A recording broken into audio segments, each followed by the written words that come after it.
You're listening to Death Days, Book 6 in the 180 Days, and Counting series by B.R. Paulson. Cady fights for her life while Bailey gets sicker. Will survival make anything better? With Cady a prisoner and struggling to take down the gulch from the inside, there isn't much hope that the women she's imprisoned with will make it out alive. Who can blame them since the destroyed world the virus has left behind is little more than survival of the fittest on a good day. Pure savagery on a bad one. Margie can save her daughter, or she can save her granddaughter. With so much hanging in the balance, there might not be even those two options. The final installment of the best-selling apocalyptic series is here. Chapter 1. Cady. Was it possible to hurt while you dreamt? If Cady was already in pain, then what were her options? Pinching wouldn't do anything. She had to be dreaming as she sat across from Bailey at the dining room table at their house, the house she distinctly remembered abandoning. Folding her arms, Cady studied her daughter with her long hair, and Cady already cut that off, and blue halter top. Bailey didn't look up as she poked at the spaghetti on her plate, looking more bored than anything.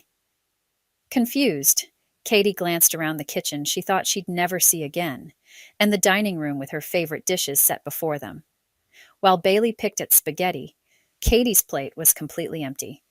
Even her fork was shiny and new. Outside the bay-style window, the sun shone down, but a shadow covered the yard like a cloud had crossed in front of the sun. Men moved across the backyard in the dim lighting, their silhouettes black against the overly bright emerald green of the long-grown grass. With slow and painstaking movements, the men picked their way around like they were traveling through a minefield in slow motion. There was danger. So much danger. How did Cady warn Bailey when Bailey was more interested in something she muttered about under her breath? Something about missing a party, or was that a dance? Stomach hurting, Cady shook her head, but everything seemed to move through a viscous material that slowed down to an infinite speed. She couldn't do anything. Nothing. Of course she was dreaming, but everything still seemed so real. A deep red rash spread up Bailey's neck as Cady watched. Her daughter's eyes brightened with a feverish intensity. Bailey twitched, her eyelids slipping into a half-closed position as she continued poking at her dinner and acting like nothing was wrong. Blood dripped from the corner of her nose, and her left eye took on a bloodshot appearance. Bailey! Bailey! Sadie's own throat hurt, and she reached up to clasp her fingers around her neck. She squeezed and squeezed and squeezed. She couldn't breathe. Why couldn't she let go of her neck? She snapped her eyes open, finally awake only to find Perry half standing above her with his hands around her neck, exactly where she dreamt her own hands were. Perry lowered himself down until he straddled her waist, staring at her with a maniacal grin on his cracked lips. His straight arms pressed the full brunt of his weight onto her neck, and Cady's vision splotched with bursts of black and red. She weakly fumbled at his hands on her, but the lack of oxygen combined with the pain already assailing her body were too much, and her hands fell limply to her sides. She shifted her gaze from his face to the side, prepared to die. "I'm sorry, Bailey. I tried. I really tried." Perry lifted his hands, shifting himself from on top of her. The sudden influx of oxygen, as Cady inhaled, was almost enough to make Cady pass out on the opposite end of the spectrum. Her chest ached as she breathed in, down her sides and back. She had no doubt that during the beating she'd received, the men who had abused her had cracked some ribs. Perry moved away from her, allowing more of her vision to take in the interior of the 5-person tent they were in. The vinyl flooring rustled and crinkled as Perry moved around. He stopped beside a trunk that sat beside the zippered opening. Picking up a cup, he drank from it, never offering it to Cady. He glanced back at her and motioned toward the tent with the dish. "If you're in here, you're mine. If you'd rather be everyone else's, you're welcome to join the women on the other side of camp." "I'm going out to find your daughter. How you behave determines if she stays in here with you or if she goes with the group." He inclined his head as if to bow politely to her in a formal setting. Cady moved her tongue, determined to swallow, but only showcasing where she was hurt in her throat and jaw area. She didn't need the reminder that she'd been through hell. No. What she needed was something to help her figure out how to get out of there.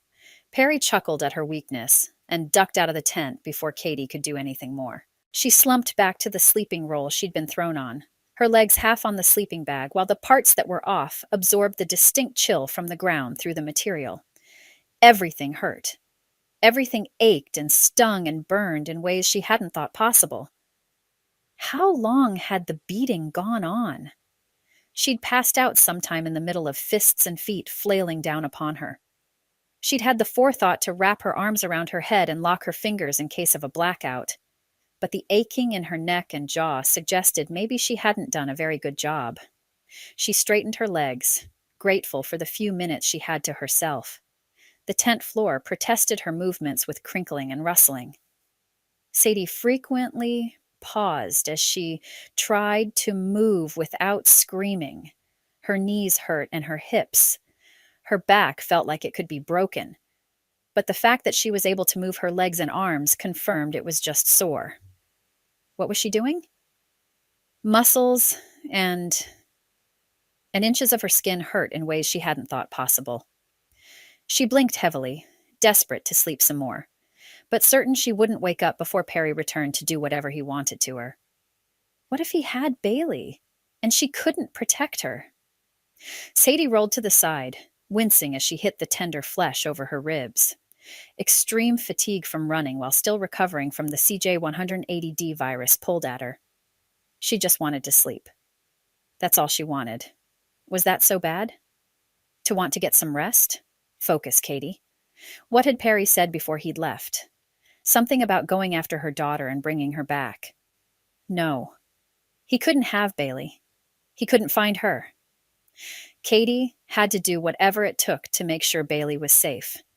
Even if that meant Cady had to take the brunt of more beatings like the one she'd barely survived. Psst! A soft whisper of sound came from the back of the tent, opposite the opening that faced the camp. Cady snapped her eyes open, unaware that she had already begun to fall back to sleep. She didn't move. What if it was a trap? What if she'd imagined it? Worse, what if she was making the sounds herself? Psst, are you still alive? The soft whisper of an older woman passed through the thin tent material. Sadie took as deep a breath as her ribs would let her. She breathed out. Yes, barely. That's all she had in her. She didn't know who the woman was or what she wanted. Cady didn't know if she had the energy to do more than breathe and get from 1 minute to the next, so she couldn't give more to the woman. Her eyes blinked heavily, and she finally realized she couldn't fight it. If Perry got back and he raped a sleeping woman, she'd have to deal with that then. As it was, she didn't have the energy to do more than simply exist from second to second. If he brought Bailey back with him, then so be it. Sadie would protect her then. She had to have enough hope that Dusty had returned to the house where Cady had left Bailey and Jessica. He had to have returned to protect them. Sadie couldn't picture anything else. It's okay. You're going to be okay. The soft whispers of the unseen woman lulled Cady to sleep, and she welcomed the dark comfort as it wrapped around her. She wasn't sure, but she had the weirdest feeling she was being covered by a blanket or something. It didn't matter. Nothing did. She returned to the depths of darkness. Chapter 2. Margie. Margie passed by Riker as she pointed toward the perimeter of the clearing around the house. Check around that side of the house for anyone we missed.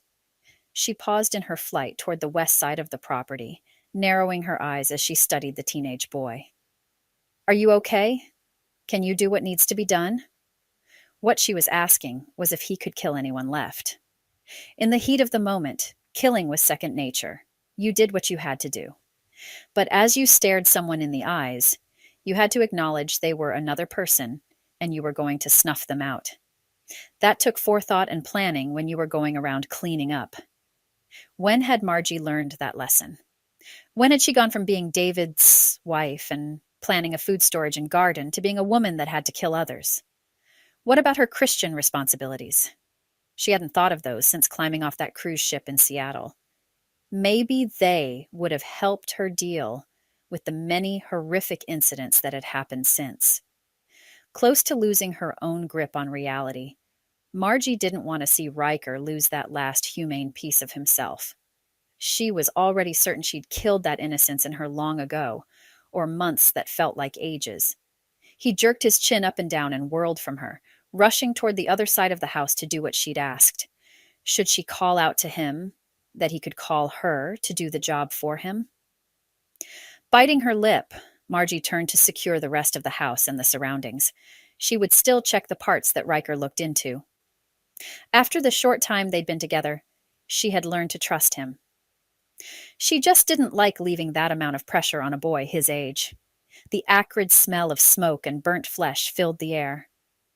Margie avoided looking directly at Elba, who still hung half in and half out of the upper story window. As soon as the perimeter was secured, Margie would deal with the survivors and the dead. Wind rustled through the branches of the large trees, rubbing the pine needles in a whispering chorus, as if people stood just outside of view and murmured behind their hands.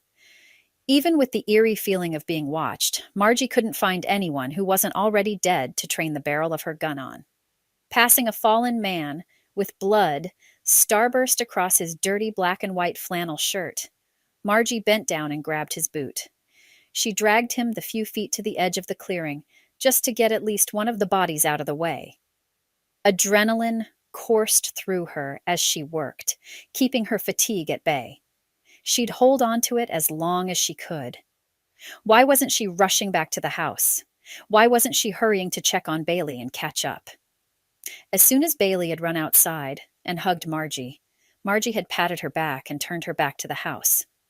She'd sent her inside with the command to wait until Margie had checked the area.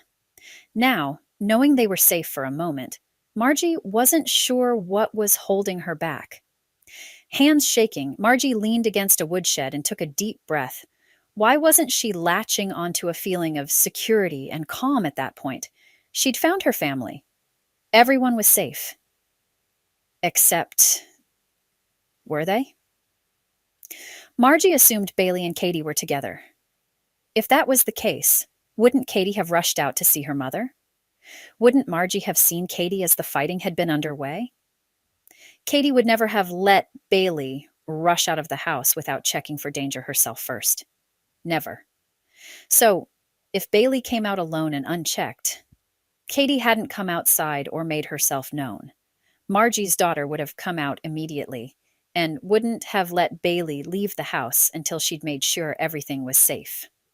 That latter point continued to play over and over in Margie's mind. As long as Margie stood there at the side of that woodshed, she could pretend Cady was inside. She could pretend her daughter was safe. For just a moment, Margie needed that more than anything else. She just needed to hold on to the hope that everything was going to be okay. And they had time to rest, now. But she wasn't stupid. She hadn't made it as far as she had without listening to her gut. And her instincts screamed there was so much wrong with the situation. Margie, I'm going to go inside now. Do you think that's okay? Riker's sunken eyes were older than a teenager's should be. Ranger, Scott's dog, stood beside him on alert, as if he could keep this new owner alive when he'd lost his last one. Did the dog blame himself? Join the club. Margie pushed off the sun-bleached siding of the shed and fell into step beside Riker. Reaching out a hand, she patted his back. Let's both go inside. I'd like to introduce you to my granddaughter. She couldn't say daughter, not when she wasn't sure if Cady was even there, or even alive. As they walked to the house, Margie winced with each step that made a sound, whether it was a snapping twig, crunching leaves, or just gravel, rubbing on other rocks. The noises didn't matter, but they set Margie further on edge. Glancing around as they reached the front of the house, Margie sighed. We'll have to come out and take care of this in a little bit. I don't want anyone to have to see what went on here. She also didn't want to be subjected to the sight of death, as the bodies would eventually bloat up and then rot. Are you sure wild animals won't do that? Riker offered a side grin, and then dropped his smile as if he remembered what he was talking about. Margie reached out, pulling Riker to a stop by tugging on his sleeve. He turned toward her, his eyes narrowed warily as he rubbed the side of his nose. Hey, it's okay to make jokes. This is outside of what we should have to deal with. The fact that Riker had smiled at all reassured Margie that maybe a small part of him wasn't irreparably broken. Seeing the things he'd seen would destroy a grown man, let alone a teenager facing constant life or death situations. Riker sighed and looked past Margie's shoulder before meeting her gaze. Do you think it really is okay? I don't want to be disrespectful to my family. I feel like it's not okay to ever smile again. He wiped the back of his hand across his nose and heaved in a large breath. Margie pressed her lips together in a thin line and reached out, wrapping her arm around his thin shoulders. Yeah, I understand that, but I promise. Your mom doesn't want you to never smile again. She wants you to be happy. You need to try. Even in this crazy world. Come on, let's see what we need to do inside. She steered Riker up the path, glancing around behind them again for any signs of imminent danger. The reality was rougher than anything Margie could have imagined when her prepper friends had warned her of upcoming dangers. There hadn't been time to protect themselves from the tyrannical destruction of the virus or of the terror ripping through what was left of humanity. She'd planned on natural disasters, EMPs, and attacks from foreign military forces. Never a minuscule viruses or crazy men hell-bent on destroying what was left of the human race. At the front door, which had been left slightly ajar, Margie waited until Riker and the dog were fully inside before closing the panel behind them. Ranger had sniffed the air, then gone inside. If it was good enough for the dog, it was good enough for Margie. The solid thud as the door shut gave her a small sense of comfort. Small, but present. Hi, Grandma? Bailey stood on the other side of the living room, her arms wrapped around her waist as she blinked more often than normal. The room was quaintly decorated with a bend toward practicality, and more than a few instances of bright color and whimsical touches. Bailey. Margie didn't mention the shorn hair sticking to her granddaughter's scalp, as well as poking into the air around her face, as if even her hair was unsure what to do. Her face had a peaked appearance at all the angles, like Bailey hadn't been getting enough sleep, or enough to eat, and it was showing. Margie let the relief of finding her granddaughter alive take over her nerves and let the edge slip away. No matter what condition Bailey was in, she was there. Alive. Margie just wanted to celebrate the fact that she'd found her granddaughter. She rushed across the floor, ignoring the small sounds of a baby in the background. Wrapping her arms around Bailey, Margie breathed the smell of her granddaughter in. Something was different about her. And it wasn't that she hadn't showered or anything. There was a metallic undertone to Bailey's scent. Margie recognized it, but she couldn't place from where. Pushing Bailey back, Margie held her at arm's length as she studied her in the dim interior lighting. What's going on, Bailey? Margie reached up, pressing the back of her hand to Bailey's forehead, around her temple, and then following her hairline to the back of her neck. Honey, you're really warm. What's going on? Then Margie saw it. The rash, working its way up Bailey's neck. Margie jerked her hand to her mouth, gasping as her eyes went wide. Bailey, when? There was so much wrapped up in that one word. When had she come down with it? When had the fever started? How long did she have? Margie's throat constricted. Are you okay? Where's your mom? No more time to hide in the relief of finding at least one family member. Bailey focused on Margie's face, lifted her hand, and then let it fall limply to her side. She left. She didn't want me out there because of Perry? I think they said that was his name. She left with Dusty. I stayed here with Elba. Bailey's voice caught on a sob that ripped itself from her throat. She folded her arms again tight against her chest, dropping her gaze as she stared at the floor. She clamped her mouth shut and shook her head, side to side, harder and harder with her eyes closed, as if that would make the images disappear. Elba! Her whisper roughed up the air in the room. Margie drew back, nodding as she realized she had to get some things done before she'd be able to question Bailey further. Her granddaughter wasn't feeling well. Judging by the rash on her neck, Bailey had the virus, and there was no certain way to know how long she'd had it or how long she would have it. If Margie was lucky, Bailey would be on the upswing. But Margie's luck had kept itself absent since everything had started falling down around her and her family. And the world. Here, I need you to sit down so I can get some things figured out. Margie grabbed Bailey gently by her upper arms and guided her to the couch behind them. Bailey sank to the cushions and stared at the baby, wedged carefully between a pillow and a blanket. Is this your baby? Margie knew Bailey hadn't had a child, but was Bailey responsible for the baby? Anything was possible. Look at Margie's situation. She'd lost her husband and taken on Riker. Bailey continued staring balefully at the baby without really saying anything. Margie patted Bailey's arm and glanced at Riker. Can you watch them for a little bit? I need to get some things taken care of before we can settle in. Riker nodded, moving to sit between Bailey and the baby, and looking apprehensively between the two. Ranger sat on the floor at Riker's feet and stared at them in turn, certain she was leaving them in the best possible situation considering the circumstances. Margie searched the rest of the small home to find the room Elba hung out of. Finding her didn't take more than a minute or two.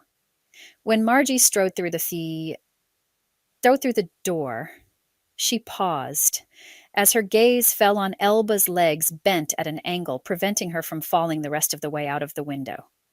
Sighing, Margie clasped her hands around the back of Elba's jacket and pulled her further inside until her slight frame slid to the ground. Avoiding looking directly at the gunshot wounds peppering Elba's form, Margie tucked her hands under Elba's armpits and dragged her to the bed in the center of the room. Putting the weight of the woman's body on the mattress wasn't as hard as Margie originally expected. Once she had her on the bed, Margie rearranged her dress so it was more appropriate in what it covered. Margie closed Elba's eyes and moved to the window, grabbing up a sewing table leaf and putting it over the empty space of the window where the glass had been.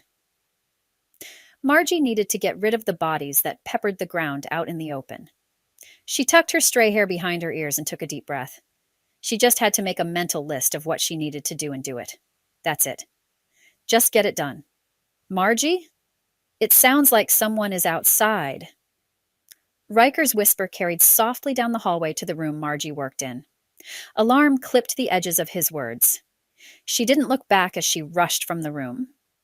There was nothing Margie could do for Elba, not when the woman was dead, and Margie had 3 living kids to take care of, and who knew what she had to protect them all from.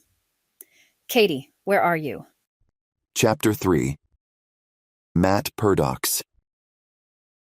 I think the shooting has stopped.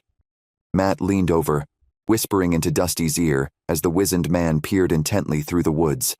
Dusty didn't move, even an eyelash, as if he could see through the trees stretched before them. The shooting had come from the direction of Dusty's home. Both of them were alarmed, justifiably so. They'd lost Cady. The woman's determination to keep all of them safe had been at odds with what Matt or Dusty thought should happen, but she wanted to save her daughter. If they'd known about the girl at the house, if they'd gotten the girl, there was nothing anyone could do. That was reality. Reality. Matt was done with reality. He was done with the sting of sweat in his eyes as he stood sentry for hours on end to make sure no one came to his home. He was done with the buzzing of flies that filled the silence above the dead bodies around his house. He never moved any of them. In fact, he'd dragged in a few, hoping against hope the bodies would serve as a warning to anyone coming into that area. But Dusty and Cady hadn't flinched. Maybe they hadn't seen them. Maybe they'd been so focused on their own mission, they hadn't seen the warning signs. Or maybe Dusty was all too aware of the tricks Matt used because he'd used a few of them himself. None of that really mattered since they lost Cady. The two men couldn't focus on what their original goal had been since Cady had been stolen right in front of them. If Perry and his men could take someone so strong, what did that mean for people who weren't? Well, Matt knew. He'd already seen what that group could do to people weaker than themselves. Over and over. He'd seen the atrocities so much, they were emblazoned on his mind, and he couldn't escape them, even to sleep. Matt walked slightly behind Dusty, going slow, since Dusty had twisted his old ankle on a root outside Matt's place. The walk back to the park home was tedious, with the distance filled with gnarled roots, low-hanging branches, and more unseen obstacles than they could predict. The silhouette of Dusty's lips finally moved, a mere whisper disturbing the air. I think that was the last of it. Let's go. The last shot had come from closer to Dusty's house than they were comfortable with. They were so close. So close. Thankfully, they'd been forced to stop because of Dusty's ankle. Matt hadn't let the man up when the shooting and shouting had started. He'd held him, embarrassed that he would get in the way of Dusty rushing to protect his home and his wife, but also aware there was only so much one or two men could do. What right did Matt have to do that? What right did he have to stop Dusty from doing a fundamental expectation he had in himself? Matt had no right, and yet he couldn't let an injured friend rush off into imminent danger. He couldn't. He wouldn't. At least, he could save Dusty. So, that's where he was. Stuck with the knowledge that whatever had happened while he held Dusty in check. Whatever had happened while Matt hid in the dirt and forced his friend to do the same. 30 minutes of painstaking agony of waiting after the shots had stopped. Matt finally let Dusty go, stepping back and holding his hands up at chest level as he shook his head at his friend and whispered, "I had to. I'm sorry. You can't help Elba, if you're dead." The house was built in such a way that as long as Elba didn't go outside in any way, she'd survive. They even had provisions in place where if the house was lit on fire, she could disappear into the cellar and be fine. Elba would be fine. Matt couldn't imagine the dressing down he would get from the older woman if Matt let Dusty endanger himself in any way. It was best not to think too hard about it. He'd done the best he could, and he wasn't going to balk from his actions or his choices. No matter how hard Dusty eyed him right then. "Do you want to go?" Matt stepped onto the path directly behind Dusty, ready to help in any way. His questions went unanswered as Dusty strode forward, no longer limping, which meant he'd chosen to ignore the pain in his leg in favor of his wife's situation. Would that Matt could be that stalwart? They walked quietly, brushing past leaves and branches, with just a soft rustling sound. Dusty didn't even hesitate when a twig snapped under his boot. Glancing around, even more wary, Matt realized he wasn't going to be able to quiet the man down. All he could do was keep an extra eye out as they rushed the last 100 yards to their target. They came upon the park's clearing suddenly, and Dusty lengthened his stride, pulling his rifle to his shoulder as he swung the muzzle side to side as he advanced onto the lawn. Matt moved more cautiously, sizing up the clearing and the perimeter littered with fallen men. He recognized some of them, their faces pointed toward the sky or to the side, with horror reflected in their soulless eyes. And Matt didn't mourn them. He knew they were part of Perry's group. He'd seen the things they'd done and heard rumors of even more. There was no pity for a man who partnered with others to prey on the weak and needy. Perry had invited Matt to join him in the group, but that was as far as it went when Matt had threatened Perry's life while calmly using his pocket knife to cut up an apple. Perry had understood then that Matt wouldn't tolerate the things Perry had suggested. Perry had spit into the ground, letting Matt know their amicability ended there. That was fine with Matt. He'd hate to have to stand in front of his maker and explain why he'd killed a friend. Then Perry had taken Ellie. Matt pushed the thought from his mind. He couldn't dwell. No, he wouldn't get anything done following that train of morbidity. No, a man who had declared himself no longer a friend was fair game. Matt believed that, and Perry had done exactly that. Perry had proven that. cementing Matt's hatred for Perry and anyone who walked with him. Dusty rushed up to the door, crying out when he saw the window open above and blocked with a piece of wood. Continuing to advance behind him, Matt swept the clearing around the house, nudging any of the fallen bodies with the toe of his boot as he walked by. Dusty banged the flat of his hand on the front door, calling out with fear, evident in the layered tones of his voice. "Elba? Answer the door, honey. Elba, it's Dusty." Looking away from the shaking fist Dusty hit on the door, Matt narrowed his eyes at the truck parked in the middle of the lawn. Why was a truck there? He hadn't seen anything in that spot before, and it didn't look like the rig Dusty drove, nor did it look like something Matt had seen with Perry's group. The Gulch traveled more on foot than anything else. There was no evidence of the fire they'd smelled smoke from before, but that didn't mean anything. The fire could have been anywhere.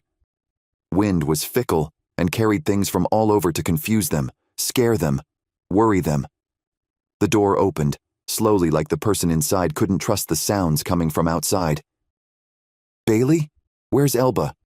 Why didn't she come to the door?" Dusty pushed past a flushed teenage girl who looked like she'd seen better days and into the house. The girl's lower lip trembled, and she blinked, her glassy gaze unfocused and sad. She lowered her eyes to the ground before peeking at Matt, questions in her eyes. "Bailey? I knew your mom." Matt narrowed his eyes as the girl slowly opened the door further, her movements slow like they hurt, and she had no idea what she was really doing. She limped as she pulled back. What exactly had happened to this poor girl with horribly cut hair and a gaunt look to her features? As soon as Matt cleared the threshold, he turned and slapped the door shut. He couldn't guarantee the house was secure anymore, but he knew for sure it was easier to keep an eye out for danger when there was a doorway between him and anyone who might try to sneak up on him. Bailey didn't move, just stared toward the ground. Matt walked carefully into the living room, staring in shock at the small infant on the couch. A teenage boy with dirty hair watched the baby like it was going to get up and start dancing. Dusty had already darted down the hallway. A woman's voice called out for Dusty to stop, but his anguished yell split the odd sobriety of the house. Bailey sank into a crouch, shoving her fingers against her teeth as she too started to sob pitifully with her eyes closed. "Elba. Elba. No." Dusty's words came in and out of focus, as if he shoved his mouth against something and pulled back again. Matt left the children in the front room, rushing down the hall toward his friend's voice. He came to an abrupt halt, pulling up short at the door to the bedroom, taking in the heartbreaking scene before him. Dusty sat on the end of the bed, holding Elba's lifeless body in his arms. He rocked her back and forth, pushing his face against her neck and then pulling back to yell at the ceiling. Elba's hand hung listlessly at her side, moving with each forward and backward rocking Dusty made. Her head lulled back, her mouth agape. What had Matt done? He'd held his friend back, determined to save him, when all the while the man's wife was in danger. She'd been killed, and Dusty had been moments away. One more thing to feel guilty over. Matt sighed, shaking his head before he searched the rest of the room. She'd obviously been shot, but by who? And that's when he saw Margie Moss, a neighbor in their area who had always been headstrong, stubborn, but above all, helpful. Her charity was second to none, and yet there she stood, with her hands clutched into fists and pressed to her mouth as she watched Dusty with his wife. Margie's wet eyes were bloodshot, and her sunburned skin pale with streaks of dirt. Even her hair ran rampant with curls encircling her head, escaping from the ponytail she'd obviously tried to utilize some time ago. Margie glanced at Matt, fear, then familiarity creasing, and then smoothing her features. She lowered her hands and stepped around Dusty, nodding toward Matt, as if he could read her mind. He followed Margie into the hall and realized she wanted to give the park some privacy. She glanced behind her and then stepped away from the doorway. She pressed her shoulders to the wall and closed her eyes as she leaned her head back. Tears ran unchecked down her cheeks, and she didn't seem to care. That type of a loss couldn't be contained, and Matt didn't try to hide his own sorrow at the loss of such a sweetly gentle woman. And the loss was completely on him. He'd never live it down. He'd never be able to ask Dusty for forgiveness. He didn't have the right. Matt shook his head, moving to lean against the wall opposite Margie. Dusty's yelling and wails became more contained, more muted, but no less pain-filled. Lifting his gaze from the doorway to Margie's face, Matt kept his voice low as he spoke. "Do you know what happened?" Margie swallowed, reaching up to wipe at her face, smearing the tears across the dust and dirt on her features. "We came up on some kind of a siege. There were men all around trying to get into the house. We, Riker and I, shot as many as we could but ran over a bunch.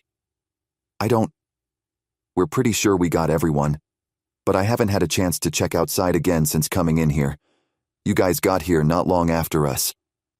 Fatigue marred Margie's simple and straightforward words. Matt tucked his hands behind him and nodded.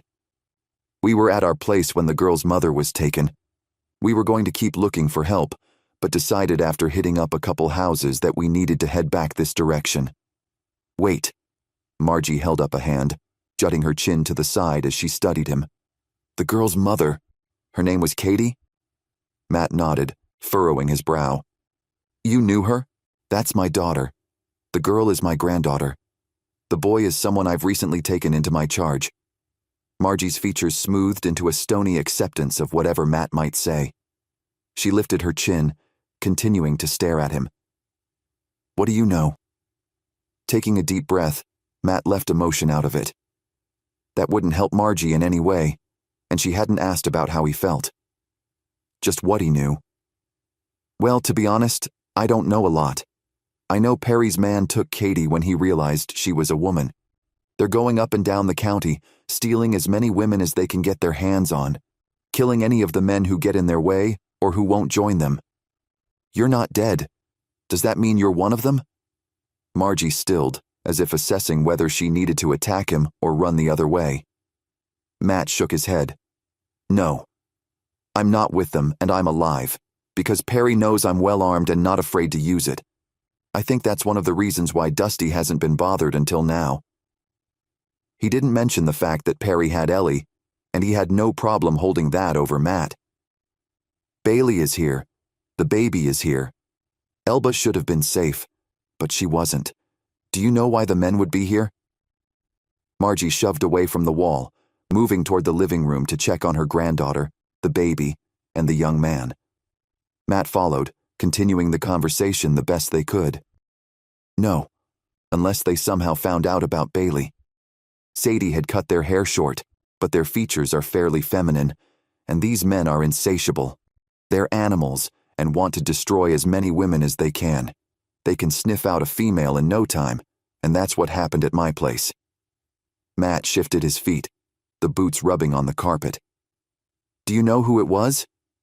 Margie folded her arms, as if she could suss out who she had to kill. "Ted. He took Cady and probably headed back to the camp. I'm not sure what happens up there." He was a liar and he knew it, but why terrify Margie more than she would be? "But we were talking about heading out there to help the women already captive when Cady was taken. She said she could probably do more for them there than she could here, and that we needed to keep Bailey safe. I think that's why Dusty finally turned back, so we could check on the girl." Matt blinked as the boy reached out and picked up the infant in his arms, swinging her side to soothe her. The kid did it like it was natural, and that seemed the most out-of-place thing Matt could think of. He just stood there, staring at the scene before him. Margie approached Bailey, cautious and slow as she moved. She knelt down beside her still crying granddaughter and murmured something to her, smoothing her hair as she spoke. Bailey lifted her eyes, dully watching her grandmother, and then nodding as she stood, letting Margie lead her from the doorway to the couch. The teenage girl limped, her leg obviously hurting, but she followed anyway. Scanning her form for other injuries, Matt inhaled sharply when his gaze discovered the rash. "She's sick." Clenching his jaw, he shook his head. He readjusted his stance, on the defense, as he watched to see what the girl would do. "Margie." We need to put her down, now. Margie jerked her head toward him, her eyes narrowed in challenge. She tightened her hold on her granddaughter's shoulders. Put her down? You think she's a dog? That's not how this is going to work. Matt carefully moved his hand to better be able to access his gun, if it came to that. He wasn't sure how much of a danger Bailey was yet. Once she hit the hallucinations part of the illness, she'd be full-on maniacal, and they didn't need that. Who knew what Bailey would do to any of them? She would have no idea what was real and what wasn't. They couldn't chance that phase of the virus. Would Margie make Matt do it? He slid his right foot back further, getting into position. He'd have to kill Bailey before Margie asked him to. What if Margie got in the way? Matt would have to be willing to do something about that. He was looking out for the group's greater good. That had to be something, right? As long as Matt killed Bailey before Margie asked him to, Margie wouldn't blame herself for losing her granddaughter. That was exactly what Matt needed to do for them all. He clenched his teeth. Things were about to get ugly. Hopefully the killing didn't traumatize the boy more than necessary. Chapter 4. Perry. Slapping his gloves against his thigh, Perry arched an eyebrow at one of the men as he strode by. Where are the other guys? They back yet? The wall wasn't getting done while they were off messing around. Perry had given them one simple job. What was wrong with that? Why couldn't they just get it done? No, sir. The man avoided looking directly into Perry's eyes, which was a healthy sign of fear and respect, both of which Perry demanded in spades. He side-smiled and cocked his head at an angle. Well, let's go get them. Perry wasn't going to wait. Cady had her ass handed to her by the men, and as soon as she had her wits about her, she'd start fighting again. Unless Perry had her daughter. That would be his control leverage. To get Cady to agree to what Perry wanted, both the mother and the daughter for his personal use, Perry was going to have to lay the same ultimatum at her feet. Either Bailey stayed in the tent with Perry and Cady and was open for his use, or she would be available for the men. They hadn't had a new woman in a while. They'd appreciate the offer. One way or the other, Perry was done sharing. Monica had been unfortunate. Maybe Perry wouldn't let Cady choose. Maybe he'd use the girl to make his family that much faster. He wanted children, and 2 women giving birth would be faster than one. Why did Perry care if Cady stuck around, or if she did as she was told? Why did he want Cady so much? There had to be other women out in the world. He could nab one of them. Cady wasn't gorgeous, but there was something about her. Maybe her pride, or the fact that she seemed superior to others, had him rankled and interested. He wanted to break her, more than anyone else he'd ever come against. She'd always been high and mighty when she'd visited her parents. Now he had the chance to show her where her real spot was in the world. Beneath him. Serving him. He stopped by the break in the wall, glancing at a few of the men loitering there as they waited for him. Are we ready? Still no word? Why weren't the women working? Was he going to have to stop the wall progress because of the 5 women who jumped off the cliff? That would be irritating. No, it's been long enough. They should be back by now. Tommy's heavy-lidded eyes had always reassured Perry that he wouldn't have to push Tommy much to do what he wanted done. Horrific or not. There was a strange comfort in that. Tommy would stick with Perry no matter what, simply because most of his sick fantasies were okayed and encouraged. They kept everyone in line through fear. Perry would exploit that in Tommy as long as possible. Well, let's get going. I'm not going to wait around any longer. Remind me to punish the men who took longer than necessary to steal a young girl and get back to camp. Perry knew he sounded bored, probably because he was. His fun wouldn't begin until Bailey was in camp. He hadn't had a lot of young girls, but he was planning on changing that immediately. The men fell into step behind him. No one would dare try to walk alongside him. Perry was a loose cannon, and they all knew it. Hell, even Perry knew it. It was one of his favorite traits. The women would get straightened out as soon as he got back. They were ballsy after the suicide group, but he'd fix that. They were too scared to kill themselves. They were too stupid to fight back. Perry shoved his hand onto the side holster above his hip and caressed the butt of his gun. As soon as he got back, he was going to do all kinds of things to make Cady heal. He couldn't wait. Chapter 5. Bailey. You're not going to shoot my granddaughter. A woman's voice blocked what someone else said. Something about... Wait, what was that? Bailey couldn't focus. That was normal. She should expect the confusion, but she didn't know how to control it. The tick of a hammer being pulled back on a revolver broke through Bailey's confusion. She looked around wildly, pulling her arms over her head as she ducked into the cushions beside her. Someone was going to shoot, and she had no idea who or what they aimed at. Was it her? I'll do it fast, Margie. No one will know. You don't need to ask me to do it for you. I'll just do it. It's not your fault. This is the best thing for her. And you. Trust me. The sick ones lose their minds. They're dangerous. The man's voice sounded logical. Why wouldn't the woman let him shoot whoever or whatever he needed to shoot? He was just trying to keep them all safe. A baby cried from Bailey's side, and she jerked away, breathing hard. Each breath burned like she inhaled acid through a straw. Shh, you're okay.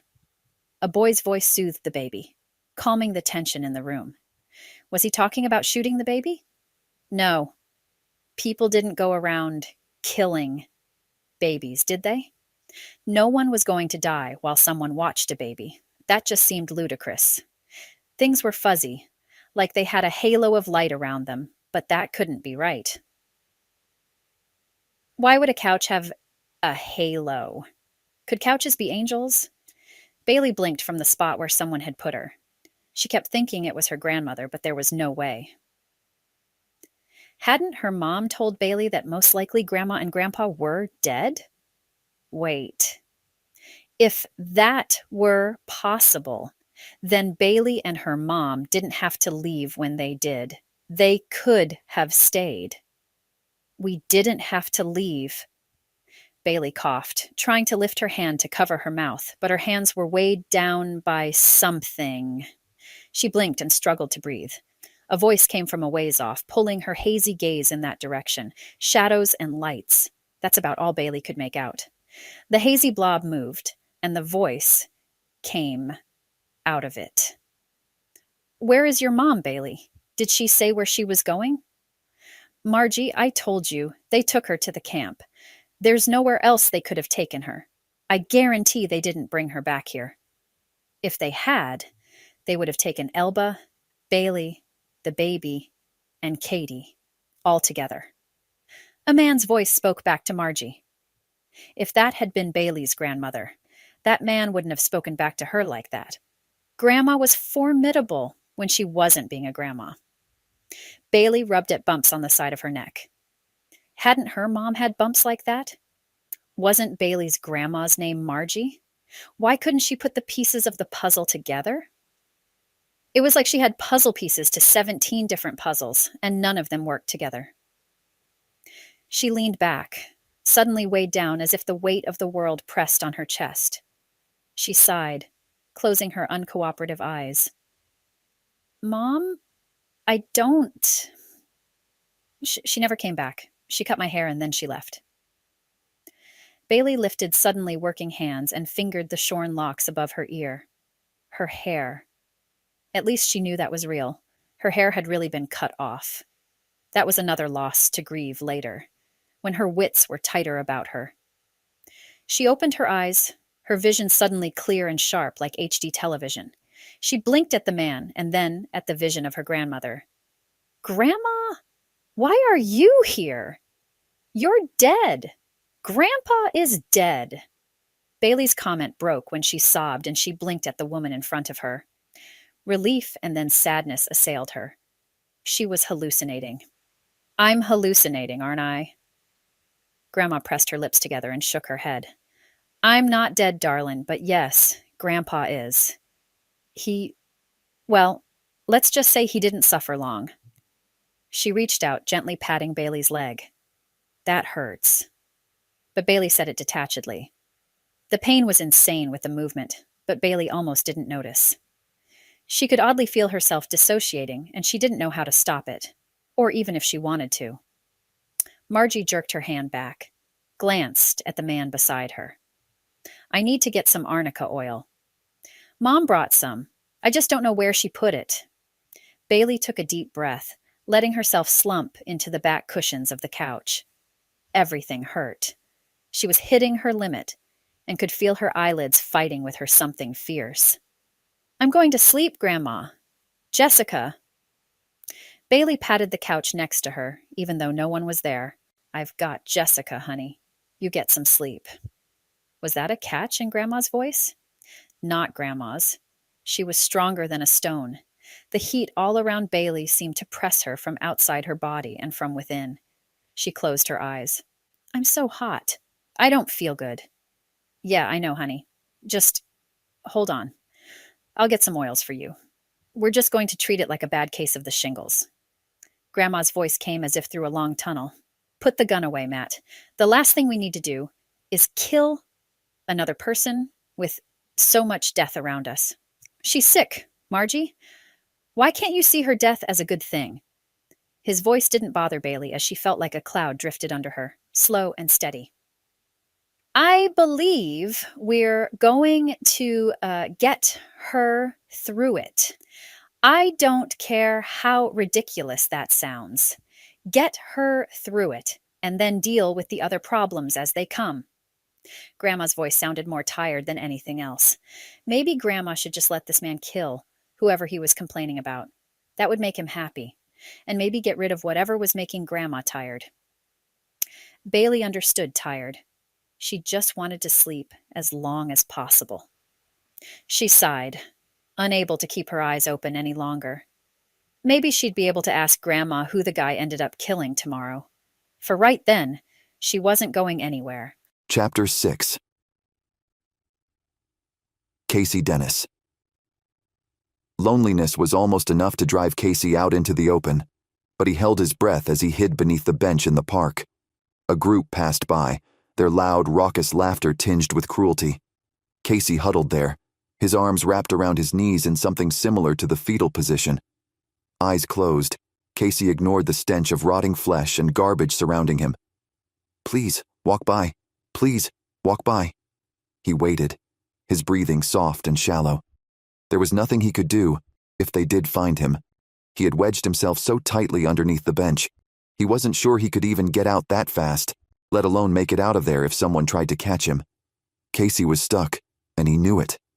Their yells and jeering bounced off the garbage scattered around the park and houses. One of them let out a loud belch. Casey closed his eyes, keeping his breathing soft and shallow. Don't move. Don't move. Casey held still. He hadn't eaten in a few days. What if his stomach rumbled from hunger? They probably wouldn't hear, but reality had departed the world with the arrival of the virus. No one had even had a chance to try to prevent anything. No masks, no hand washing, nothing mattered. For some reason, Casey hadn't gotten it. He hadn't gotten sick. His whole family, all 10 of them, had died from the virus.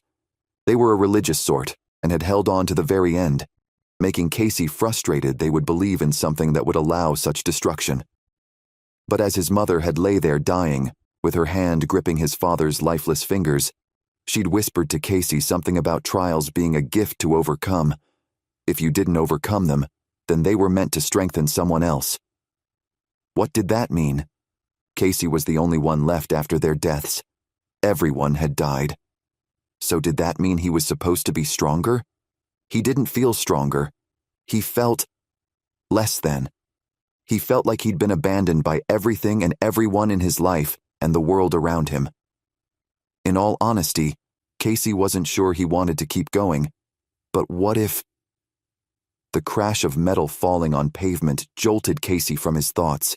He'd fallen into a half-daze as he waited for the group to pass, not expecting them to stop and linger near him. Hunger and thirst was hitting him hard after so long. You can't even hit a trash can, man. What is wrong with you? The loud voice must have been the leader, because the rest of the group laughed, as if prompted with a sign. Man, I'm bored. A girl's whiny voice called from the same direction, triggering another round of laughter. "If you don't stop being annoying, Trisha, I'll make sure you're busy for the whole day. Got it?" He growled, his good humor obviously done for the day. She didn't reply, which probably meant she understood his threat clearly. Casey stared ahead of him, his eyes mere inches from creases in the bottom of an overfilled black garbage bag. His lips parted, and he continued breathing as quietly as he could. They couldn't find him. They couldn't. From far off, a bang that sounded like a car exhaust backfiring or a gunshot pulled their attention. "Let's go." They thundered off, their footsteps an uneven rhythm against the pavement of the road. Casey continued hiding. He would be on some kind of a balancing act. He had to get out of there before they came back, but he couldn't leave too soon. What if they were still there? After he waited, listening to the sounds of a group of people yelling and shouting in the distance, Casey unwedged himself from behind the bench, scanning every direction as he rolled out from his hiding spot. The soft breeze blew the smell of burnt sulfur in his face, and Casey's eyes watered. He froze in a half-crouch at the sight of an older woman staring at him with large, round eyes. Her gaze flickered to the side, in the direction the group went, and then back to Casey.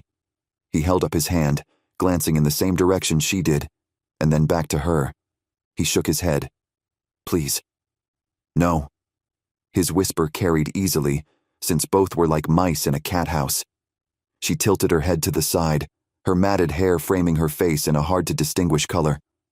Lines creased around her mouth, nose, and at the corners of her eyes as she blinked warily at him. "You're not with them?" She didn't whisper, but her words were soft, leaving Casey confident no one heard. He shook his head. "You're not either." Was there a chance he'd found someone who wasn't with the gangs that had risen from the crash of civilization? Was that possible? She edged around a pile of garbage, coming closer toward him. Her eyes narrowed as she continued speaking softly. "Are you sure you're not one of those guys that acts like he's not part of a group, but is actually a scout? Get me complacent and then I'm caught?" Her upper lip curled as she narrowed her eyes at him while studying his form. Casey could only imagine what he looked like. He hadn't seen a mirror in months.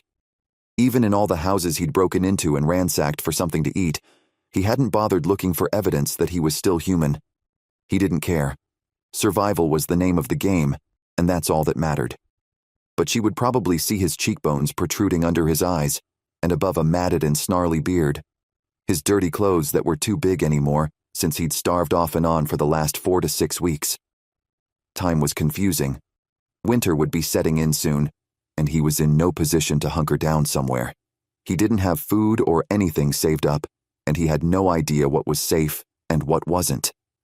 The woman didn't look much better off, except her skin had the glow of someone who at least had access to more than just stagnant puddles of water to drink and the occasional broken can of food.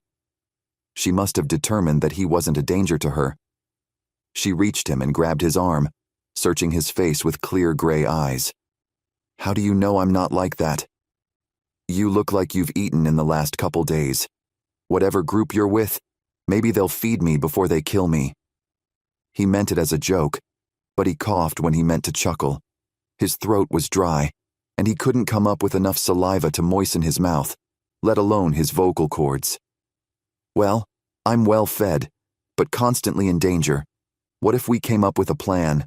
I'll feed you, get you stronger, and you work around my place and keep me and my family safe?"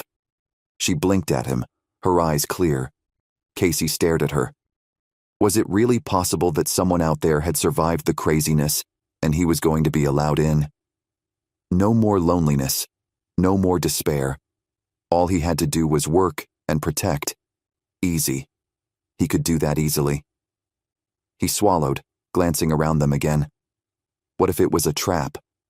What if it was too good to be true? Your family? How did you and your family survive the virus? Was it possible his family could have survived? Was it possible he'd lost his family for no reason? She motioned for him to follow her as she continued searching the land around them. "Come on. We have a compound on the outskirts of town. I came in to check for some medication at the pharmacy, but that place was scavenged a long time ago. She shook her head, glancing over her shoulder at Cady. We have to hurry. These guys come back through every few hours. What were you looking for at the pharmacy?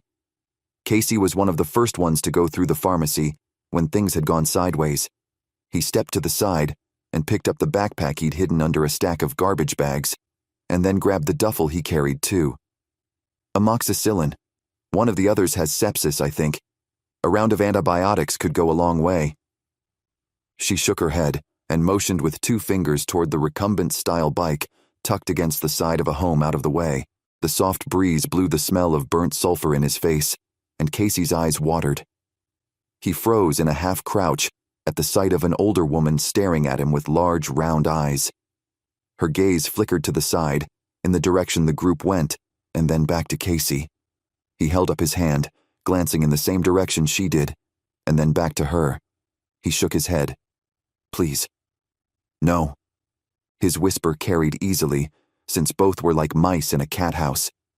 She tilted her head to the side, her matted hair framing her face in a hard-to-distinguish color. Lines creased around her mouth, nose, and at the corners of her eyes as she blinked warily at him. You're not with them? She didn't whisper, but her words were soft, leaving Cady confident no one heard. He shook his head. You're not either. Was there a chance he'd found someone who wasn't with the gangs that had risen from the crash of civilization? Was that possible? She edged around a pile of garbage, coming closer toward him.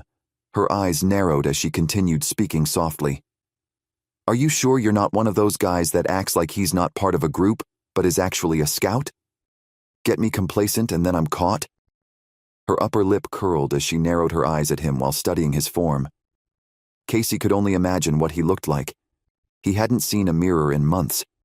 Even in all the houses he'd broken into and ransacked for something to eat, he hadn't bothered looking for evidence that he was still human. He didn't care. Survival was the name of the game, and that's all that mattered. But she would probably see his cheekbones protruding under his eyes, and above a matted and snarly beard. His dirty clothes that were too big anymore, since he'd starved off and on for the last 4 to 6 weeks. Time was confusing. Winter would be setting in soon, and he was in no position to hunker down somewhere. He didn't have food or anything saved up, and he had no idea what was safe and what wasn't. The woman didn't look much better off, except her skin had the glow of someone who at least had access to more than just stagnant puddles of water to drink and the occasional broken can of food. She must have determined that he wasn't a danger to her. She reached him and grabbed his arm, searching his face with clear gray eyes. How do you know I'm not like that? You look like you've eaten in the last couple days. Whatever group you're with, maybe they'll feed me before they kill me. He meant it as a joke, but he coughed when he meant to chuckle. His throat was dry, and he couldn't come up with enough saliva to moisten his mouth, let alone his vocal cords. Well, I'm well fed, but constantly in danger. What if we came up with a plan? I'll feed you, get you stronger, and you work around my place and keep me and my family safe? She blinked at him, her eyes clear. Cady stared at her. Was it really possible that someone out there had survived the craziness, and he was going to be allowed in? No more loneliness, no more despair. All he had to do was work and protect. Easy. He could do that easily. He swallowed, glancing around them again. What if it was a trap? What if it was too good to be true? Your family? How did you and your family survive the virus? Was it possible his family could have survived? Was it possible he'd lost his family for no reason? She motioned for him to follow her as she continued searching the land around them. Come on. We have a compound on the outskirts of town. I came in to check for some medication at the pharmacy, but that place was scavenged a long time ago. She shook her head, glancing over her shoulder at Cady. We have to hurry. These guys come back through every few hours. What were you looking for at the pharmacy? Cady was one of the first ones to go through the pharmacy when things had gone sideways. He stepped to the side and picked up the backpack he'd hidden under a stack of garbage bags, and then grabbed the duffel he carried too. Amoxicillin. One of the others has sepsis, I think. A round of antibiotics could go a long way. She shook her head and motioned with 2 fingers toward the recumbent-style bike tucked against the side of a home out of the way. Chapter 7. Cady. At least this time she woke up, Cady could breathe a little better. The men should be sitting down for breakfast soon. Someone had called across the camp earlier that morning that Perry hadn't left yet because they'd come across someone trying to break into a house. They'd spent the greater part of the time since the announcement making sure the person didn't recover. Cady had fallen back to sleep after the yelling across camp had subsided. She couldn't focus, and as long as Perry was otherwise occupied, he wasn't bugging her, and he wasn't going after Bailey. That's as far as Cady could think. Her thoughts were jumbled and spiked with pain. She could have sworn she'd dreamt something about someone at the tent wall. Hallucinations weren't out of the question when someone was in as much pain as Cady was in. She stared up at the ceiling of the tent, taking time to control her breathing as she tried to figure out where the majority of her pain was. She'd slid to the floor of the tent sometime after Perry had left her. She couldn't handle the mental strain of being on the bed he slept in. She'd rather wallow in mud than be where he slept and did who knew what. He'd promised her things that made her sick to think about. She had to get better. She had to be able to fight. Her eyes closed, even as she fought the fatigue pulling her under. A scratching came from the rear of the tent, actually only a foot or 2 from where Cady's head rested on the lumpy surface. The scratching came in little bursts. Cady angled her head up, wincing at the sharp pain in her neck as she moved ever so slowly. A shadow of someone's head moved across the tent wall in the early morning sunlight. A finger scratched the bottom of the nylon material. Using her feet to push her closer so she could hear or talk or something, anything. Cady ignored as much of the pain that she could. She needed to know she had an ally out there. Somewhere. "Are you awake?" The whisper came as if barely exhaled. Cady nodded, swallowing against the tight constriction in her throat from the pain. Someone had choked her during the beating, or maybe that had been Perry. Everything blurred together. She licked her lips. "I'm here." Her own whisper could have been a leaf falling in the woods with how soft it was. But she didn't dare for more. She couldn't push past her new physical limitations, and she didn't want to alert anyone in camp that she was talking to someone else. Good. Try to stay asleep when Perry is gone, but be awake when he's in town. I'll slip you something this evening you'll want to put into his food. Don't wait. Do it the first chance you have. I know you're hurting, but you're still new enough that they haven't gotten a hold of you yet. Not really. The woman's whisper broke as if she knew all too well what could happen there in camp. Are you a captive? That question almost didn't make sense. If the woman was a captive, then how was she able to come to Cady?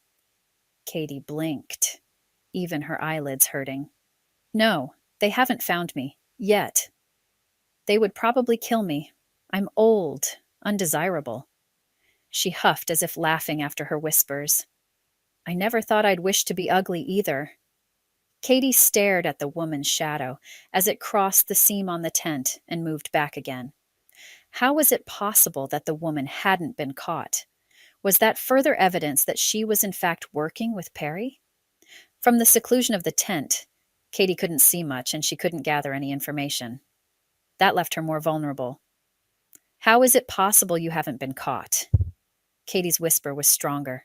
The more she worked her tongue, the more saliva moistened her mouth and throat. Maybe all she needed was to work the pain out of her muscles. Warm up. She could do that and get more control over her body. They sleep at the same time. Even the guard. There's a 4-hour window when everyone is out. That's the time you're looking for. You'll be able to get a couple of the girls, but so many of them are too scared to leave. They believe that they're safer here, even being raped and beaten over and over. The woman's whisper rasped at the end. She ignored Cady's question. Just how much had that woman seen? What had she witnessed as she dodged being found? Why was she still there, dodging danger? Unless she had someone in camp that meant a lot to her, like Cady did. I'm Delilah. My friends call me Lila. Her voice broke. Her friends. Cady understand the sentiment behind that statement. I'm Cady. Thanks, Lila. She should ask her more, gather more information, but Cady didn't want to push. Not for the personal stuff. Not yet. Watch for the weeds. I'll put them in your shoe. They need to go into Perry's dinner. You're the only one who is close enough to do this. We might only get the one shot. Lila's shadow disappeared, leaving Cady blinking back tears. Don't go. Don't leave me. I'm all alone. And he's... For a minute, she'd had an ally. She hadn't been alone. She'd had hope. Now she faced who knew what, and all she could hope was that Lila wasn't going to watch from afar as Cady fought against the group and their torture techniques. Was this all there was? Was this all the world had come to? Evil and meanness? Just what exactly had she tried saving everyone from? If the inhumanity was all that was left, then why did any of them deserve to live? Or not deserve, but more to the point, want to live? If there were only bad people and groups left, then why would anyone like Cady or Lila want to continue living in a world like that? Cady stopped fighting the drag on her eyelids. She took a deep breath and exhaled. She didn't have much time to sleep. Perry wouldn't be gone too long. If he succeeded in finding Bailey, then Cady had to be somewhat stronger to protect her daughter. Sleep. She could do that, even if she didn't want to. Chapter 8. Margie. Margie stared at the gun in Matt's hand. He wanted to kill Bailey. Margie couldn't allow that. Bailey was her granddaughter. She had to save her. But for what? The intrusive thought slapped her from out of nowhere. She didn't want to dwell too long on that topic. What if they all gave up? She couldn't do that, right? Margie turned, staring at Bailey with Matt, lifting her hand to rest a fingertip against her lips. If she was thinking clearly, then what she was thinking was insane. She'd lost it. She turned back to Matt and blinked as she considered him. You want to kill her because she's sick. I get that. She understood. She completely understood, and she hated herself for it. Matt cocked his head toward her, lowering his gun a centimeter. What? You don't understand. She's your granddaughter. She's sick. How could you understand? He shifted his foot forward and strengthened his hold on his gun as he motioned toward Bailey. Don't think you can distract me or make me change my mind. She needs to die. This will be better for her. Margie couldn't believe the calm spreading through her. She shrugged. You're right. It would probably be better for her. I don't know very many people who survived this virus. It's supposed to be very painful, and the fact that she has it is proof that she's not immune to it. Sighing, Margie moved to sink heavily into the chair against the wall, where she could see everyone in the room.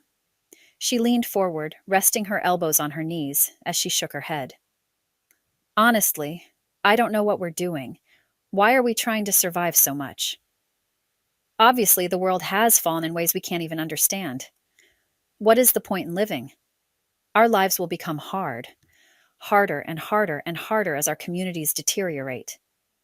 She motioned toward the baby in Riker's arms, avoiding Riker's alarmed gaze as she spoke. Look, a small baby. We've apparently accepted responsibility for it, but for what? What kind of a future are we guaranteeing for her? Is it going to be like those horrific sci-fi futuristic dystopic movies from before, where nothing is good and everyone is in pain? I don't want that. Margie shook her head, suddenly feeling every day of her age. Her shoulders sagged forward. I don't want that for my granddaughter. I don't want that for me. Do you want it? What was she missing? She could see the appeal of releasing Bailey from the pain and sickness she was going to go through. There was no guarantee that she would even survive. Most people didn't. Why would Margie think Bailey would be any different? That just didn't make sense. What did make sense was putting them all out of their misery. That made sense. That clicked. After everything she'd seen and witnessed, everything she'd been a part of, death seemed almost wholly welcome as an alternative. What do you mean? You want to die?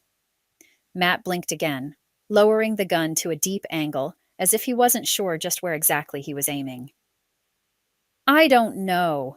I just know I'm tired. I've been through too much, and I don't know that things are going to get better. I can't guarantee that. This isn't like a normal trial, you know? It's not like we have a sickness, and then people will get over it and we'll go out to dinner when we're better. This is not that. There was so much wrong with life right then. Matt dropped his gun to his side and raised his free hand to press his fingers against the bridge of his nose. Is that, you really think we're at the point of no return? Were they? Margie didn't know. She wasn't sure what that point would look like anymore. She stared balefully into the living room space, just staring and unseeing as she considered what Matt was asking. If she really believed that they were out of the safety zone and could never get back, then why didn't she kill everyone in that room and then kill herself? Wouldn't that make sense with what she was saying? Wouldn't that be more merciful? Wouldn't that be exactly what she believed they all needed? Margie raised her gaze, taking in her passed-out granddaughter's rash-covered face and neck, heat-flushed cheeks, and rapid breathing. She shifted her gaze to encompass Riker, his arms wrapped around the small infant and staring at Margie as if he didn't understand who she was or what she was saying. And then suddenly, Dusty stood behind the couch, facing Margie with tear-stained cheeks. What's this talk about not finding anything worth living for? He set his jaw, narrowing his eyes as he glanced at Matt, and then dropped his gaze to the gun in his hand. Oh, for heaven's sake, Purdox, put the gun away. There won't be any shooting in this house. Margie stood, blinking at Dusty's brashness. Dusty, I'm sorry about Elba. There was so much more wrapped up in her apology than just sorrow over Elba. Dusty had lost the most important person to him. Margie had gone through the same thing. She hadn't had a chance to mourn her dead husband. Dusty wouldn't have much time either. He waved his hand, his features tightening as he moved further into the living room. He glanced at Bailey and then crossed the rug to stand in front of her. He reached out, pressing the back of his hand to her forehead. Yeah, she's sick, all right. He glanced at Matt's gun and then raised his gaze to Matt's face. This isn't like Melissa, Matt. Your sister isn't here anymore. Bailey isn't going to hurt anyone else.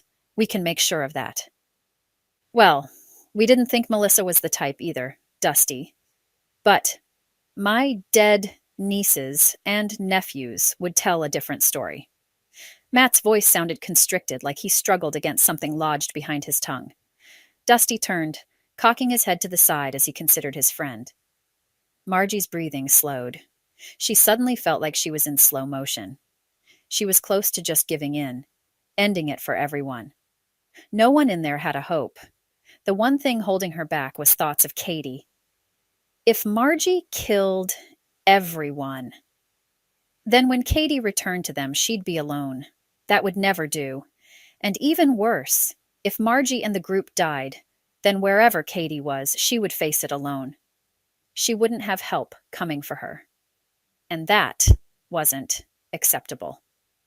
Margie pushed off the chair and moved to look out the small section of glass in one of the smaller windows. I don't know what to do, Dusty. Matt said Cady was taken. Fine. I can go after her. We can all go after her. But if we leave, then we leave Bailey without care. We can't run into a fight carrying a sick teenager and a baby. It's just, we can't do that. It only puts us all at risk. Margie's shoulders rounded forward as she considered the various options ahead of her. None of them looked promising. None of them looked beneficial. Arms crossed, Margie muttered, If we all die, Cady would be alone. She'll have nothing to come back to. If she can get out of wherever she's at. She sighed, her chest sinking inward at the pressure of what to do confounded her. You want to go after her? Matt took a step toward her, having already put his gun away. Margie whirled. What do you think? Of course I do. She's my daughter. She's my child. I need to save her. I might not look like much in my 60s, Matt Purdock's, but I made it here from the Seattle cruise port. I escaped so much with my husband, only to have him die at a gas station. I got away from there, found Riker here. She waved her hand toward the teenager who lifted his chin as if he were proud of his role in their arrival. And joined forces with a psycho. Let's be honest. He's dead. We made it back to Cady's house and grabbed her neighbor, and he died as we reached Bonner's. I've come too far to stop now. Too far to tell my daughter, sorry. But I'm not sure I can do anything to help you. She shook her head. She'd covered so much, too much, and she didn't have the mental capacity to actually list out everything she'd done to stay alive. There was nothing logical in any of it. And yet, there she was considering death over survival? Margie shook her head and braced her hands on her hips, lifting her chin. Here's the thing. I don't want to kill anyone. I don't want to give up. That's the coward's way out, and we're not cowards. But we need a plan. I want my granddaughter to live, if for no other reason than to prevent the moment when I stand in front of my daughter and I have to tell her her only child is dead and by my hand. I can't do that. I won't. She narrowed her gaze at Matt. And you shouldn't ask it of me. Matt sighed, folding his arms across his chest and nodding her direction. You're right. I'm sorry. His apology threw Margie's momentum off. She hadn't heard words like that in a long time. Not while fighting for the right to survive. There she'd almost been willing to walk away from life when she had no idea what lay ahead. Do you really think we can do this? Margie asked Dusty. He'd lost Elba, and there he was, as if he had so much to live for. What? What did he have going for him that gave him the fire in his eyes to keep fighting? Dusty looked down at Bailey and shook his head. He stepped back, motioning for Matt and Margie to join him. We need to compile all the intel that we have.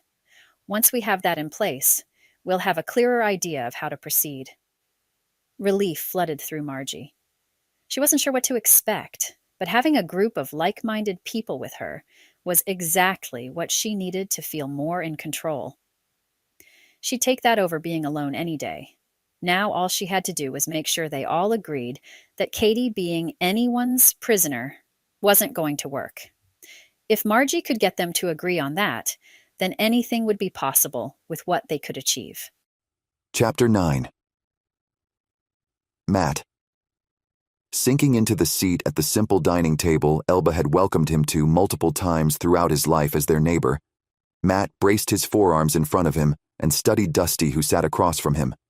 He didn't say anything. That wasn't Matt's position.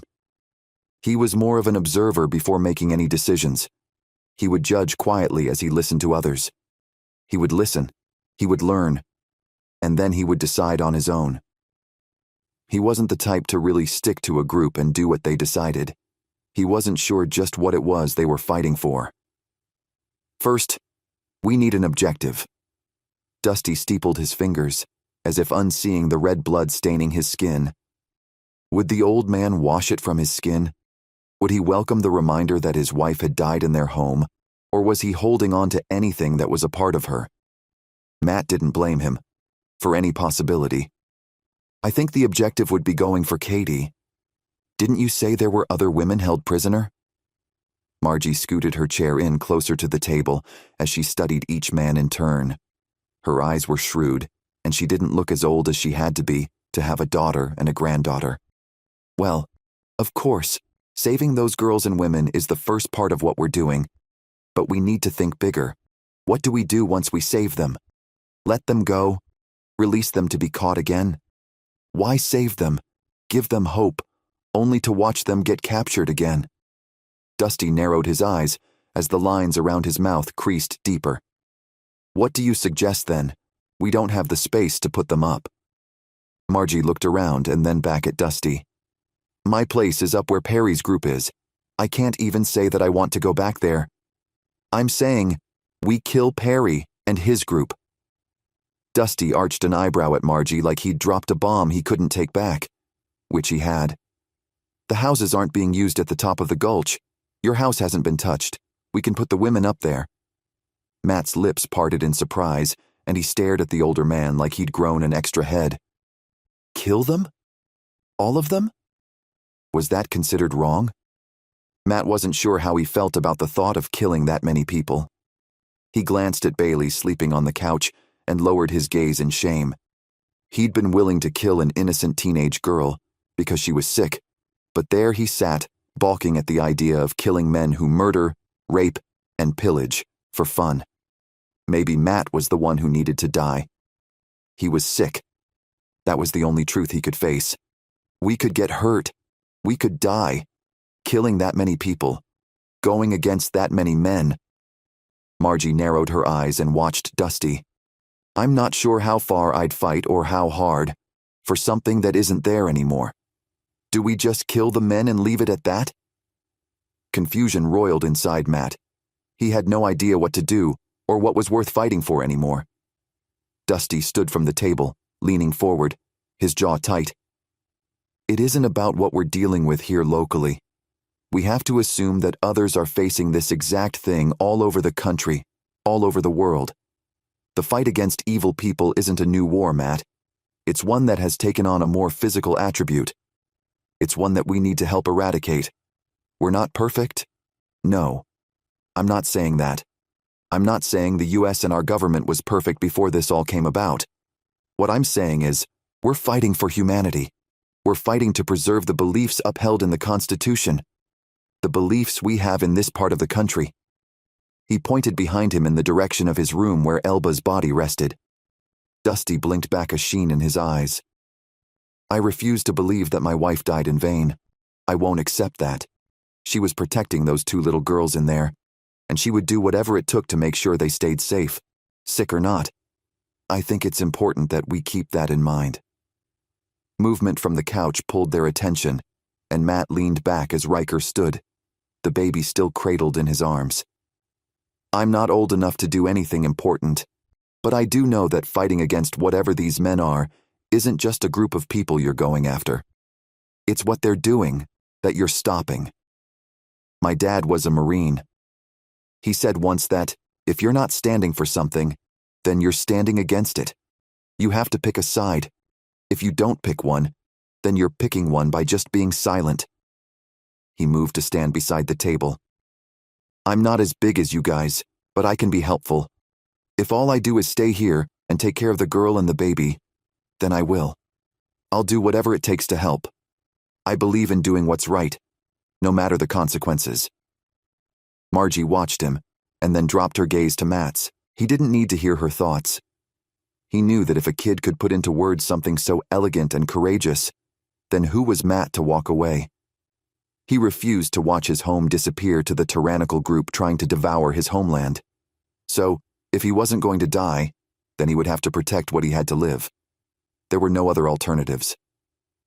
Matt nodded, clasping his hands together as he rested them on the table. Okay, Dusty, you're in charge. What do we do? And fighting expressions settled into place on each of their faces. They'd most likely fail. They were nothing but 2 seniors, a minor, and Matt who wasn't even sure what he was fighting for, but they were a start, and every revolution started somewhere. Chapter 10. Perry. Dumb, stupid scavengers.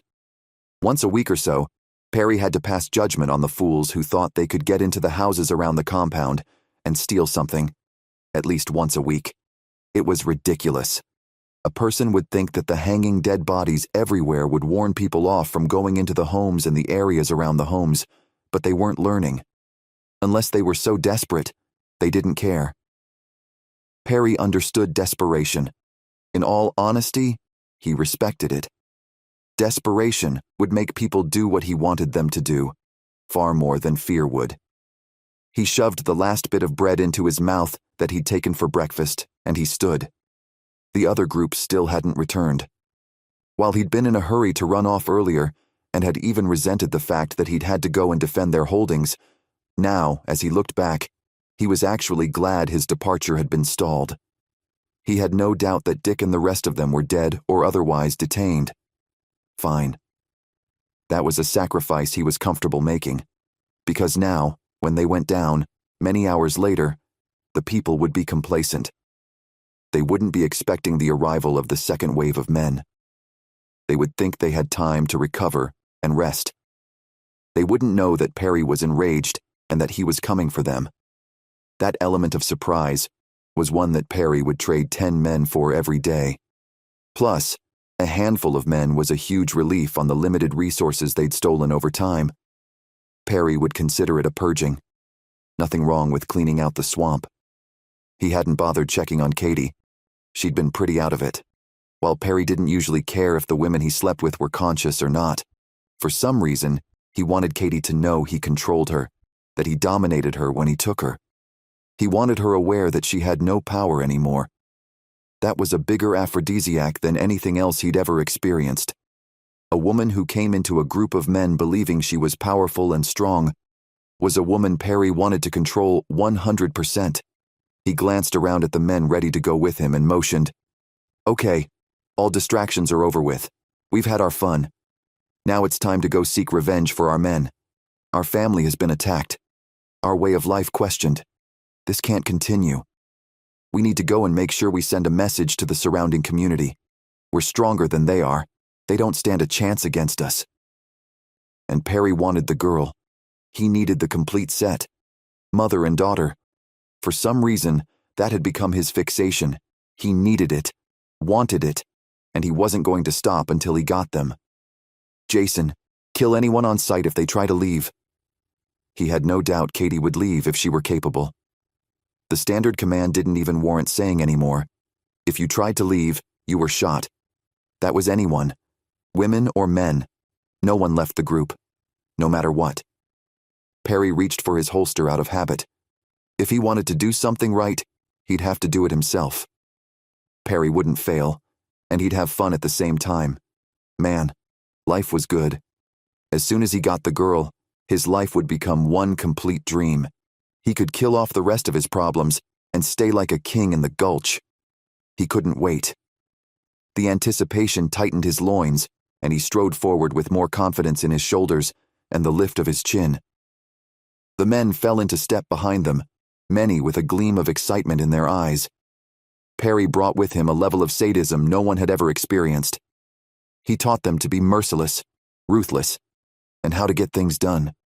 He taught them the meaning of power and just how to use it. And he knew it. Chapter 11. Bailey. Bailey slowly opened her eyes, blinking to clear the haze in front of her. Or maybe the haze was all in her mind. Nothing was clear. She swallowed, glancing around the room until her gaze landed on her grandmother, 2 men and another guy. Her age, with a baby. Was she dreaming or hallucinating? Things seemed really clear, though. Mom had said something about not knowing what was real and what was fake when she was sick. Bailey leaned forward, resting her elbows on her knees, and hung her head as she stared at the piling in the carpet. Dizziness assailed her. "I'll stay with Bailey and the baby, if that will help." The young man's voice scratched across the nerves standing at attention in Bailey's neck. She blinked again, wondering why the carpet looked like it was crawling with bugs. She couldn't move her feet. More hallucinations. She laughed, the sound dry and rough with pain. "Bailey!" Margie's chair scraped across the floor, and in seconds Margie's hand rested on Bailey's back. Jerking to the side, out of her grandmother's reach, Bailey hunched away, careful to keep distance between them. "I'm sick. You can't. You shouldn't." Margie shook her head, reaching out and ignoring Bailey's fear. "No, honey. I'm not worried about getting sick. I'm just worried about you and your mom." "How are you feeling?" Bailey relaxed into a more natural position, struggling to keep her eyes from closing. She pressed her fingertips to her temple and scrunched her mouth. She wanted to say something, but nothing would come out. She couldn't form the right thoughts. What was she trying to say? "Are you feeling okay? Do you remember where your mom said she was going?" Margie reached up, smoothing the chunked hair at Bailey's nape. Her hair. Bailey twisted her fingers together and stared at the floor. Mom cut my hair. She said I look too much like a girl, and we have to protect ourselves. And she cut it off. Eyes brimming with tears, Bailey lifted her gaze to her grandma's face and shook her head, her voice breaking on every other syllable. I didn't want her to cut it. I swear. Now I'm sick. Why am I sick? I'm not supposed to be sick. A lot of people are sick, Bailey. More people are dead than alive from this virus. I'm sorry, I know you don't feel well. She rubbed her hand up and down Bailey's back in what was probably meant to be a comforting gesture, but that just left Bailey feeling itchy and out of sorts. Bailey blinked and sighed. She blinked hard. No, I wasn't supposed to get it. I had the vaccine. She shrugged and shook her head. The room stilled. How did you have the vaccine for a virus that no one knew about? A man's voice interrupted Bailey's thoughts, and she blinked again, having a hard time focusing on the people in the room. Since she couldn't focus on one face, she dropped her gaze to the carpet again and spoke carefully. That's the thing. Mom knew the guy who made it. Well, he wanted Mom to take the vaccine and stay with him after everyone else died. He said it was their chance to repopulate the earth, start over. I saw the guy. My dad was better looking, less crazy. Surprisingly, Bailey felt calm as she spoke. She shook her head, just the smallest amount as she took a deep breath. Mom was supposed to take the vaccine, but she gave it to me while I slept. Bailey scowled and jerked her gaze to her grandma's face. Why would she do that? Because she loves you, Bailey. Were Grandma's eyes teary? That couldn't be the case. Grandma Margie was like Bailey's mom, stoic and unemotional. They always kept their cool and never did things that were considered emotionally charged. Bailey had never understood their mindset, but she'd often wished she had the same gift to stay reasonable, even in the face of crazy. Wait, your mom knew what was happening? She was a part of this? The man's voice was louder, angrier. Bailey shrank back into the couch. She searched the room and noticed the faces swimming in front of her. She blinked to make them stop, but that just added a blur to their edges. She shook her head and jumped wobbly to her feet. No, Mom helped create the plan. Jackson. He took it and did this mess with it. Mom wasn't a part of it. She wanted to warn people, tried to warn her cousin in the FBI, but it didn't matter. He didn't listen. She warned Scott, and he went to Boise. Anyway, his family. I don't even know where Scott is. Bailey sniffed, reaching out as she stumbled forward, pressing her hands against the couch as it caught her fall. In angry mutterings, the man spoke to the other man in the room. I don't believe this. We're talking about going after a woman who was the cause of this entire thing. I don't believe it. I can't. She deserves to die. No, actually, she didn't create this. She's not the reason this got this bad. You heard the girl.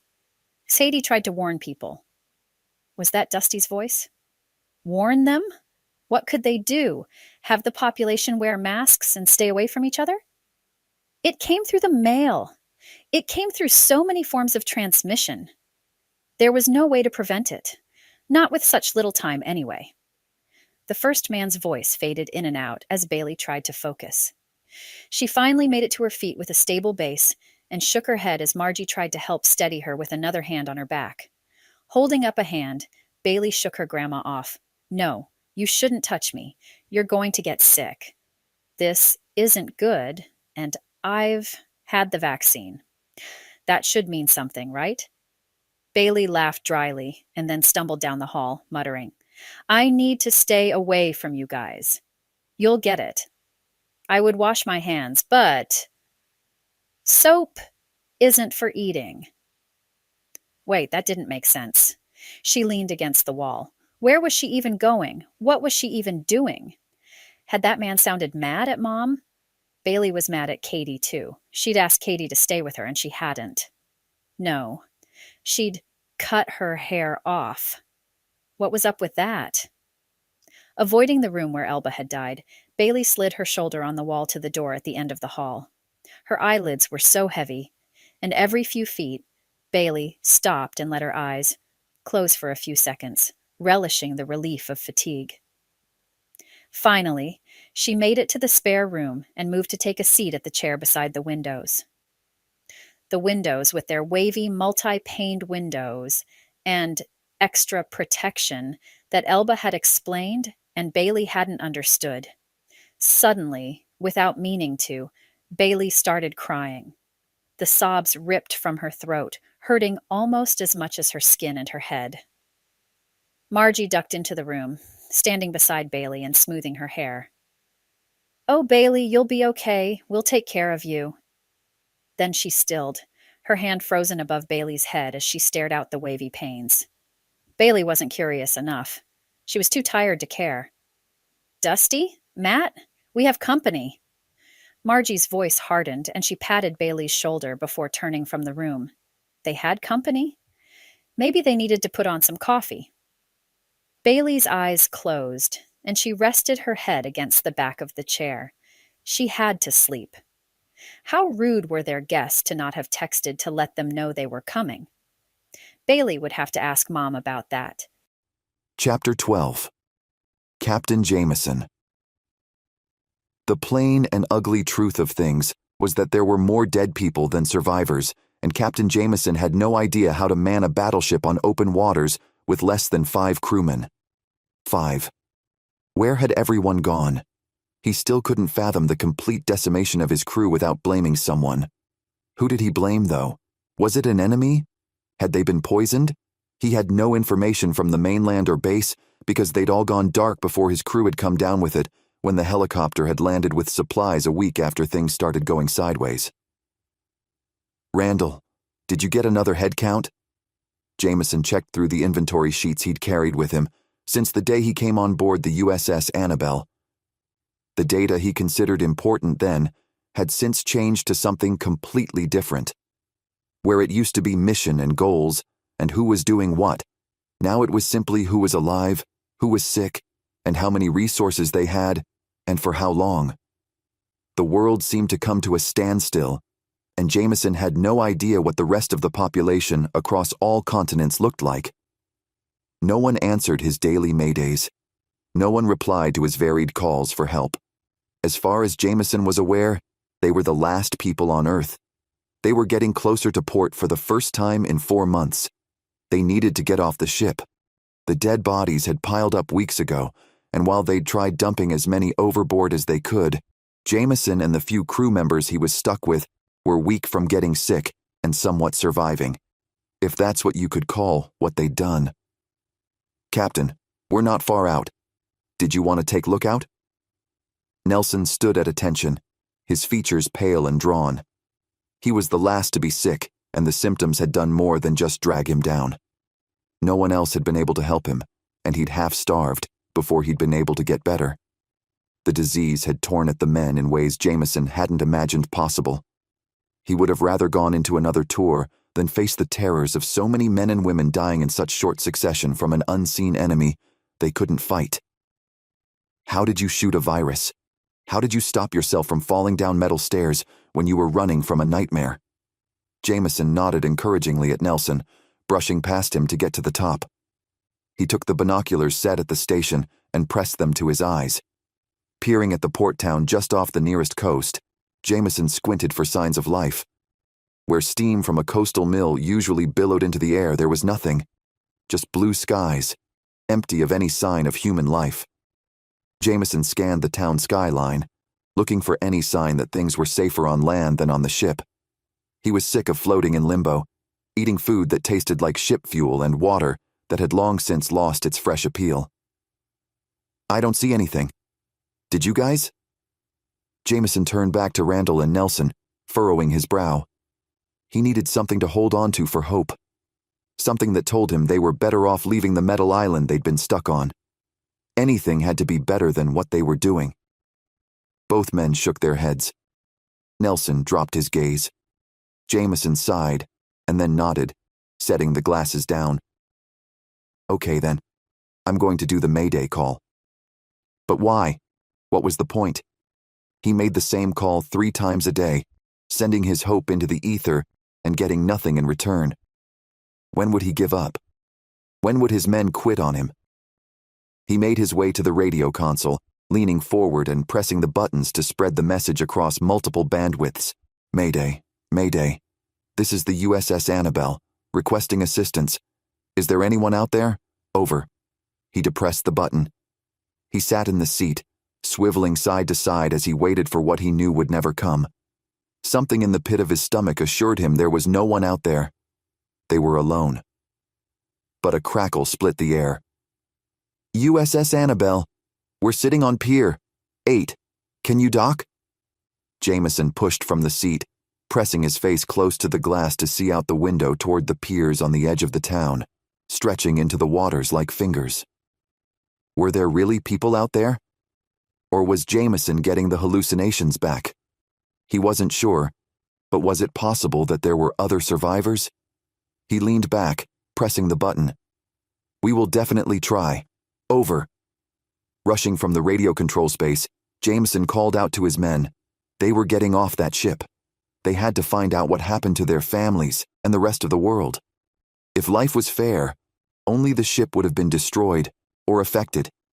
If life was fair, communications had been destroyed, and that was it. If life were fair. Chapter 13. Cady's sounds of life around camp worked their way into Cady's subconscious as she stirred. She had to come up with a way to wake up faster, but she was still weak from recovering from the virus, and her current situation wasn't helping anything. Her body had been through siniger.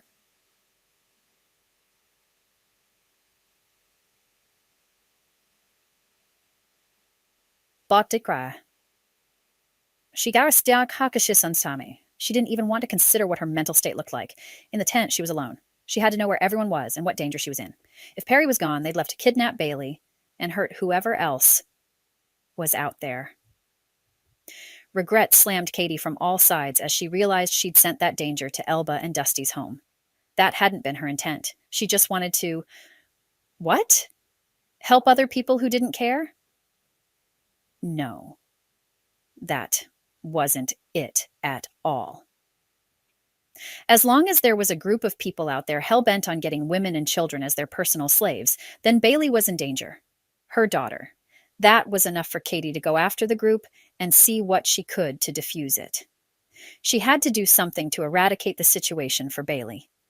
Bonner's Ferry was supposed to be the last safe place they had. If they didn't have that, then what did they have? Nothing. They had nothing, and they might as well give up. Scratch. Scratch. Cady? Lila's soft whisper relieved the building pressure in Cady's chest. She nodded from her spot on the floor and croaked, "Still here." Lila's soft sigh could have been shouted across the small campground. "Good. I got some nightshade. I've wrapped it in some aspen leaves so your skin doesn't come in contact with it. There's enough there for 8 people. It's a powder, so be careful." Sadie had heard of nightshade. It grew naturally in the wilds of North Idaho and was deadly fresh. Dried and powdered, it could do horrific harm to anyone who ate it. Touching it was something painful as well. She rolled painfully to her stomach, wincing with every movement as she readjusted and tested to see what she could move and what she would be forced to treat as a handicap. She couldn't afford any weaknesses. "What do I put it in? What will it do to him?" She wanted the worst possible pain imaginable. She wanted him to pay for how he was hurting her and how he wanted to injure Bailey. That just wasn't okay to Cady. "You'll put it in his food. There's no real flavor, but it's dark. Keep it in the stew." Lila's whisper sounded urgent, as if people were all around. Was that possible? How many people are out there still? Did he leave? She wanted to get out of there. Cady regretted coming to try to stop Perry and his group. She regretted thinking she was stronger than she was. Was that just her? Or was she still delusional from the sickness? Nothing made sense anymore, and she couldn't be trusted with the powder. Not when, Lila obviously was counting on Cady to get it to Perry. He'll get deathly ill. If he eats enough, he'll die. If not, then he'll get weakened enough that people can leave, or at least kill him. Maybe by people. Lila meant her. Maybe she wanted to hurt Perry, but hadn't been able to get close enough. Sadie nodded, staring at the tent material which made up the majority of her current world and awareness. We need to get the women on our side, Lila. Is there any way we can do this? Cady had no idea what the circumstances were like out there in the light of day. I have an idea, but we need to distract the main guard. That isn't easy to do. He's very loyal to Perry. Bitterness laced the woman's whispers.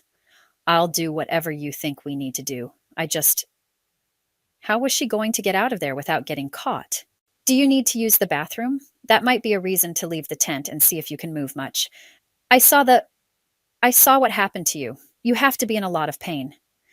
Lila's concern was evident, giving Cady a sense of comfort she hadn't expected in her circumstances. Why are you here if you don't have to be? Sadie couldn't ask herself the same thing. She knew what she was doing. She knew what she was planning and what she was trying to prevent. What could Lila possibly have to keep her in hiding? The older woman didn't say anything for a moment, and then her reply came softly, as if she struggled not to cry. My daughter, Tina, I thought she was one of the ones that jumped. But she's not. The ones still here were punished for the ones who died and their choices. What Lila didn't say, and she didn't need to make obvious, was the fact that she'd probably seen everything that happened to her daughter, sitting there, in the dark, alone. She waited for a chance to break them free, aware that if she got caught, she wouldn't be in a good position to help her daughter or anyone else for that matter. Sadie licked her lips. Of course, there I was, getting myself captured when I could be doing more for her out there. No, actually, this works out. Perry wants you for some unfortunate reason. You can get close to him. I can't get close to him. This will have to work. We'll make it work. The powder is in your shoe. Be careful. A slight rustle told Cady that Lila disappeared. Maybe someone was coming. Maybe someone had seen her. Maybe she was in some kind of danger and Cady was going to be on her own. Cady's stomach twisted. She really did need to use the bathroom, regardless of the suggestion Lila had made. Rolling to all fours, Cady groaned, clamping her lips shut to hide her pain. All she had to do was get out there and put on a show. Lila had an idea. The woman had ideas, and Cady was doing whatever she wanted. Did that make Cady smart or foolish? She didn't have any other options. She'd go along with Lila. She had nothing else to do. Because if Perry had his way, she'd lose all of her options along with her daughters. What was she going to lose to save them both? Chapter 14. Margie. The truck isn't far from the front door. Margie took a deep breath, determined to figure out a way to get them out of there. We should have moved the bodies when we had a chance. Riker paced back and forth in the kitchen, holding the baby like she was his lifeline. Whatever he was doing it well. The baby hadn't made a sound as Riker moved with it. Margie had a feeling that wouldn't last. We haven't had time, Riker. I agree with what you're saying, but we need to readjust our expectations. Margie braced her hands on the table, twisting her lips to the side as she thought through their options. Matt and Dusty said nothing, as if they too wondered what to do or what actions to take. Talking more about Cady's role in the end of the world wasn't something Margie felt up to. The arrival of the men outside couldn't have come at a better or worse time. She needed the reprieve from the interrogation from Dusty and Matt. What if they decided saving Cady wasn't worth the effort? No matter what part Cady had played in the virus and its distribution, Margie refused to abandon her. Sadie was her daughter, and she wasn't a mean person. No. At the same time, Bailey, and an infant weren't exactly good companions to go into a fight with. We're stuck in here? Riker licked his lips, his eyes widening as he realized they really were trapped in that home that had already lost one of its residents, and with a dog, no less. Shoving off the table, Margie approached her new friend with her hands at chest level. Okay, take a breath. We have to figure out how to get you, Bailey, and the baby out of here without engaging in a fight. Margie looked over her shoulder. Matt, is your place unmolested? If they could get the kids out and somewhere safe, then Margie would feel better about fighting to save Cady. She couldn't sacrifice one of her family members for another. That just wasn't the way things worked. Matt stared at Margie as if she'd grown an extra head. Dusty kicked him under the table and folded his hands while he narrowed his eyes. We'll put them in the cellar. They don't need to go to Matt's. The cellar is soundproof, fireproof, and floodproof. They'll be safe in there. Dusty glanced down the hall, lowering his voice. Are you sure you want to put Bailey in there with the boy and the infant? No one mentioned Ranger. Maybe the dog would go with them to fight. Did Margie want to do that? Bailey didn't seem like she'd hit the hallucination point, but that didn't mean she wasn't close. Would Bailey be safer locked in one of the bedrooms? The uncertainty was unnerving, to say the least. The quiet wrapped around them as they all thought, and a whisper of a partial shout came from the fireplace. Margie jerked her head to the side, staring in alarm at the opening. Dusty waved his hand, whispering as he spoke. If they're close enough for us to hear, then they're close enough to hear us. We need to make decisions now. Stop second-guessing what we want to do. Margie nodded tightly. She waved her hand to Riker and leaned down to Dusty's ear. Let's put the boy and the baby in the cellar. I'm not sure about Bailey yet. She's probably going to be fine where she's at. I'm not willing to let anyone in here that doesn't belong. She was willing to fight to the death.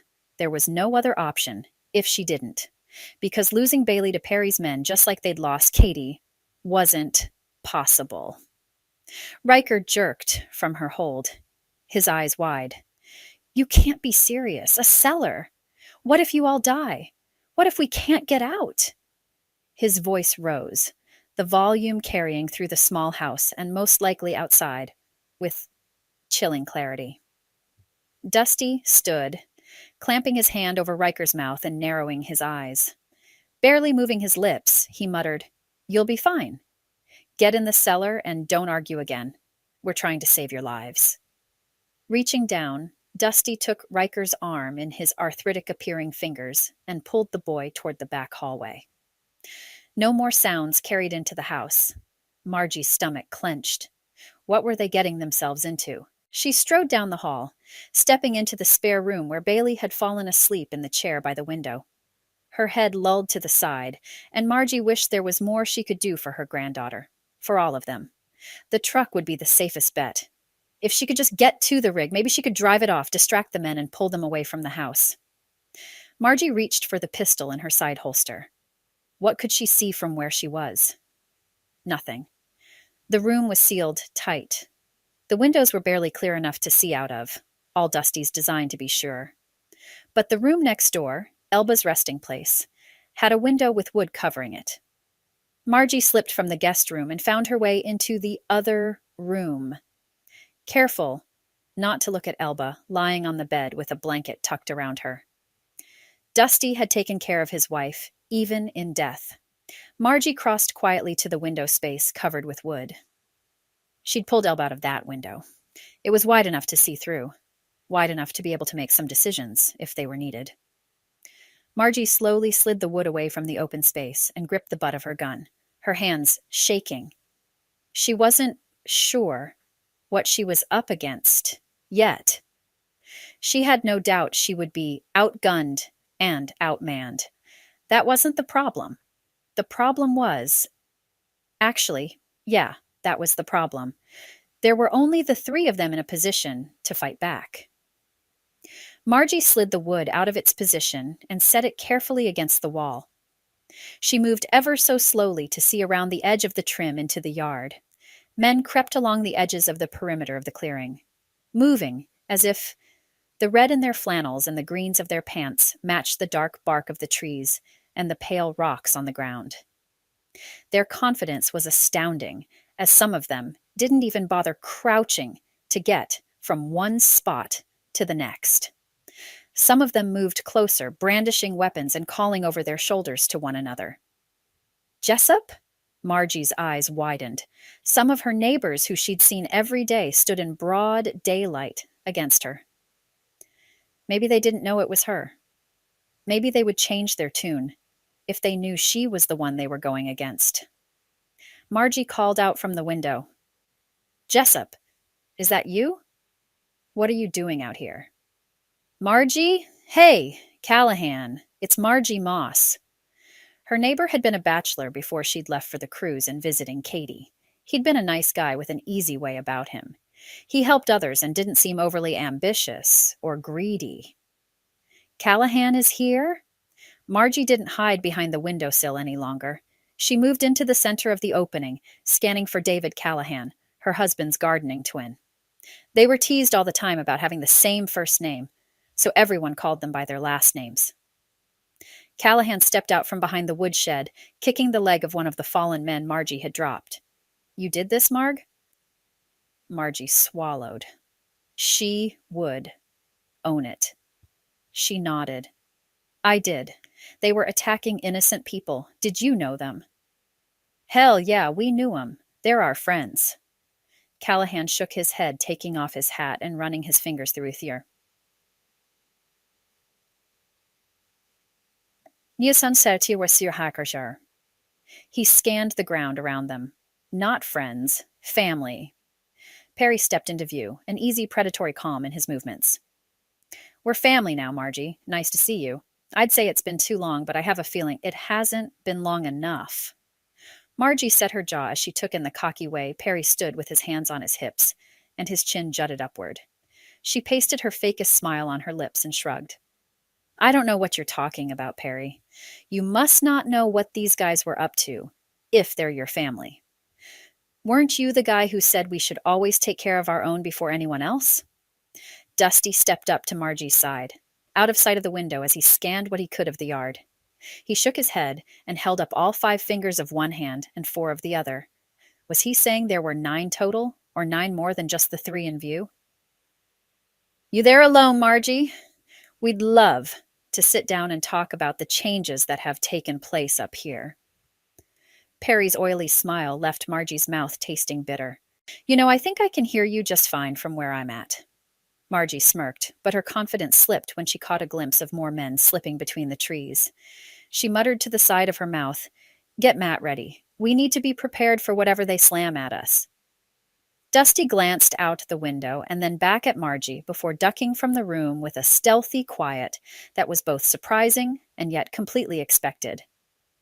Tyson, is that you? I'd know that shock of blonde hair anywhere. But Tyson didn't step out from the trees. And that's when Margie wrapped her confidence around herself and glared into the yard. Perry, I've heard rumors about what you're doing to the local girls and even some of the men. I don't appreciate my friends being bad-mouthed. What are you doing that's making them say these horrendous things? Men? What do you think I am, Margie? We don't prefer men. That's just wrong. Perry's laughter was raucous and reeked of risque humor. Margie waited for a moment of the silence to pass. Maybe he would stick up for himself. Maybe he would deny it. But he didn't. So, what? You're not going to deny the things I've heard. Well, that depends, Margie. What did you hear? His teasing tone didn't fit the situation, and that drew Margie's hackles up even more. She cocked her head to the side, moving her hand further in front of her in case she needed to draw fast and without warning. The things I've heard don't bear repeating. Perry's laughter filled the clearing, bouncing off trees, the outbuildings, and the dying grass. Oh, if they don't bear repeating, then they're probably wrong. Margie narrowed her eyes. Was she relieved? Or did she think he was lying? Before she could say anything else, Perry reached over and slapped the shoulder of Callahan standing next to him. The things we've been doing should be causing nightmares and shouldn't be talked about in mixed company. He threw his head back and laughed and laughed. The sound was sickening as his intent rippled through each of the men on the ground and then up through Margie and into the house. Have you seen my daughter, Perry? She threw the verbal challenge down amongst his laughter as if that would be gauntlet enough. And it was. Mirth died on every man's lips, and the group turned as one to stare at Perry, wondering what he would do next. Perry stepped closer to the house, only 2 feet, but enough that he separated himself from the collection of men. It was almost as if he isolated himself alone with Margie. His voice was barely above a whisper, and yet it carried through the space between them with the chilly pain of a well-sharpened knife. I have seen your daughter, Margie. Cady, right? And before the night is over, I'll have done unspeakable things to her and your granddaughter. He didn't laugh as the amusement in his voice faded to pure evil. Callahan shifted his stance, staring at Perry with something like uncertainty in the slump to his shoulders. That might be the group's weakness, the fact that they didn't know completely just how unhinged Perry was. Margie hadn't known. Even the small piece of conversation they had wasn't barely hinting at what he was capable of. That left Margie feeling sick and empty inside. Perry had Cady, and he was boasting about all the things he was going to do to her. Margie lifted her chin. He'd get a chance to do whatever he wanted to her daughter, if he survived the encounter with Margie. She might be older, but she wasn't worthless or helpless, and she could still claim a mother's righteous anger. She had more at stake than just her daughter's well-being. She had her granddaughter to worry about as well. Margie gripped the butt of her gun tighter in her fingers. She hoped she was a better shot from that distance than she'd been up close. All she had to do was place the bullet directly between his eyes. Chapter 15. Matt. They're in control here, Dusty. Do you really think Margie should be yelling to them from the house? She's going to give something away.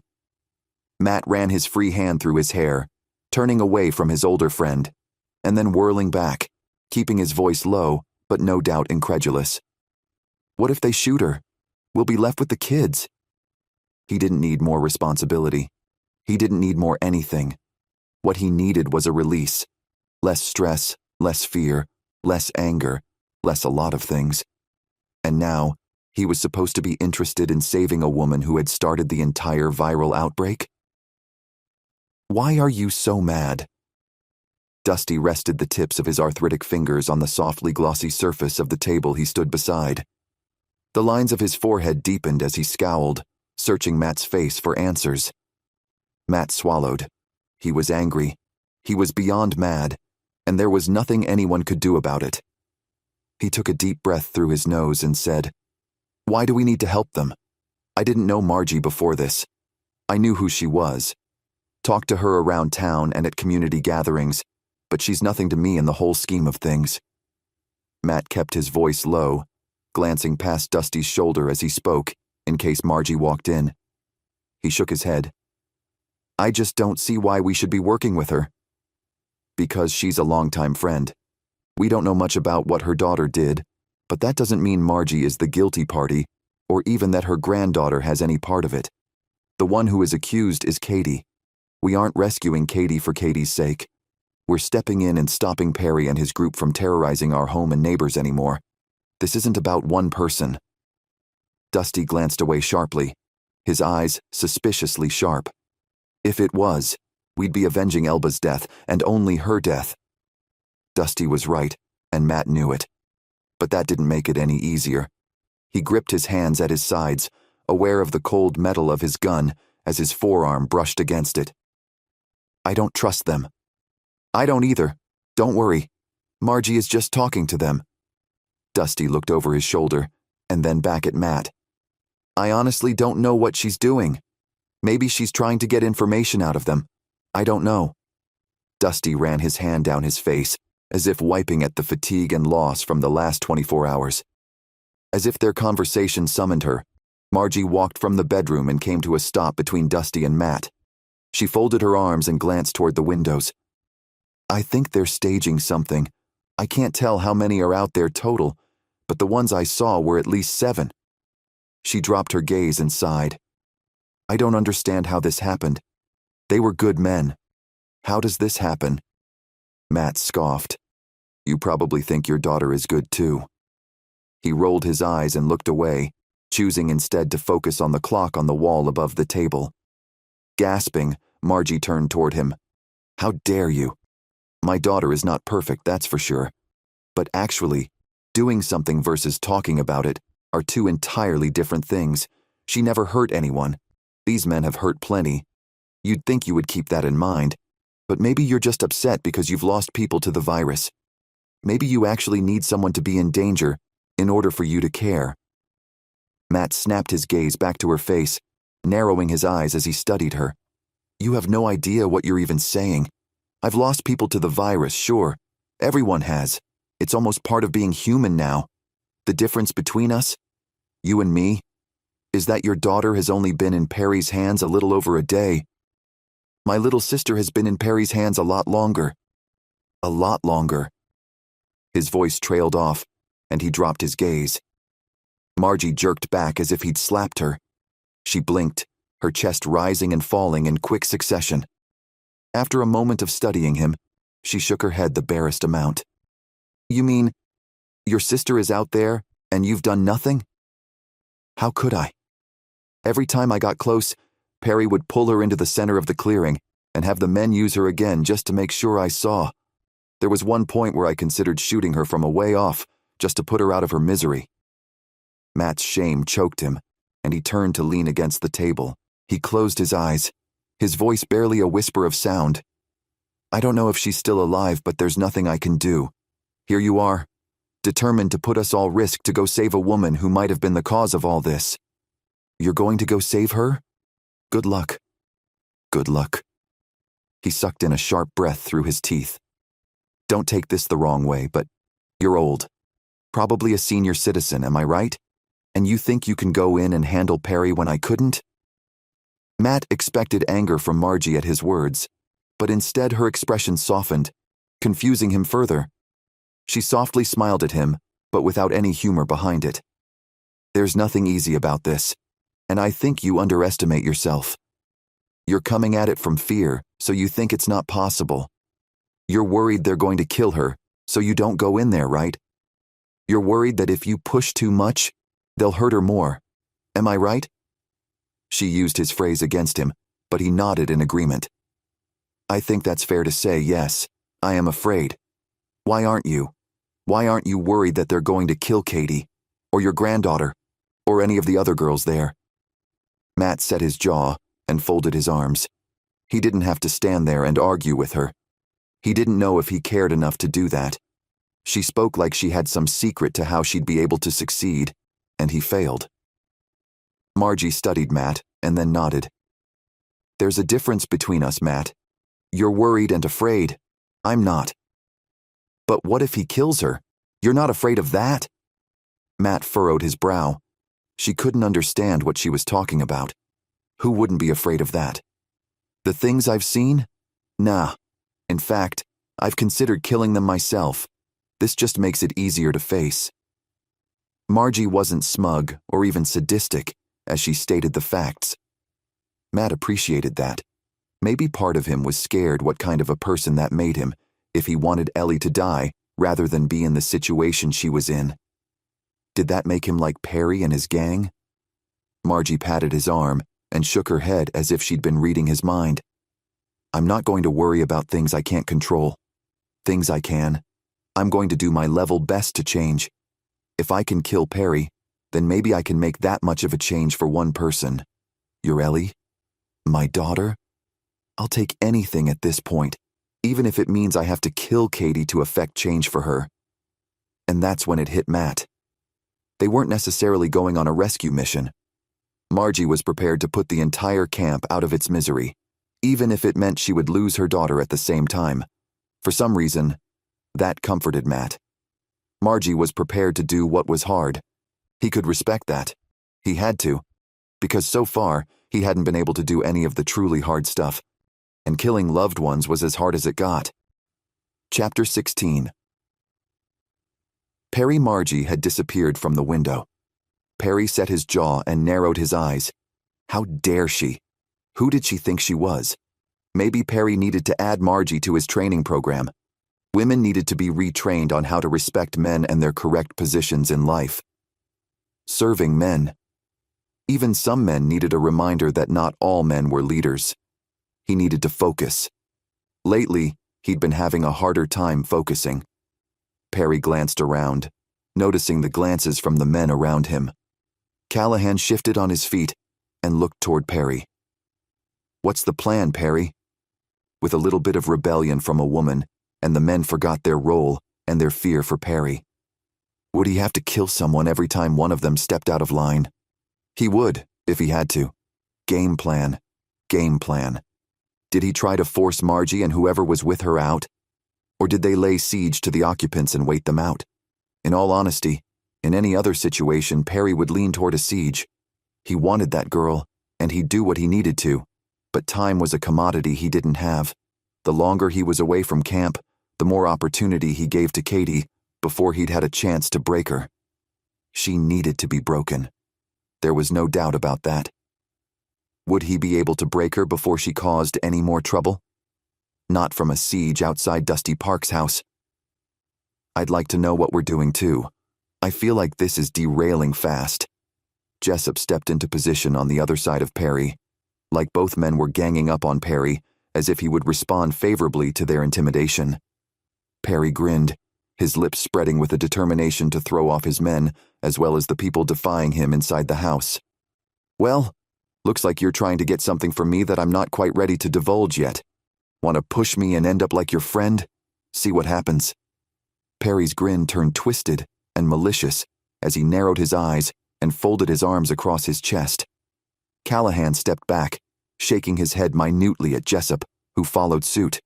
That was a partnership Perry hadn't seen until then. He'd have to watch them. Something wasn't right, but Perry couldn't work on that problem right then. What he had to do was focus on Margie.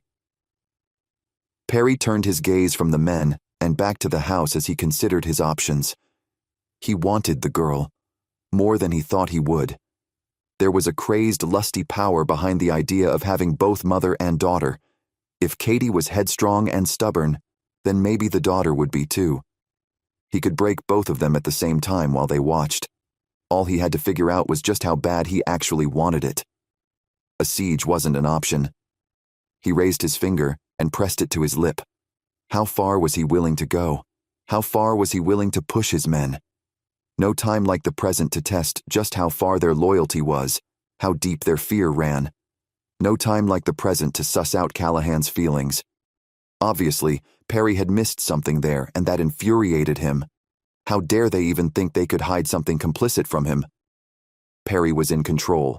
Time to remind them. Again. They lived because he okayed it. They ate because he approved it. They screwed girls because he provided them.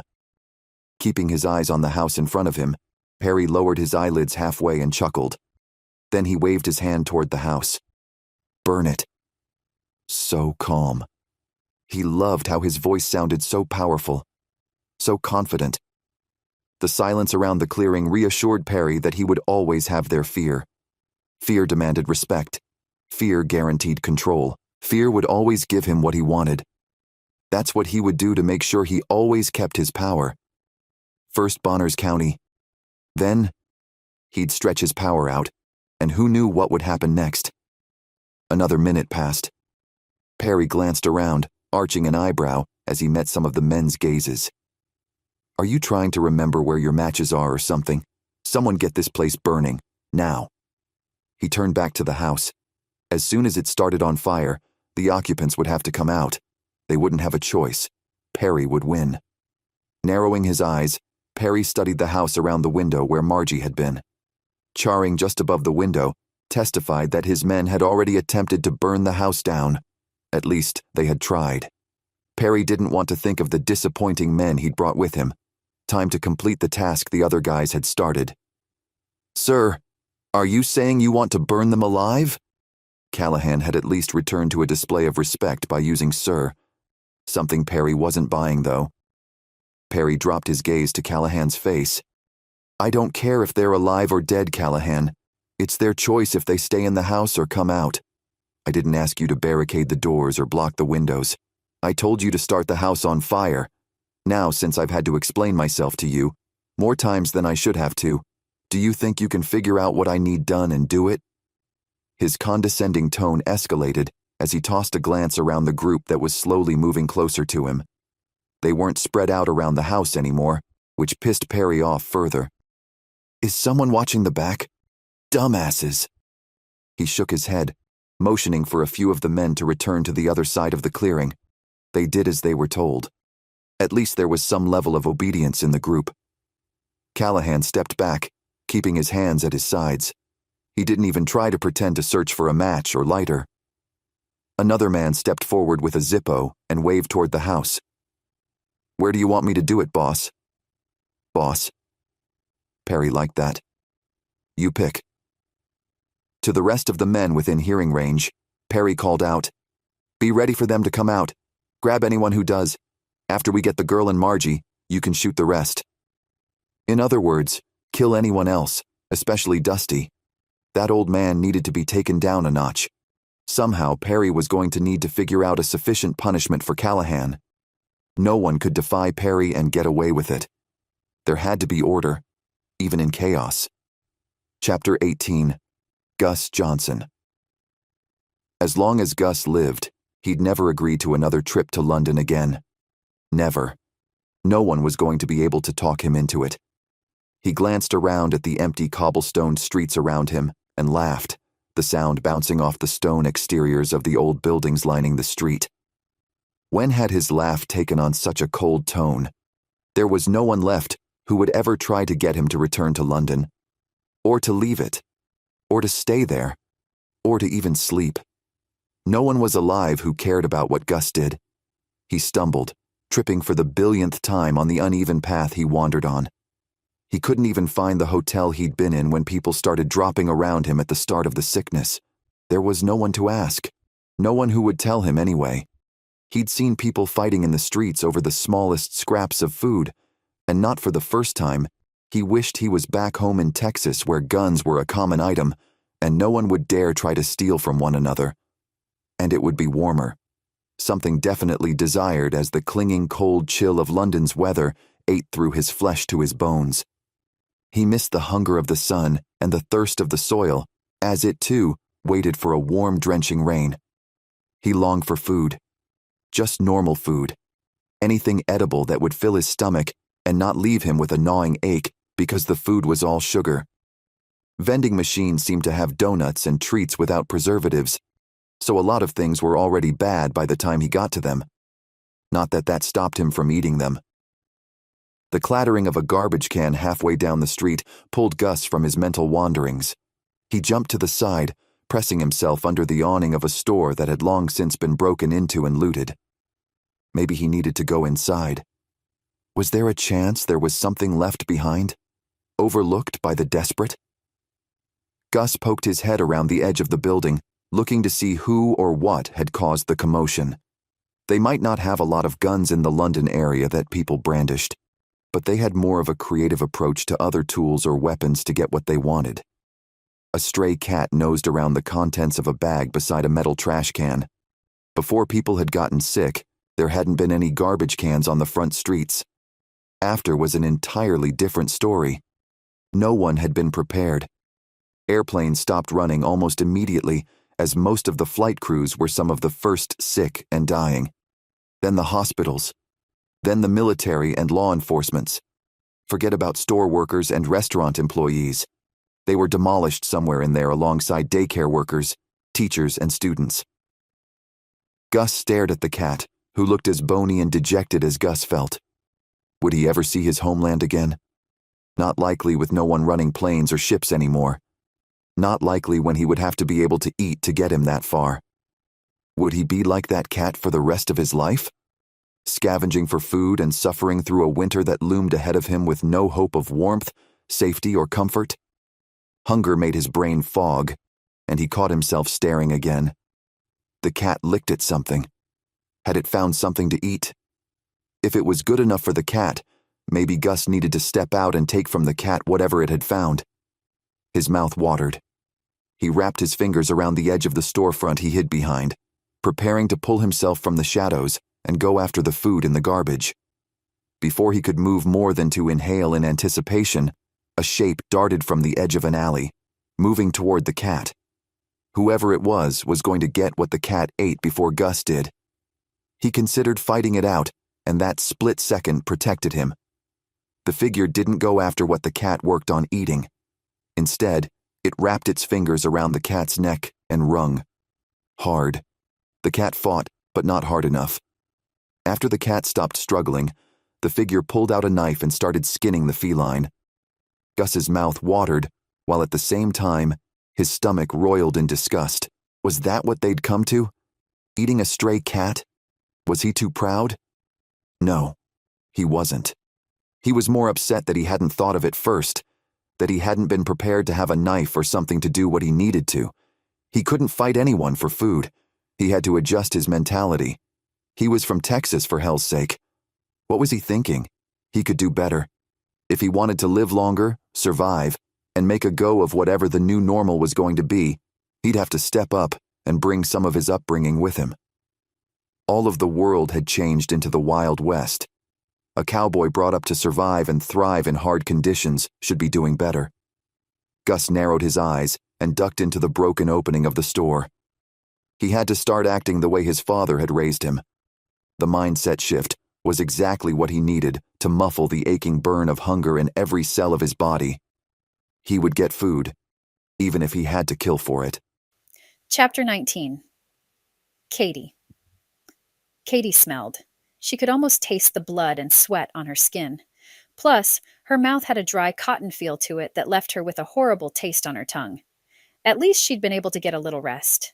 After Lila disappeared, Cady hadn't been able to force herself up from where she'd rolled over to her stomach. Her nostrils flared as she realized she had to use the bathroom, and not because she needed a reason to leave the tent. Ignoring the pain and aches of her body where she had taken a massive beating as much as she could, Cady drew her hands up beneath her shoulders. She kept her eyes closed and gritted her teeth, which caused more soreness. She must have taken a bigger hit to her face and jawline than she'd originally thought. Her throat seemed to be swelling more as time went on, which made it hard to swallow any sign of saliva she might have. No one was going to come get her and cater to her wounds. She knew that. She could almost feel the animosity and fear in the camp, as if it were like a thick layer of fog laying over the area. Sunlight and shadows speckled the sides of the tent. Cady had no doubt the top would be the same. She just couldn't turn her head easily to see it. She pushed with her arms, her joints creaking and popping as she moved. What injuries was she dealing with? They all seemed to try to cancel each other out as they hurt more and more. Ignoring one just allowed another to break through to the forefront. After enough struggling, Cady was able to get to all fours. She moved cautiously, turning herself around to face the tent door. She could do this. The more she moved, the easier her muscles did what she told them to. Unzipping the door, Cady crawled through the small opening and panted as she let herself plop to the ground beside her shoes. When had she taken them off? Glancing inside the tent at Perry's belongings, Cady recognized the mentality of a neat freak. He would have taken her shoes off to prevent her from getting anything unnecessarily extra in the tent than what he wanted. Something small she'd keep in her artillery against him. Cady sighed, glancing around the camp she could see from her spot by the tent. A man leaned against a tree trunk at the only opening between trees that obviously led to a road or path. Cady remembered arriving there the night before. Okay, that direction was the way out. She scanned the rest. Small trails of smoke trickled upward from the center of a large rock fire pit in the center of the cleared space. Jagged rocks stacked around the pit reached almost 3 feet high as a protection from spreading the fire. A woman stood on the other side of the fire, moving something only she could see from her angle with a large stick. Interesting. The women were allowed around the fire. The man at the opening watched the woman, but with little interest. He dropped his gaze to study his fingernail and then dropped his hand to hold the butt of his rifle with his other hand. His dirty face seemed to be a combination of boredom and cruelty, not the best mix for anyone in any situation. The clearing was larger than it had looked when Cady had first arrived. She moved carefully, letting her gaze search further to the right. Ragged tarps had been hung up between trees on the far side of the clearing, just past a setup with mattresses lying around on the ground. She had to get out there. She glanced to the side, narrowing her eyes at her shoes, set nicely side by side. Lila had said something about putting powder in Cady's shoes. Glancing toward the guard and the women moving around quietly on the other side of camp, Cady tilted her shoes so the openings faced her. The packet of leaves had been shoved into her left shoe. Cady cast another furtive glance around, then pulled the packet from the shoe and shoved it into the upper part of her sock. The scratch of the leaves on her skin only irritated her for a moment. She had more pain everywhere else that swiftly suffocated the irritation. She pulled her shoes on, her shoulder muscles and ribs screaming at her in protest. She didn't have any other choice. She had to get this done. There wasn't a lot of time. She refused to get raped by Perry. She refused for anything else to go wrong for her. Things were going to start going right, or she'd be damned. Not that she wasn't already. A sturdy sapling stood sentry a foot or two from where Cady sat. After securing her shoes, she reached out, wrapping her fingers around the pitted trunk. She pulled herself to her feet, giving herself a moment to recover from the dizziness and the wobbling in her legs. The click of a gun being engaged snagged her attention from her pain.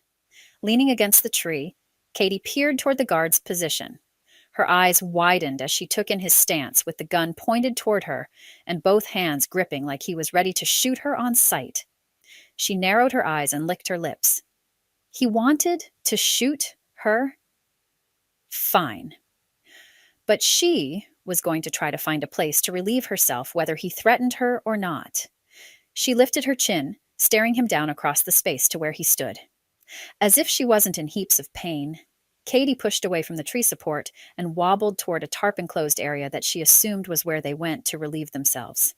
Her shoes scratched across the rocks and dirt underfoot as she moved. How was she able to hold it together? Pure, unadulterated willpower. Every time a thought wiggled into her mind that she just wanted to go back to Perry's tent and sleep, she tamped it down. No room for weakness if she wanted to save herself, Bailey, and any of the other women held there. The guard didn't follow her or do anything else but watch her as she moved. Obviously, he didn't volunteer to help her as she moved. Not that she would accept any help from someone like that. At the tarp, she wrinkled her nose. The smell suggested she had found what she was looking for. Flies buzzed overhead, and she pushed the tarp aside, wincing and recoiling at the sight of feces wiped on the inner walls of the makeshift cover, and what looked like dried blood. A bench had been set along the back that would sit at least 6 people at once. That was obviously where they went to do their business. Sitting beside people? A woman cried in the corner of the tarped-off area, wiping her eyes hurriedly at the sight of Cady. She sniffed, casting her gaze to the side. "Sorry," Cady murmured, unsure which way to go. Did she really need to go to the bathroom that badly? Her need suddenly disappeared, and she turned toward the woman who couldn't be more than 20 on the outside. Reality was more like 17 or 18. "Are you okay?"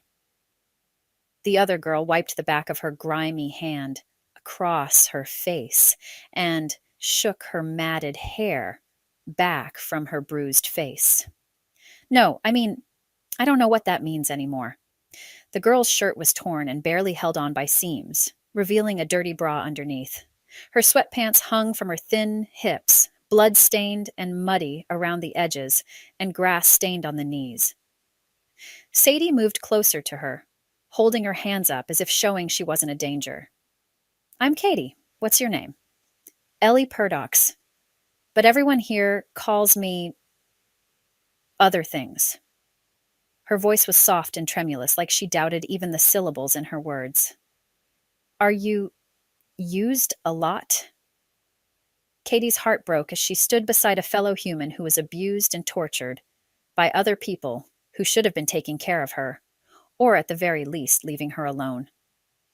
The girl, whose last name tied her to Matt, raised her eyes to Cady, all hope gone from her gaze. I guess. The days and nights kind of run into each other.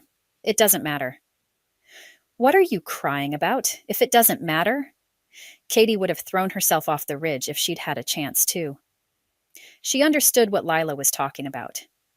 These women had no sign of hope, nothing to hold on to, except death. What would be better for them? Being rescued and then turned out into a world that had no idea what it was doing and was run by those with guns and more masochistic ways than the last. Or to die, get free from the memories of what had befallen them at that camp and the pains around losing family, friends, loved ones, and any glimpse at kindness their neighbors could have shown them. Perry took him, and the guys haven't been coming back when they go with him.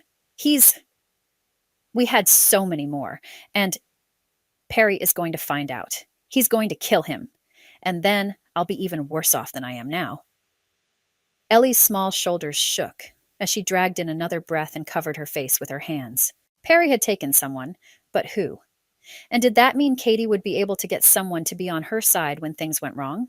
She wasn't sure, but getting Ellie's trust was going to be the first step in getting the women on her side. She stepped forward, wrapping her arm around Ellie's shoulders and squeezing her gently.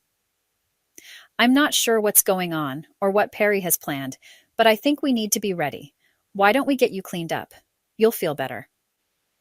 Feeling better was all Cady could offer the young girl.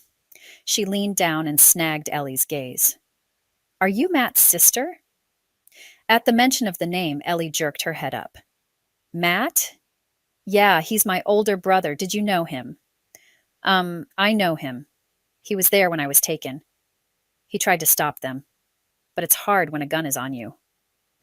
Sadie smiled assuredly, trying to add humor to the situation, but failing miserably. Ellie stumbled beside Cady, but didn't fall. I thought he was dead. She bit her lip and stared at the ground as they left the latrine area through the backside. After a minute, she reached up and stopped Cady with a hand to her upper arm. If he's alive, then why hasn't he come for me? Why hadn't he stopped them? Do you think... What if he doesn't know I'm here? Cady's chest hurt for the young girl. She didn't have answers to give her, and that was harder than anything else. Because somehow Cady had to convince these women that Cady was there to help them. She wasn't weak. After last night's beating, she would be hard to take seriously. Not to mention, they would all have fresh in their minds what happens to those who fight back. Fear was a hard emotion to mute. Wasn't Cady's fear acting exactly like that? Chapter 20. Margie. Reaching Bailey, Margie grabbed her shoulders and dragged her into the living room, forcing her to sit on the couch before she did anything else that might get them all killed. What are we going to do? We need a way out of here. Dusty chewed on his lower lip and then motioned toward the hallway. Let's go. Everyone in the cellar. We're not all going to fit in that space. Hiding isn't the way to do it. Matt held up his hands and shook his head. Let's forget the fact that the girl is sick. She could lose it. I've seen it happen. You think they're fine and they hallucinate and lose their sanity. They're dangerous. We can't be in a tight, enclosed space like that with her. He jerked his chin toward the dog. You think they'll let him stay here alone? Just get to the cellar. I'll take care of the rest of it from there. Dog and all. Dusty grabbed a diaper bag from the edge of the couch and bent down, wrapping his arm around Bailey's shoulders. Come on, Bailey. Let's go see your mom.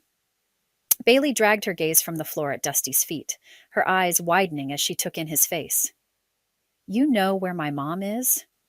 Was that Hope? Didn't she know that there was no room for hope anymore? I know where we can start, honey. Let's go find her. Dusty steered the now standing Bailey down the hall, leading Margie and Matt away from the kitchen. The dog followed, sniffing the corners of the floor along the wall, his ears perked forward. The jagged, shorn edges of Bailey's hair stuck out in various directions as she walked with her head bent down. Things had changed so much in the short amount of time since Margie had last visited Bailey at her home. Margie's granddaughter shuffled beside Dusty as she followed where he directed her. The cellar door opened easily, the panel heavy-duty but on hydraulics that slid silently as they moved up and down. Dusty looked past Margie at Matt, something unreadable in his expression. "I didn't tell anyone. I didn't want my secret to get out." Margie glanced back at the questioning look in Matt's eyes. His gaze flickered when he caught her looking at him, and neutrality shuttered his emotions. "What are you talking about?" Margie furrowed her brow as she stood above the hole leading into the cellar. Bailey climbed down the ladder easily, allowing a soft, cool breeze to come up when she moved out of the way and stepped off the ladder. "Come on, Margie. I'm not tricking you or anything. I have an escape route under there. I didn't want to tell anyone. You can't tell who you can trust out here anymore." He avoided looking at Matt. "Right. I understand that. Where does it go?" What if he was leading them into a trap? What if there really was no way out? What if he blamed Margie for Elba's death? Or Bailey? Margie's hands shook with the slightest tremor as she stepped onto the ladder and started down. Matt and Dusty stared at each other above her across the opening. What was Margie missing? Were they going to slam the door shut over them and set the place on fire? Would Margie expect anything less? Matt arched an eyebrow at Dusty, who sighed, and then moved into position to follow Margie down the ladder. She stepped off the last rung, looking around as she pulled from the stability the ladder offered. 2 foldable bunks were set up on the far wall, framed in by floor-to-ceiling shelving that was at least a foot deep. Food and necessary equipment took up every available space in bins, barrels, jars, Mylar bags, and large plastic containers. Very little walking space was allotted amongst the items. Riker sat in an Adirondack chair, set by the bunks where there was more space, rocking the baby and watching them with wide eyes. He studied Bailey with suspicion, which made Margie sad. They technically didn't have anyone else. If Riker had watched his family die, then he'd know the symptoms of the virus. And he would know how terrible things could get. He'd wait for those same things to tear Bailey down. He'd wait for her to be destroyed, and he'd never let himself get attached. Because he'd watched too many of his own loved ones die from the virus. What would it do to him if Bailey lived? What would it do to his mental state? He'd wonder why she lived and his family didn't. He'd probably resent her, and that would fester. Margie mentally shook herself from that train of thought. She couldn't predict the future, or what anyone would think or do. She just knew what she had seen until that point, and living had to be better for everyone involved. Dusty and Matt followed down into the cellar. Dusty held the door open a moment, whistling softly for the dog to follow. Ranger cautiously edged closer and tiptoed until he was able to jump down. Dusty let the door fall into place, and he locked it from the inside. When he reached the bottom of the ladder and stood beside Matt, he drew his eyebrows together and narrowed his eyes. "We won't be able to grab much, but take what you can carry. There are weapons on the other side of the tunnel, hidden in some of the log stacks." Tunnel? Margie cast another glance around the cellar space that actually looked more like a bunker than anything else. There was no evidence of a tunnel. What if Dusty blamed them for Elba's death, and he had brought them all down there for a mass murder? Suicide? Would Margie put it past him? Would she blame him?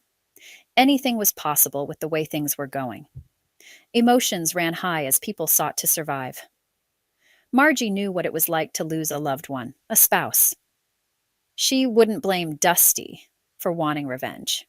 At least in her instance, She was already prepared for David's death because of his sickness that wasn't virus related. She wasn't prepared for how he died, but at least she'd been mentally prepared for his passing.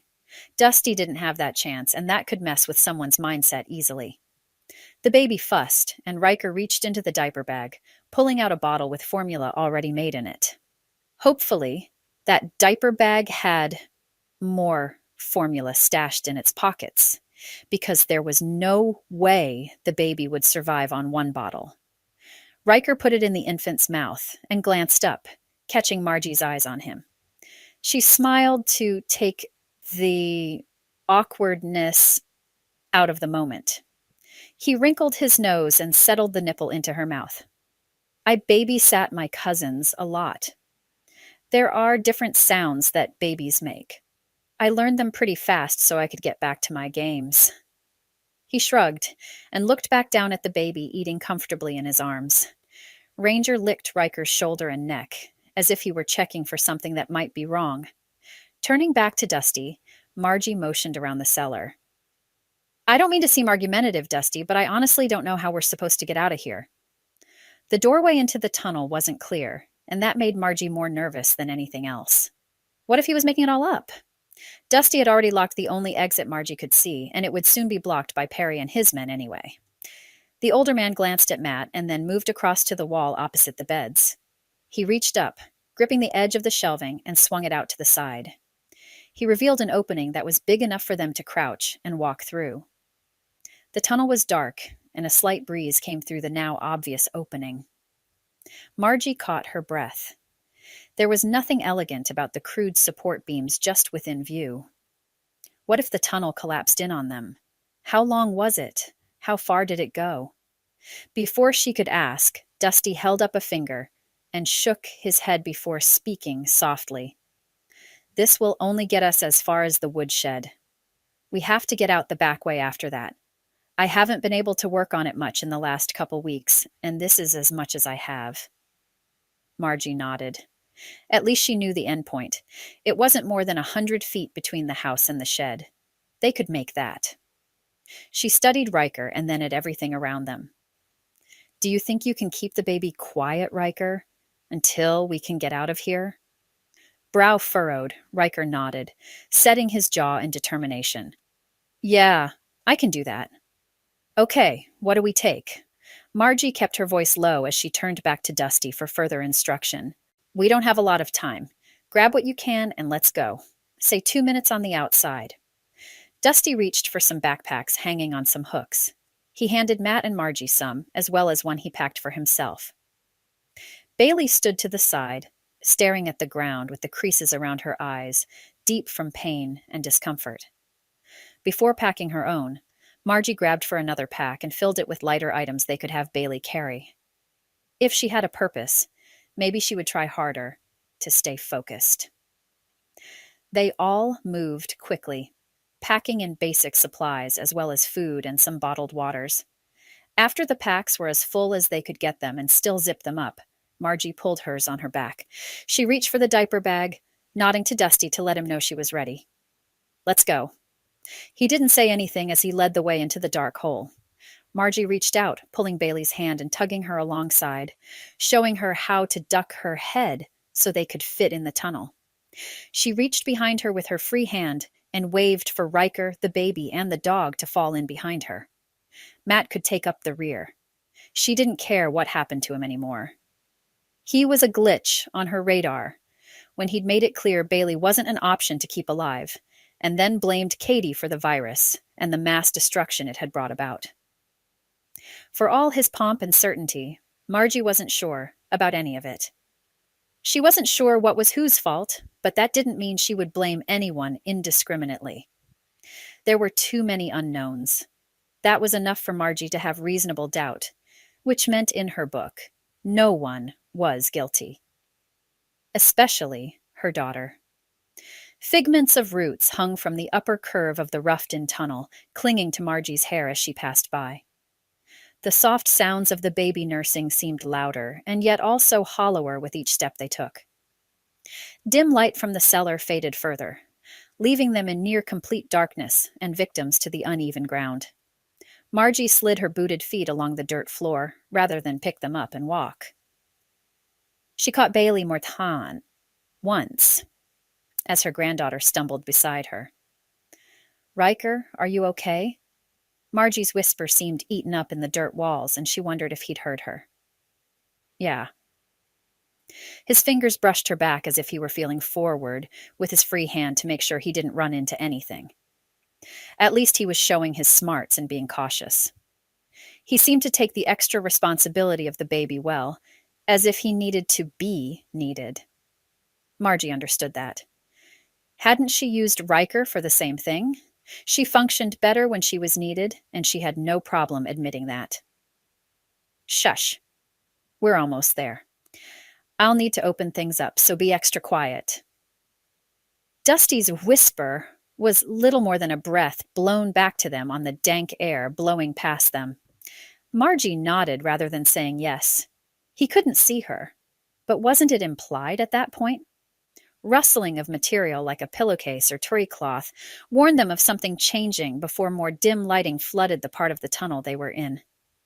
They'd crossed the distance quickly in the silence. Bailey's lips formed a small O as she followed Dusty through the asymmetrical oval, opening, and straightened. Dusty pressed his fingers to her mouth and shook his head, pointing with his other hand past her shoulder. Bailey squeezed her lips into a thin line, nodding slowly in deliverability as she met his gaze. A twinge of pride warmed a corner of Margie's heart, where she'd been sure she was going to lose her granddaughter. Maybe she could have hope. Maybe things would be okay. If Bailey could keep her wits about her long enough to get somewhere safe, then maybe Bailey could get some rest and recover. Margie stepped out onto the dirt floor of the shed beside Bailey, gently resting her hands on Bailey's upper arms and maneuvering her further out of the way for Riker and Matt to come out. They stood behind a triple stack of wood in the back of the shed, completely penned in by split dry wood. If fire got close to their position, the shed would go up like a bundle of straw. They weren't safe there. They might have been safer back in the cellar. And once again, it felt like they were trapped. Her chest rose and fell. She couldn't be trapped. Not again. She couldn't be worth anything if she wasn't able to focus on the fact that she couldn't breathe. Was that how they were all going to die? Chapter 21. Matt. Some of the wood stacked in the shed around them had dry rot, evidenced by the presence of large carpenter ants. Matt wasn't opposed to eating ants if things were bad enough. When he was a kid, he ate ants for fun with his siblings, but not with Ellie. She'd been too young when he'd been a teenager. She'd always seemed too young. Matt swallowed back his self-hatred at how he'd let his sister continue to exist in the hellhole that Perry had created. There Margie was, willing to go into a dangerous zone without any idea of if she would make it or not. How could an older woman have more courage to go after her daughter than Matt? He'd have to adjust his mental processes. That would be required. He had to be willing to sacrifice everyone there in order to save his sister, including her, if that's what it would take. Wasn't it what she deserved? Margie had no problem with that. Why couldn't Matt? As the tallest one in the small group, Matt lifted his head, standing on slight tiptoe to see above the strategically stacked wood in the shed. He narrowed his eyes as he caught sight of Perry and Callahan. The other two men within view had their backs to Matt, and he couldn't make out who they were. "As soon as the fire spreads, we'll watch for them. They won't be able to withstand being smoked out." Perry laughed, the sound grating on Matt's nerves. Dropping from tiptoe to stand normally, Matt met Dusty's steady gaze. He kept his voice at just under a whisper as he shook his head. "They're not more than 15 feet away. Whatever we do, they're going to hear." They were trapped. Even if they went out the back, they wouldn't be able to do so quietly. The forest floor was riddled with dry needles and leaves and fallen branches that would make noise as they passed by. They were stuck, and Matt knew it. Dusty did too. So, what did they do? Act like they were in a good position for the sake of Margie and the teenagers. Matt didn't believe in hiding things. What if the dog didn't stay quiet? He shook his head and jerked his thumb over his shoulder, keeping his voice barely a whisper. "The truck is still there, but it's still at the front of the house. They're all right here. If we want to get a chance, slim as it might be, we're going to need a distraction." He looked at each of them in turn. There were a lot of people to load into a two-door vehicle that wouldn't be quiet when it started. They'd have to peel out of there, and that was on the off chance that no one saw them running to the cab or climbing in. Nothing seemed possible. How had any of them made it as far as they had, when hope wasn't a common commodity? A distraction? Margie chewed on her lower lip, looking between Riker with the infant and Bailey with her fever. Matt understood Margie's desire to keep her granddaughter alive as long as possible, but that didn't mean it was realistic. The girl would die. Wasn't that what they did? No one else had gotten a vaccine. The virus hadn't been out long enough for there to be a vaccine available to anyone, one person or 1,000,000 people. Unless, of course, the person who had invented the virus had also created a vaccine to go along with it, which meant that Cady really did know or was a part of the creation process, which meant she was to blame for the destruction of the world, for the deaths of Matt's family, for his sister's pain and torment, for his torture. Even if he helped Margie get to the camp and do what they were promising to do, he wouldn't turn up the chance to make Cady pay for her part of the terror. Someone had to pay. Why not her? Chapter 22. Perry. Do you really think we should be starting fires? It's a dry season. What if the fire spreads to camp? What if Dusty's place has more resources we need? Callahan folded his arms across his chest and pulled his head back as he studied Perry. There was a definite challenge in the way he narrowed his eyes and focused on the group's leader. Perry recognized antagonism when he saw it. For whatever reason, Callahan was subtly challenging him, only strengthening Perry's suspicions that there was more going on than anyone was letting on. What was the plan? Perry kept his voice steady and firm, turning toward Callahan with his chin tucked. "Are you seriously arguing with me, Callahan? Haven't you learned by now what happens?" Callahan shook his head, but not in denial. "Margie is one of us, man. Dusty. He's a neighbor. He's a vet for crying out loud. They won over our first group of guys. They won. Don't they deserve the chance to survive like we do?" "No!" Perry yelled, spittle flying from his mouth as he stepped toward Callahan with his finger thrust toward the man's chest. Who the hell did Callahan think he was? He didn't get to question anything Perry did or said. Nothing. They're not one of us when they won't join with us. And if you keep questioning me, you're not with me. You're against me. Do you understand what I'm saying? Callahan kept his mouth shut, but stared at Perry with hatred churning in his gaze. Just when Perry thought for sure he could turn away with Callahan adequately subdued, Callahan opened his mouth and spoke more. "You're willing to burn down a house with people inside over this? For another girl you want to rape and torture? Why aren't we focusing on getting things ready for winter? Why aren't we doing more to help others instead of taking advantage of them?" Perry held his stance, refusing to step backward in shock like his reflexes wanted him to. He lifted his chin and dropped his arms to his sides. "If we get control of this region, we can visit every house and take what we need, live where we want, stay warm in the middle of winter, but we have to be strong and show we're not afraid to be in charge. We're not afraid to lead." Perry didn't mind repeating things to keep the men in line, but in the middle of a siege to get what he wanted wasn't the most opportune time to be questioned. Not to mention, he didn't like that he was being threatened with mutiny in the middle of the field. They had a specific mission to fulfill. Dissension in the ranks divided the force, and Perry refused to allow that.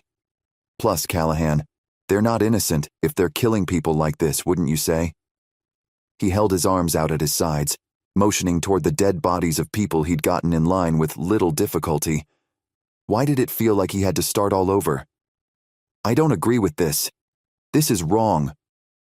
Callahan shook his head, stepping back toward the shed behind him. Perry took a step after him, tightening his jaw as he watched the weak man Perry had led into the group. "You couldn't find good help after a virus. Pathetic. Let's be clear, Callahan. You don't deserve to live. In fact..." Perry reached into his holster at his back and pulled out his gun. He didn't flinch as he pointed the muzzle directly at Callahan. Oh, how good it would feel to wipe that smirk off the insubordinate's features, to leave him bleeding in his own demise. Perry's groin tightened at the thought of killing another, and as Callahan's confidence swirled with doubt and fear, he could feel it already, the need to kill someone. Callahan was as good as any other. The only issues he could see was that Callahan had friends in the group, and they were running out of extra men. Half of the group lay dead around them. Perry had to learn to control his desire to react to everything with a knee-jerk response. Maybe he'd try to stop after taking care of Callahan. Maybe not. Chapter 23. Bailey. Come here, Bailey girl. Dusty cautiously steered Bailey from the opening of the tunnel and leaned her against a plywood wall at the back of the shed.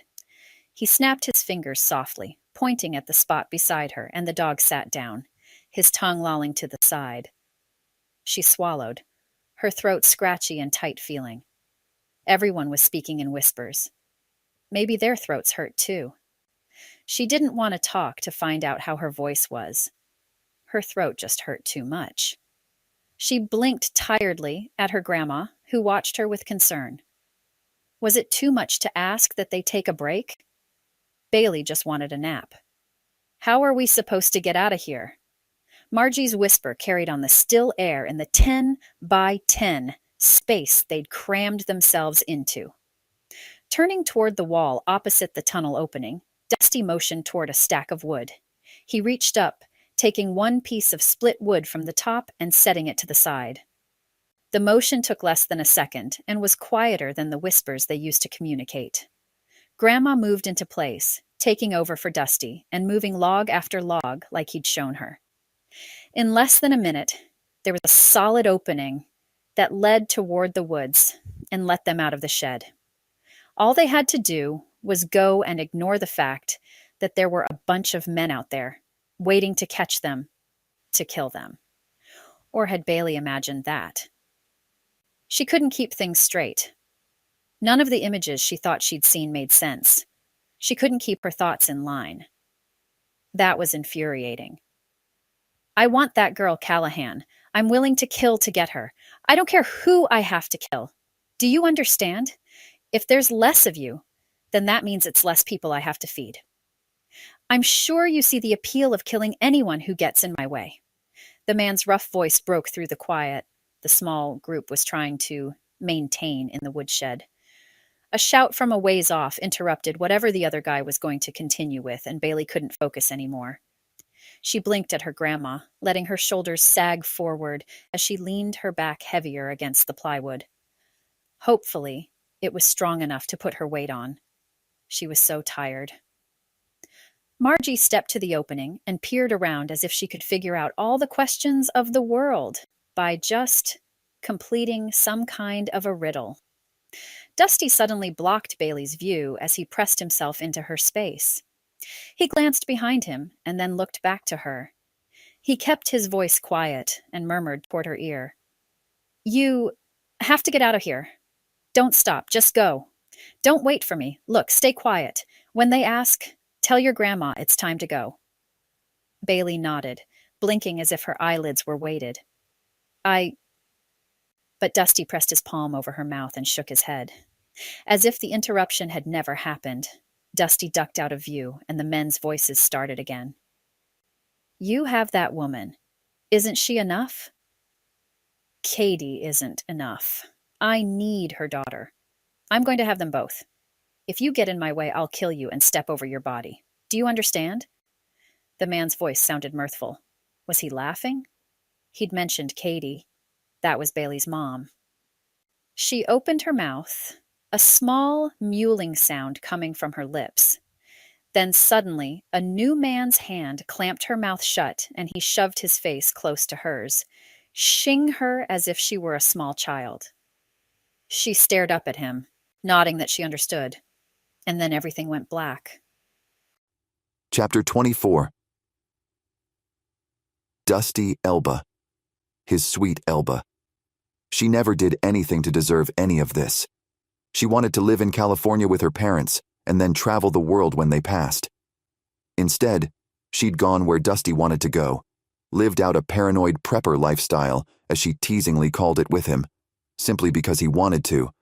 She did everything he wanted, even stayed behind with a girl she didn't know.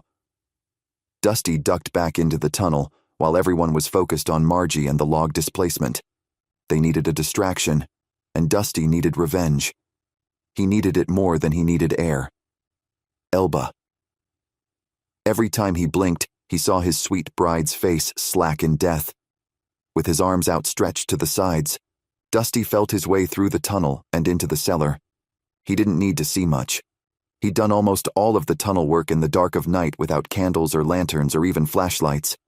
Everything he did, he'd done for Elba. His sweet Elba. Pressing the back of his fist against his lips to keep his cries contained and smothered, Dusty ignored the tears coursing down his cheeks. There was nothing left to live for.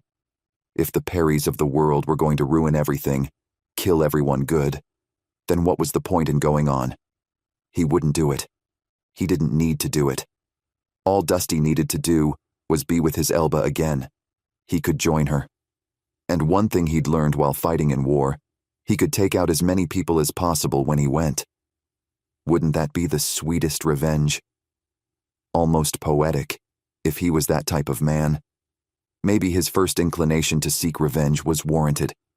He swung the shelves shut, essentially blocking the others from being able to get back in. They wouldn't run that way, hopefully. What they needed to do was get out, get away. Maybe rescue Cady and the others. Maybe not. As long as they got away, nothing else really mattered. Dusty reached behind the ladder and unscrewed the propane valve.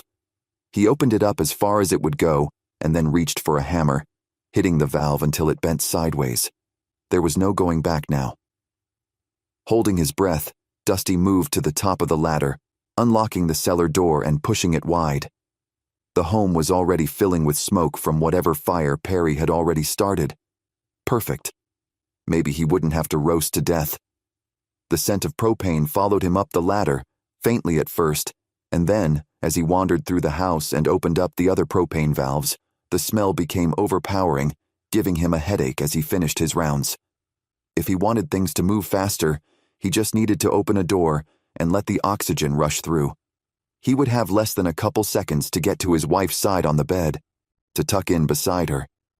Dusty glanced around their home one last time, his eyes watering again that he'd never see it after that.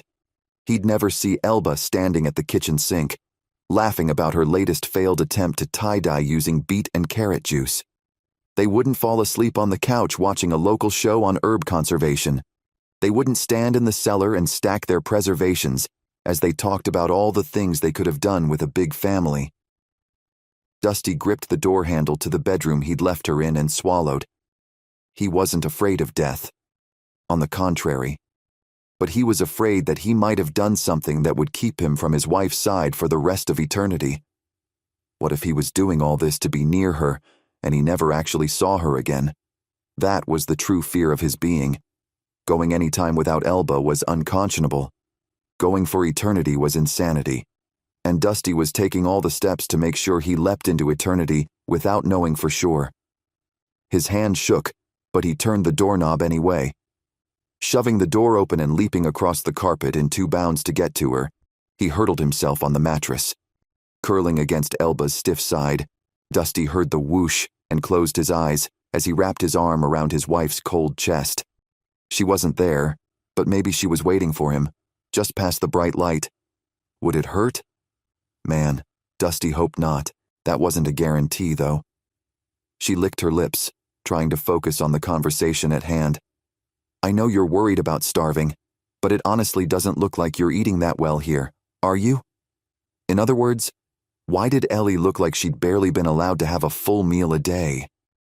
Ellie cleared her throat and turned to face Cady fully. She twisted her lips to the side. Women aren't strong. Did you know that? We're not strong and we're not smart. We need men. She glanced at her hands clasped around each other and then back at Cady, her eyes bloodshot. We have to earn our food. I don't make the men happy sometimes because I can't stop crying. So, I don't get to eat like the other women do. She glanced past Cady and then twisted the side of her mouth, into something that might have been expected to pass as a smile, but could only be described as a grimace. The women were fed based on their performance. What a simple way to control people, and convincing the women that they weren't smart or strong. Enough was enough.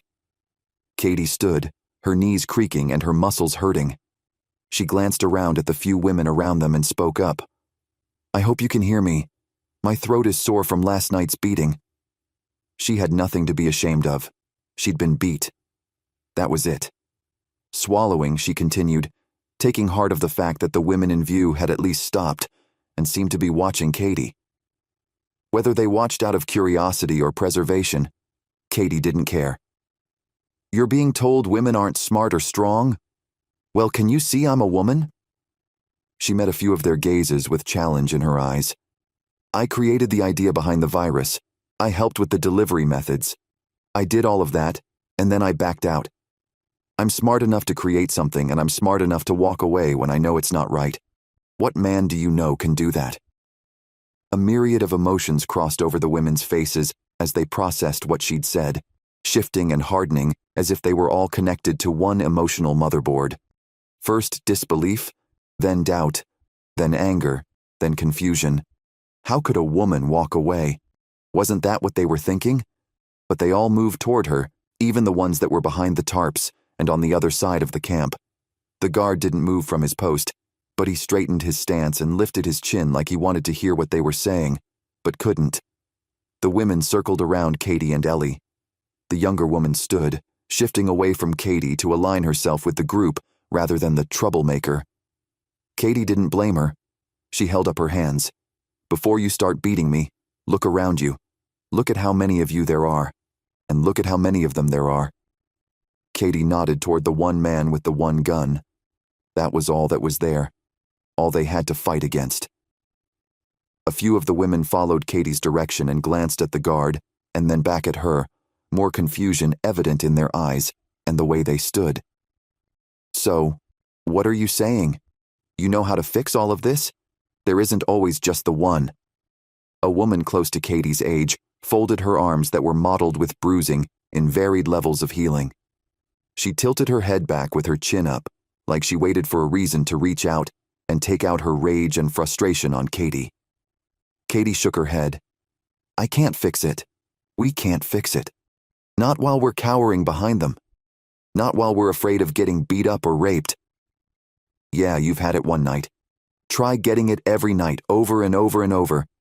You have no idea what you're saying." Another woman that was older than Ellie, but younger than Cady, shook her head and wiped at blood seeping from the corner of her mouth, conceding with a smile. "Okay, you're right, but when was the last time you got beat up?" Cady rode a thin line and she knew it, but she powered forward anyway. "Last night, before you got here." The woman folded her arms too. "Okay, what did you do to deserve it? Did you fight back or something?" Cady furrowed her brow, wincing as the motion pulled at a scrape on her temple. "No, I didn't do anything. They were bored." She blinked back tears and dashed her fingertips under her eyes. They were bored. You did nothing and you were beat. And here you're worried about fighting back because you might get beat. Do you hear what you're saying? Cady turned in a circle to take in all of the women in the circle. She held up her hands. You're already getting beat up. You're not getting anything after they take from you. And take from you.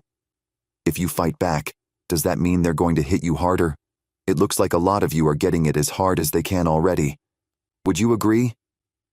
Cady's throat tightened, and she couldn't say it was because of her wounds this time, as she fought back the overwhelming desire to cry for them, for all of them.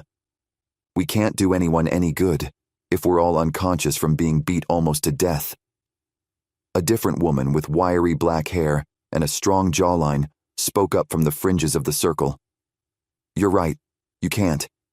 But if everyone acts together, there's bound to be some kind of a pressure release. I'm not sure.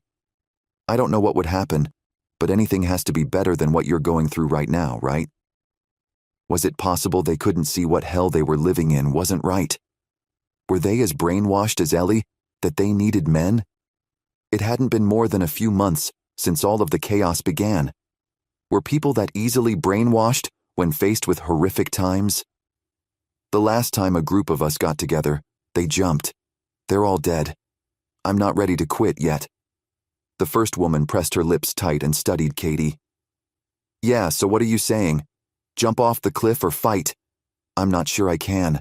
I'm too scared to do anything. Ellie dropped her gaze to the ground, shame flushing her cheeks. I'm not saying you have to jump at all. I'm just saying, everyone needs to be prepared. Start talking. Start considering your options. Think about ways to get away or to break free from the chains they've wrapped around you. Right now, there's one guard, easily overtaken. Then, just down the way, there's a bunch of houses with clothing and food, and you don't have to ask permission to use them. And then just past that is an entire town, and then cities. You could be the leaders of your own destiny. You don't have to ask a man when you can piss or when you can sleep, and you sure as all that is holy don't have to be anyone's punching bag. You deserve better. Cady held her hands up higher and glanced at the guard who had started toward the group, suspicion ripe in the twisting of his features. Look, I need a few of you to reach out and hit me. Knock me to the ground and yell at me. He's coming this way, and I don't want you to get in trouble. Cady spoke hurriedly, watching as the distance shrank under his strides. But you're already hurt. The older woman watched Cady, worry in the slant of her shoulders. Cady shook her head. Nope. I refuse to be the reason any of you are beat again. Now, reach out and do it, or so help me, I'll rush him and take his gun. Who knows what that will do? Ellie didn't hesitate. She drove her fist into Cady's jaw, which sent a ringing through Cady's already damaged head. Then another struck her shoulder, albeit half-heartedly. Then another in her back. Not many were needed to drop Cady to the ground, and she blacked out, with women screaming above her. Chapter 25. Margie. Placing the last log quietly in place, Margie turned back to find Matt with his hand over Bailey's mouth, Riker feeding the baby, and Dusty gone. Where in the world had Dusty disappeared to? There was nowhere left to go, unless he went back into the tunnel. Why would he do that? There's movement in there. I can see something, someone yelled from across the grass. Margie froze, her eyes wide as she stared into Matt's gaze. Had they seen movement in the woodshed? Were they stuck there? And about to be captured. Everything they'd done to get to that point couldn't have been a waste. Margie refused to get caught. No one was getting her granddaughter. No one could have Riker or the baby. And until that moment, she hadn't realized just how determined she was to survive. She hadn't come all that way to be killed by the likes of Perry and others from the Gulch. What were their options? If they moved, they risked the chance of drawing more attention to the shed and their locations. But if she didn't, they might be sitting there like stuck ducks, or whatever the saying was. On the other side of the house, do they have a back door? Perry called back to the first man, his voice riddled with anger. Why don't we have anyone on that side of the house? His voice faded as he strode across the lawn. Margie moved haltingly until she could peek around the edge of the shed to get the lay of the land. Almost everyone who had been moving across the clearing toward the front door had altered their directions, and as one the group moved quickly toward the back of the house. All except Callahan. Why was Callahan still standing there? Why couldn't he go? If Margie had to, she'd take him out. She didn't care how on the fence he was. As Perry had pointed out, if he wasn't on their side, he was with Perry, and that meant nothing good to her. The distraction on the other side of the house had to be from Dusty. Margie turned back to the group, glaring at Matt's hand over Bailey's mouth, but not addressing it. There wasn't time. Let's go. Get to the truck and get in. I'll drive. If we can get in and get out of here, we can figure out what to do after that. Taking a deep breath, she turned toward Riker. Can you do this? Are you sure you want to be responsible for her? Riker didn't look away or avoid the hard gaze in Margie's eyes. He nodded and tightened his hold on the baby. He hiked the diaper bag back up onto his other shoulder and got into a slightly crouched position. Just say when. Matt, Can you make sure she comes with us and gets in the truck unharmed? I'll cover us. Margie wasn't strong enough to pick Bailey up if she faltered. She needed her granddaughter to get in the truck. She also needed to be able to trust the man she was running with. Setting his jaw, Matt nodded tightly. Yep, I'll make sure of it. He reached out, grabbing Margie's shoulder. But we're going for Ellie, right? At the same time as your daughter? Absolutely. Margie turned from the group and motioned for them to follow. If Callahan knew what was good for him, he'd get out of the way and keep his mouth shut. Taking a deep breath to steady herself, Margie rushed Callahan from the side, hitting his back at an angle with her shoulder. He oomphed, but didn't fall. He reached behind him and steadied Margie, studying her face for less than a split second. He motioned toward the truck and glanced toward the rest of his group. Come on, hurry up! Before Margie could fully process her shock at his shift in loyalty, Callahan shoved her faster toward the truck, opening the front door and hoisting her into the seat. He then rounded the front, helping Riker with the baby and Matt with Bailey. The dog bounded in the back seat beside Riker like he knew that was the safe place. In less than 2 seconds, the truck was loaded. In even less time, Margie turned the key in the ignition and motioned to Callahan. Come with us. Callahan used both hands to pull himself into the door and shut it behind him as Margie shifted into drive and pressed her foot on the gas. She wasn't sure what kind of condition the truck was in, but she had to have faith they were going to get out of there. The first ping of a bullet on metal didn't shock her. She'd already heard all of that before. The shouting didn't throw her off either. She steered and bounced them through the clearing and toward the dirt road. One way or the other, Margie had to get them out of there. With Perry's figure in the side mirrors, Margie felt like the hounds of hell were after them. Chapter 26. Perry. If Perry hadn't been yelling at the idiots who had followed him behind the house to get back in front so they were more evenly distributed, he would have heard the truck when it first started. He could have had a better chance at stopping them. What in the devil was Callahan doing? He better be dead, or he would have to answer for why he let the group get away. Perry sprinted around the side of the house, chasing after the older truck as much as he could. He even shot at the vehicle with his handgun, but the rig was metal and not that worthless fiberglass so many of the new vehicles were made of. He stopped running about 100 feet from the edge of the clearing to old Dusty Park's property, pure fury pumping through his blood. Someone was going to pay for the loss that day. Perry had no idea who, but he'd start with Callahan first. He turned back to the clearing, determined to find the bastard who just didn't know when to back down. But a sucking sound filled the air around him, and Perry froze. What would make that noise? He felt like the air was being pulled from his lungs. A couple men on the road behind him, and closer to the house, turned as if they too heard the weird noise. Then, as if someone flipped a switch, the Parks house exploded. The heat hit in a wave as a ball of fire seemed to burst upward into the sky. Perry felt the percussion in the ground a half a second before the air hit him and knocked him to his butt on the dirt road. He stared up at the sky as he tried to catch his breath. He couldn't breathe. His skin felt sunburnt, and his clothes were hot against his flesh. Was he dead? The boom shook the ground.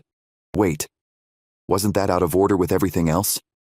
Perry couldn't focus. He blinked and turned his head, first to one side, and then another. His eyelids were still intact. His head was still on. He could feel his hands. Time to get up and figure out just what exactly had happened.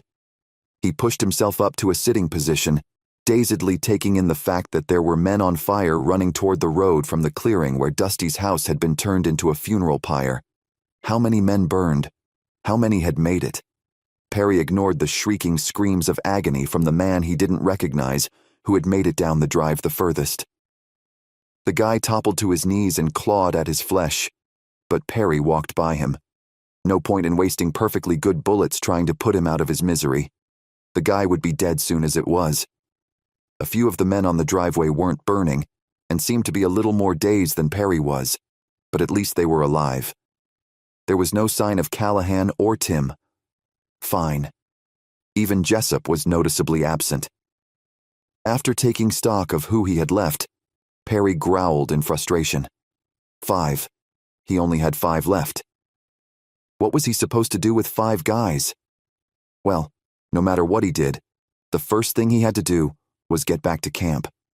If Margie was alive, which Perry had no doubt about since the truck was long gone, then she'd be after saving her daughter.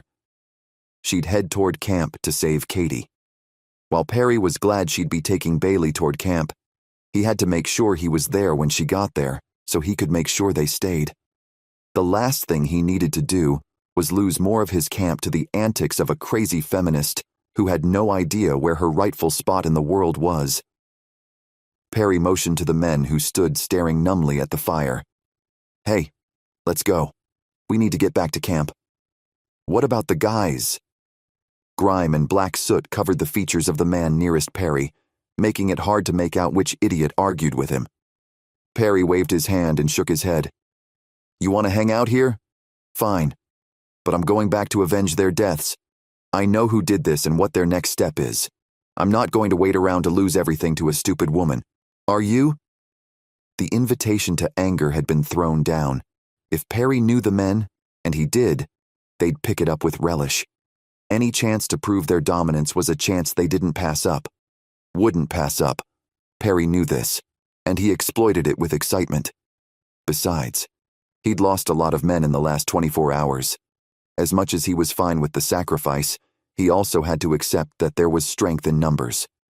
Right then, Perry didn't have the numbers. He had to make sure that changed. Chapter 27.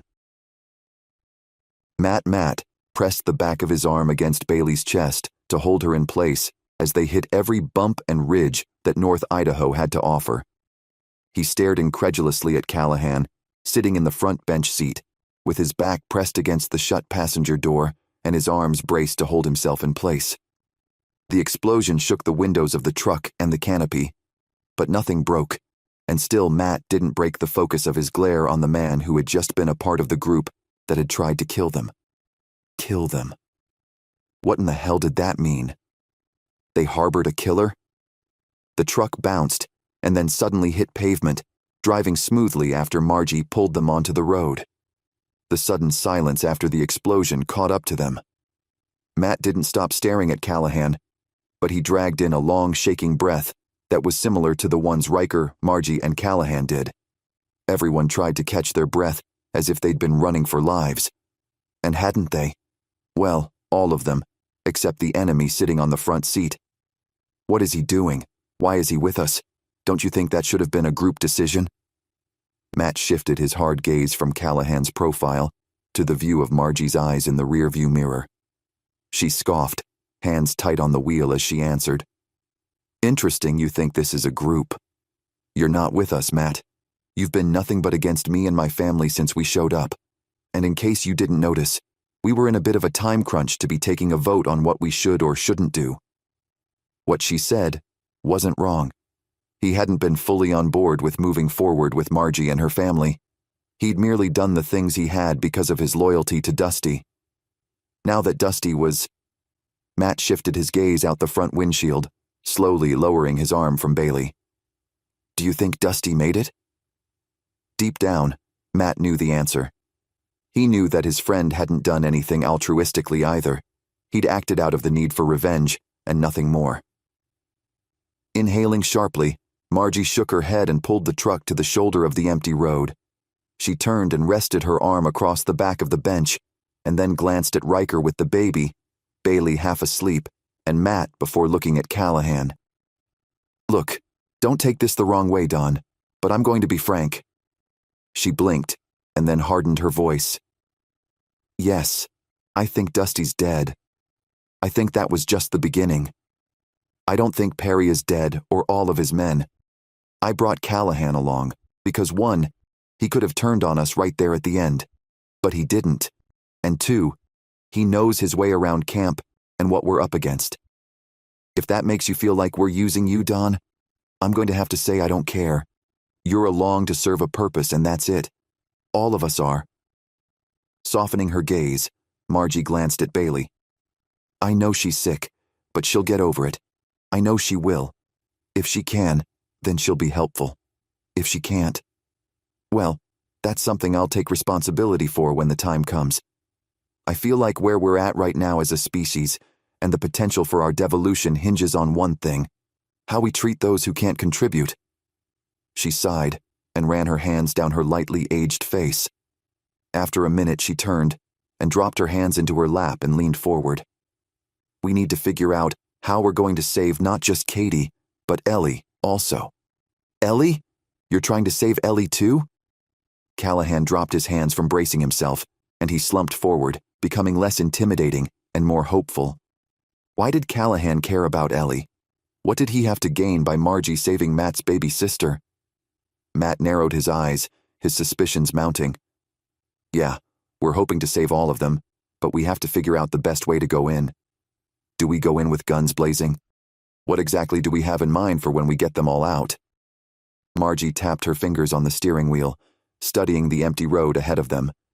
After a second, she half turned back to stare at Bailey. We need a safe place for these kids to shore up as well. That's not possible. Nothing is safe. Not fully. Not anymore. Matt huffed and turned to stare out the window. He was done with the hope for peace and health and thriving. There was nothing left to protect. Nothing left to wish for. Everything was gone. Everything. They would all do better to keep that in mind, or they would go insane with the illusions of happiness dangling in front of them, just out of reach. Well, actually, I don't know if that's true or not. Callahan cleared his throat, scrunching his mouth to the side as Matt and Margie turned sharply to study him. You'll need to clarify that, Don. Margie didn't seem upset with the man who had been a part of the group that had stolen Cady. Why? What did she gain by keeping an enemy with them? Well, your place hasn't been touched by the club. They threatened to at the beginning, even told a bunch of the neighbors and others in the larger part of the community that they were ripping through the houses up there, but we didn't. They actually left them almost completely intact. Perry even sleeps in a tent now. I don't know why, but if people even go to those homes, they're taken back to Perry, who shoots them or lets the guys beat them to death. Callahan spoke matter-of-factly, as if he wasn't one of the guys who participated in the evil things his group did. Matt huffed. Hey, what is your problem? We're working toward the same goal here. Callahan arched an eyebrow as he turned fully toward Matt. Yeah, not the same goal, Callahan. While you're trying to sound innocent, don't forget I've been up to the camp. I've seen you walk out of the camp area with Ellie and the others. You're not innocent here. Matt wanted to strangle the man as he thought of the few times he'd disappeared with Ellie where Matt couldn't go. He'd been stuck, helpless, and he hated the entire group for it. Actually, before you go losing it, I think you should know all the facts, and not just what you and Perry and the other guys saw. I take the girls away from the camp for a couple hours and let them sleep. They just rest with me. Sometimes I'll yell or ask them to scream or something to make it seem like we're busy, but for the most part, they're completely passed out with me. Callahan didn't actually expect Matt to believe that, did he? Why do you care about Ellie getting rescued? Margie had picked up on Callahan's interest as well. Thankfully, she'd asked, and Matt hadn't had to. I fell for Ellie the first couple weeks we met. I've done everything I can to protect her, and every time she gets singled out by Perry, and he makes the group gang rape her, another part of me dies. I need to get her out of there before she gets hurt anymore. Callahan closed his glossy eyes and leaned his head back. I can't let her get hurt anymore. How dare he? How dare this man pretend to care about Ellie more than Matt? How dare he think he could protect Ellie or rescue her when Matt hadn't been able to? What did that mean? It couldn't mean that he cared more for Ellie than Matt did. That wasn't possible. Ellie was blood. She was family. He'd done everything he could to protect her, save her. If he failed and Callahan succeeded, what did that say about Matt? Fury thundered through Matt at Callahan's gall. He snarled, curling his fingers into fists. In the next breath, he lunged forward. Chapter 28. Lana Stevens Deer Park had always been home to Lana and her family. Generations had lived and died there. Now she was all that was left. Pushing the grocery cart down the street from the vacant Super One grocery store, Lana glanced warily around her. For the most part, the survivors in Deer Park, Washington were kind, willing to work together, but there was always one or two that got something in their mind and they chased after it like a dog with a bone. Clouds rolled in, summoning rain and shadows that would probably linger for a few days in the late summer. They needed it. The stench of the dead needed to be rinsed from the air and the ground. As Lana walked, she avoided the tarp covered piles dotting the sides of the sidewalk and the streets. She wore a mouth covering to help with the smell, but it did little more than keep the gag reflexes to a minimum. The creak of the thin wheels as she moved forward didn't change the quiet peace of the mid afternoon. At Main Street, Lana turned left, continuing to pull behind her the collection of napkins and a few other things she'd been able to collect from the ransacked store. At the walkway leading up to the modestly sized town hall, Lana stopped and pushed the front tires of the cart into the overgrown grass off the walk.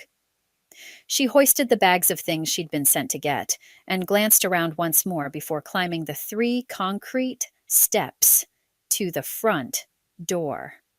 Wedged open with a rock, the door opened easily and Lana let herself in, wishing that the power had already been restored. The group chose to meet in the afternoons since the sun shone through the south-facing windows and helped light up the area better.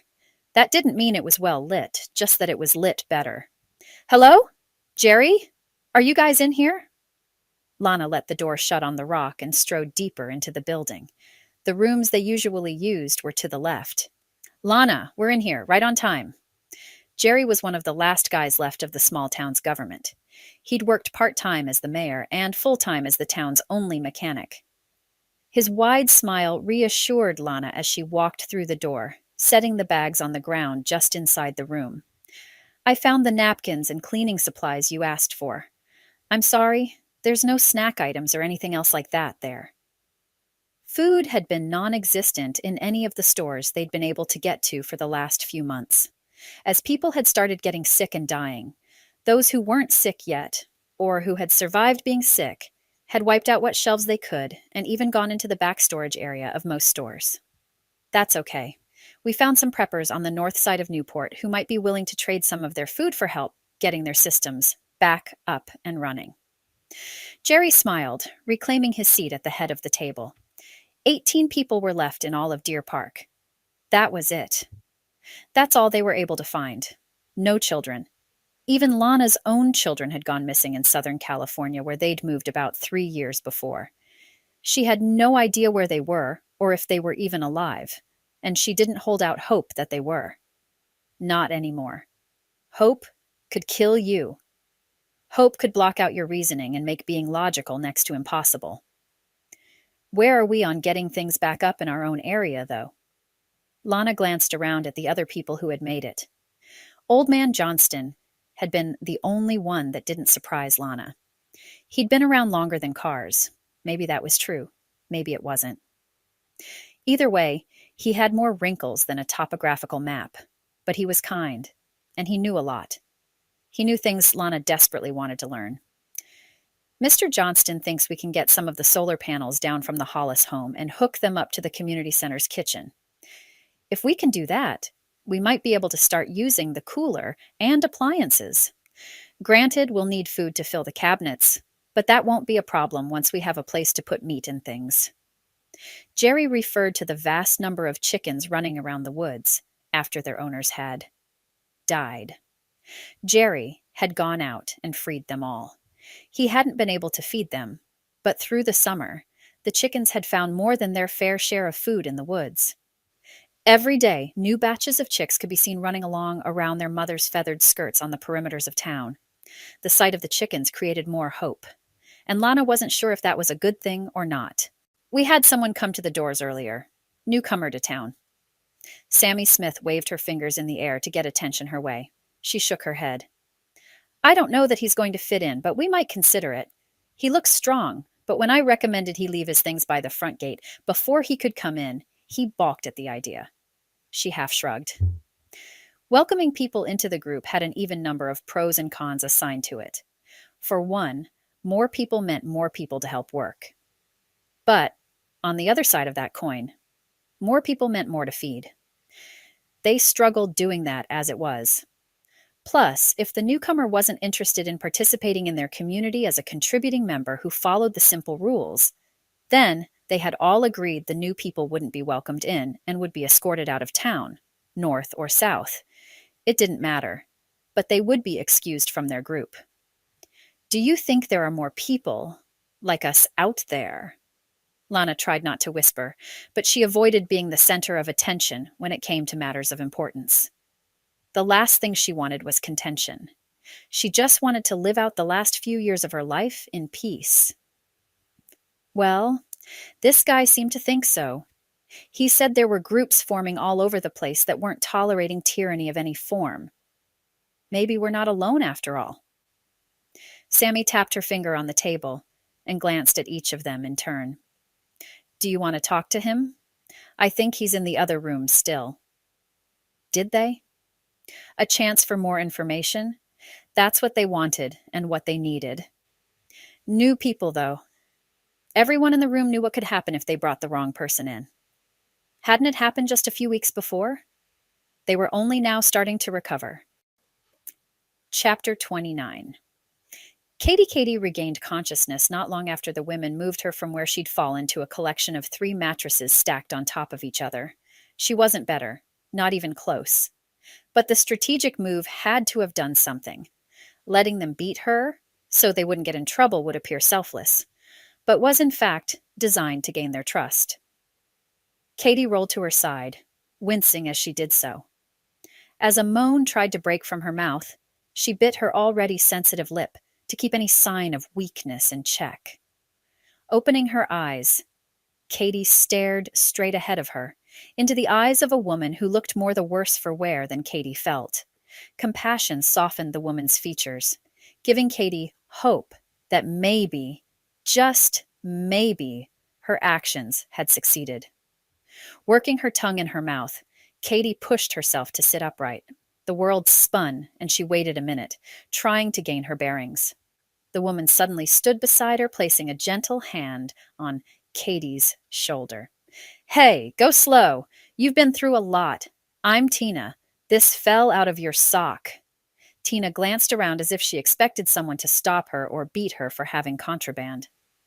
Cady dropped her gaze to Tina's hand and blinked. The leaf packet Lila had given her was still intact. She carefully reached up and reclaimed it from Tina's dirty fingers. Thanks. I know that work. Have you met a woman named Lila? Tina dropped to her knees and tugged on something on the mattress, as if she were doing an important task. Cady studied the woman, unsure of just how honest she should be. Would it get Lila in trouble?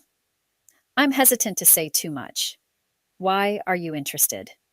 Sometimes blatant honesty had to be the best option. Tina stopped what she was doing and lifted her gaze, staring into Cady's eyes. If it's Lila Henderson, like I think it is, she's my mother. And if you've seen her, that means she's close and hasn't given up on me. Tina's ratty and knotted hair framed a dirty face with petite bone structure and a wide mouth. She wasn't pretty by conventional measures, but there was something arresting in the width between her eyes and the tilt to the end of her nose. Your mother? Lila's your mom? You're the daughter she was talking about. She'd been hit about the head too many times, or she would have put 2 and 2 together. Sadie glanced around, looking for anyone who might be trying to overhear their conversation. From the looks of things, Cady had been written off as harmless, which was exactly what she needed to appear to be. Tina attempted to blink back evidence of suspicious shine in her eyes, and she swallowed. Yeah, that's my mom. What is she... does she know what I do here? Cady reached out, softly gripping Tina's hand in hers as she looked up at the younger woman. It's not what you're doing, Tina. It's what you're being forced to do. She's here, and she's given me the means to take back some control. Do you think you're feeling up to that?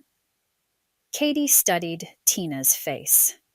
Was Cady dealing with someone who felt similar to the ways Ellie felt?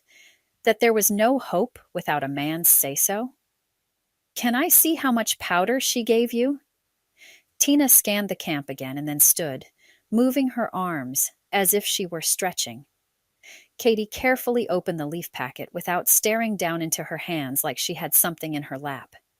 She held it out in front of her, showing the dark blue and purple powder and the bright green leaves folded just so. Tina peeked and then turned around, then turned back. Put it away. There's enough there to harm the entire camp. We'll need to do it carefully. There are a few women who won't be on board with what Mom wants us to do. We have to be ready. Surprisingly, the streak of strength in Lila was easily identified in her daughter. While her daughter was in horrific circumstances, she wasn't acting like a victim. Victims stayed where they were. Fighters fought or died. Was that where Cady was headed? Was she willing to die for what she wanted? Her freedom and Bailey's? Okay, tell me when and what, and I'll make sure it happens. I can provide a distraction as well. Cady grimaced as she tried to grin. Honestly, I'm probably better at that than anything else. She sighed. Was she doomed to be the group's punching bag until they got out of there? Would she be alive when they succeeded? She refused to think they wouldn't succeed, but she couldn't help worrying that she might not make it out when they did.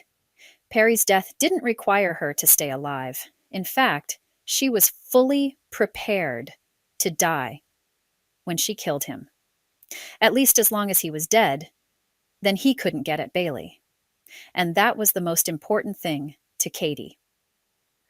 Before Tina could respond, someone yelled from the south side of camp by the entrance. What do you mean he's not with you?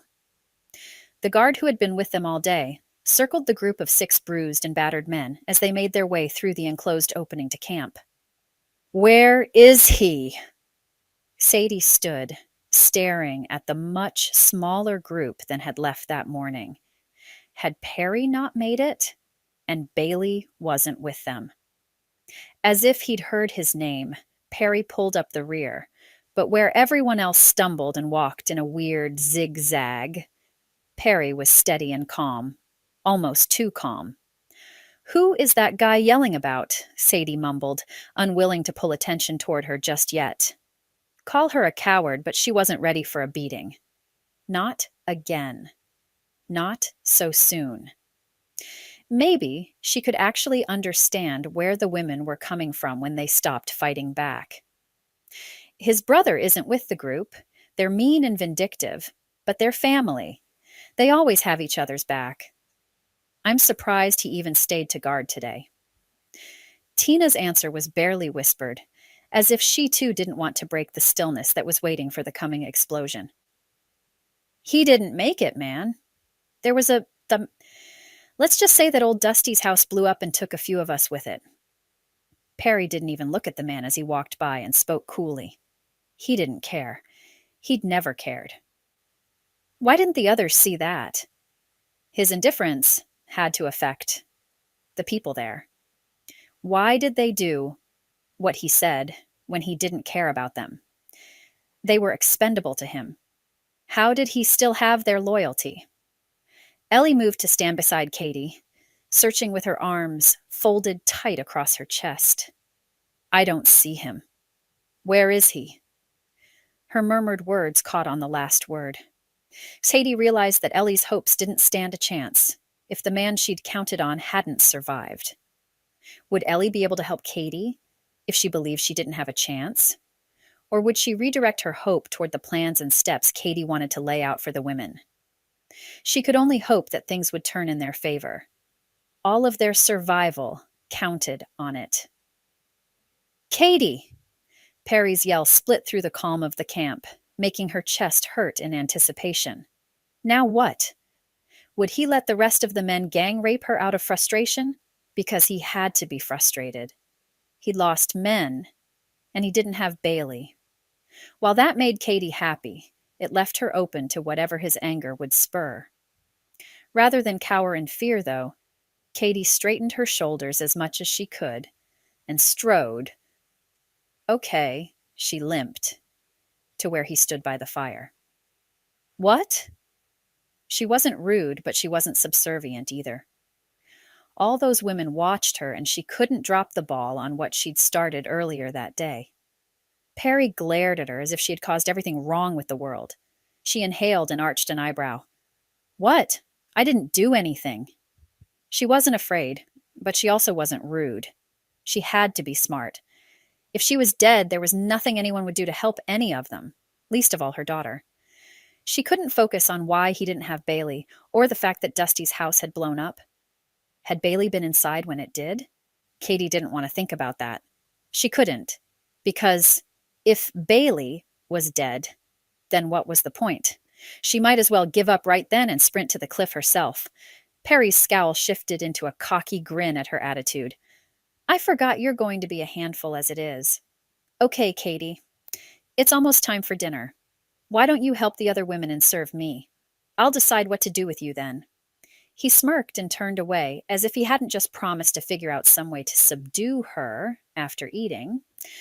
But time was what he'd given her, and exactly what she needed to get the powder into his food, into everyone else's food. She sighed, narrowing her eyes as if she were mad about what he'd ordered her to do. But she didn't fight it. She'd let him think he'd gotten some control over her the night before. That's what he was after. She could let him think that's what he'd gained. Because by the time that night was over, he would have lost everything, or Cady would be dead. Chapter 29. Cady regained consciousness not long after the women moved her from where she'd fallen to a collection of 3 mattresses stacked on top of each other. She wasn't better, not even close. But the strategic move had to have done something. Letting them beat her so they wouldn't get in trouble would appear selfless, but was in fact designed to gain their trust. Cady rolled to her side, wincing as she did so. As a moan tried to break from her mouth, she bit her already sensitive lip to keep any sign of weakness in check. Opening her eyes, Cady stared straight ahead of her, into the eyes of a woman who looked more the worse for wear than Cady felt. Compassion softened the woman's features, giving Cady hope that maybe, just maybe, her actions had succeeded. Working her tongue in her mouth, Cady pushed herself to sit upright. The world spun and she waited a minute, trying to gain her bearings. The woman suddenly stood beside her, placing a gentle hand on Cady's shoulder. Hey, go slow. You've been through a lot. I'm Tina. This fell out of your sock. Tina glanced around as if she expected someone to stop her or beat her for having contraband. Sadie dropped her gaze to Tina's hand and blinked. The leaf packet Lila had given her was still intact.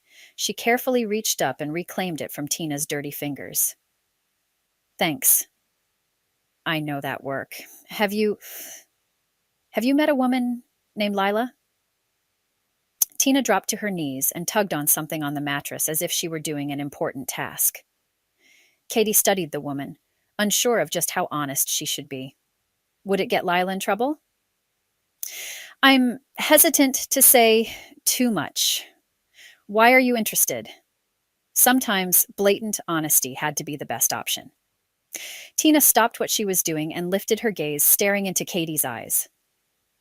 If it's Lila Henderson, like I think it is, she's my mother, and if you've seen her, that means she's close and hasn't given up on me. Tina's ratty and knotted hair framed a dirty face with petite bone structure and a wide mouth.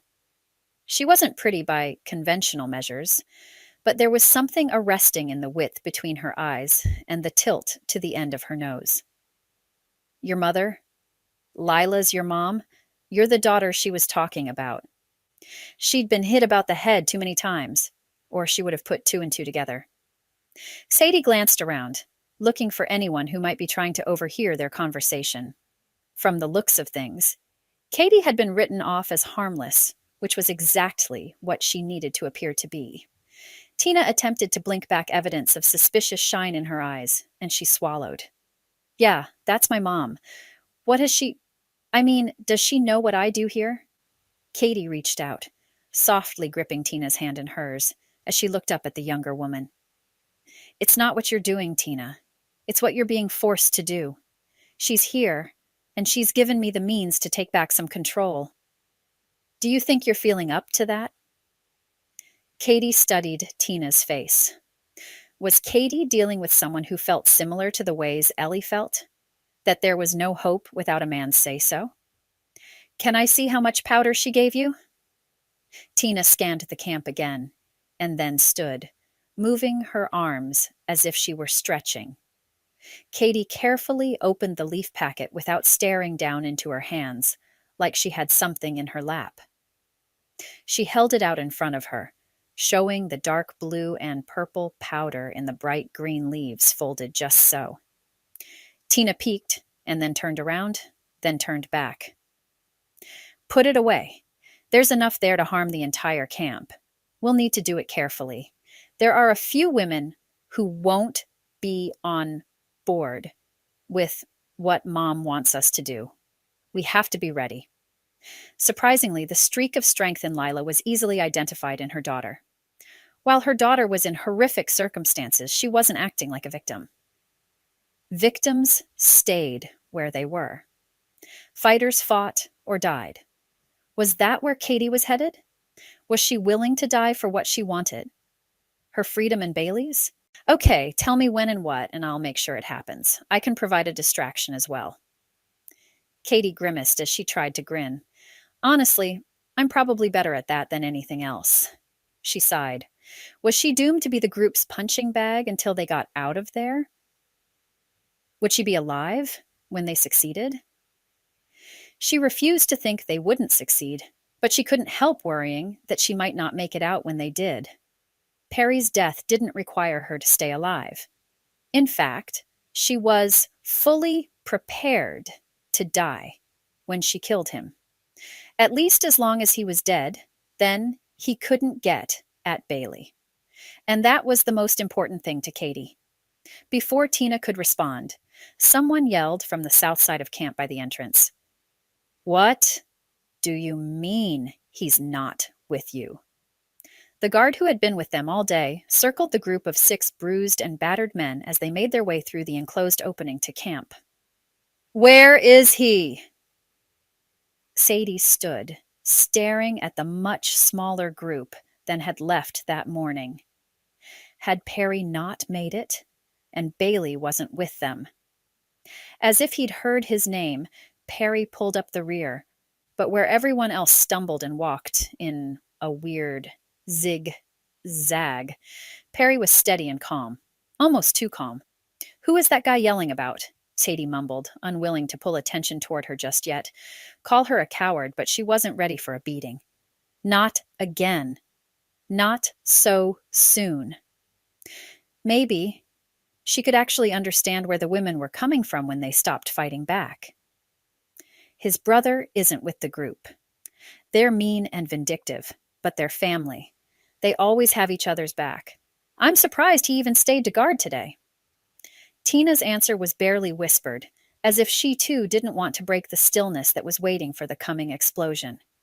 He didn't make it, man. There was let's just say, that old Dusty's house blew up and took a few of us with it.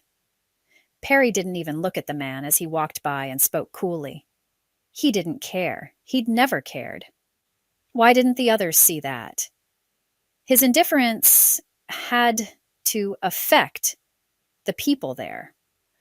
Why did they do what he said when he didn't care about them? They were expendable to him. How did he still have their loyalty? Ellie moved to stand beside Cady, searching with her arms folded tight across her chest. I don't see him. Where is he? Her murmured words caught on the last word. Cady realized that Ellie's hopes didn't stand a chance if the man she'd counted on hadn't survived. Would Ellie be able to help Cady if she believed she didn't have a chance? Or would she redirect her hope toward the plans and steps Cady wanted to lay out for the women? She could only hope that things would turn in their favor. All of their survival counted on it. Cady! Perry's yell split through the calm of the camp, making her chest hurt in anticipation. Now what? Would he let the rest of the men gang rape her out of frustration? Because he had to be frustrated. He'd lost men, and he didn't have Bailey. While that made Cady happy, it left her open to whatever his anger would spur. Rather than cower in fear, though, Cady straightened her shoulders as much as she could and strode. Okay. She limped to where he stood by the fire. What? She wasn't rude, but she wasn't subservient either. All those women watched her, and she couldn't drop the ball on what she'd started earlier that day. Perry glared at her as if she'd caused everything wrong with the world. She inhaled and arched an eyebrow. What? I didn't do anything. She wasn't afraid, but she also wasn't rude. She had to be smart. If she was dead, there was nothing anyone would do to help any of them, least of all her daughter. She couldn't focus on why he didn't have Bailey or the fact that Dusty's house had blown up. Had Bailey been inside when it did? Sadie didn't want to think about that. She couldn't. Because if Bailey was dead, then what was the point? She might as well give up right then and sprint to the cliff herself. Perry's scowl shifted into a cocky grin at her attitude. I forgot you're going to be a handful as it is. Okay, Cady, it's almost time for dinner. Why don't you help the other women and serve me? I'll decide what to do with you then. He smirked and turned away as if he hadn't just promised to figure out some way to subdue her after eating. But time was what he'd given her, and exactly what she needed to get the powder into his food, into everyone else's food. She sighed, narrowing her eyes as if she were mad about what he'd ordered her to do, but she didn't fight it. She'd let him think he'd gotten some control over her the night before. That's what he was after. She could let him think that's what he'd gained, because by the time that night was over, he would have lost everything or Cady would be dead. Chapter 30. Bailey blinked as she slid to the side on the cushioned seat of the truck, jostled by Matt as he lurched forward to wrap his fingers around the new man's neck. She's my sister, you pig. You can't do more for her than me. You can't save her when you're part of the problem. Matt's roar echoed through the tight confines of the truck, as if on cue when Bailey's shoulder hit Riker's, the baby started to cry at the interruption, adding to the cacophony pounding through Bailey's head. She blinked, squinting forward to take in the scene. In what seemed like slow motion, Grandma swung her gun from the side, knocking Matt just beside the temple with a resounding thud. He collapsed onto the back of the seat. Bailey blinked, trying to take it all in. Gasping for air, the other man pushed Matt's hands from his neck and glanced at Grandma. You didn't have to do that. He's a part of your group. I'm not. Wariness held the man's eyes narrowed. Grandma shook her head. No, he's not. That's the point I was trying to make. I don't trust him any more than I trust you. He already held a gun on my granddaughter. He's not going to ruin any chances I have of getting information out of you as well. She reached to the side, pushing Matt back to flop half on the back seat and floor. Tell me if he starts coming to, Bailey. Grandma met Bailey's eyes in the rearview mirror, and she smiled when Bailey nodded slowly. That's a good girl. Riker, do you need help with the baby? No, ma'am. The boy next to Bailey turned the baby and set her on his shoulder, patting her back loudly as he soothed her into a calmer state. Okay, then. Let's figure out just what it is you're talking about, Dawn. Grandma shifted into drive and pulled back onto the road.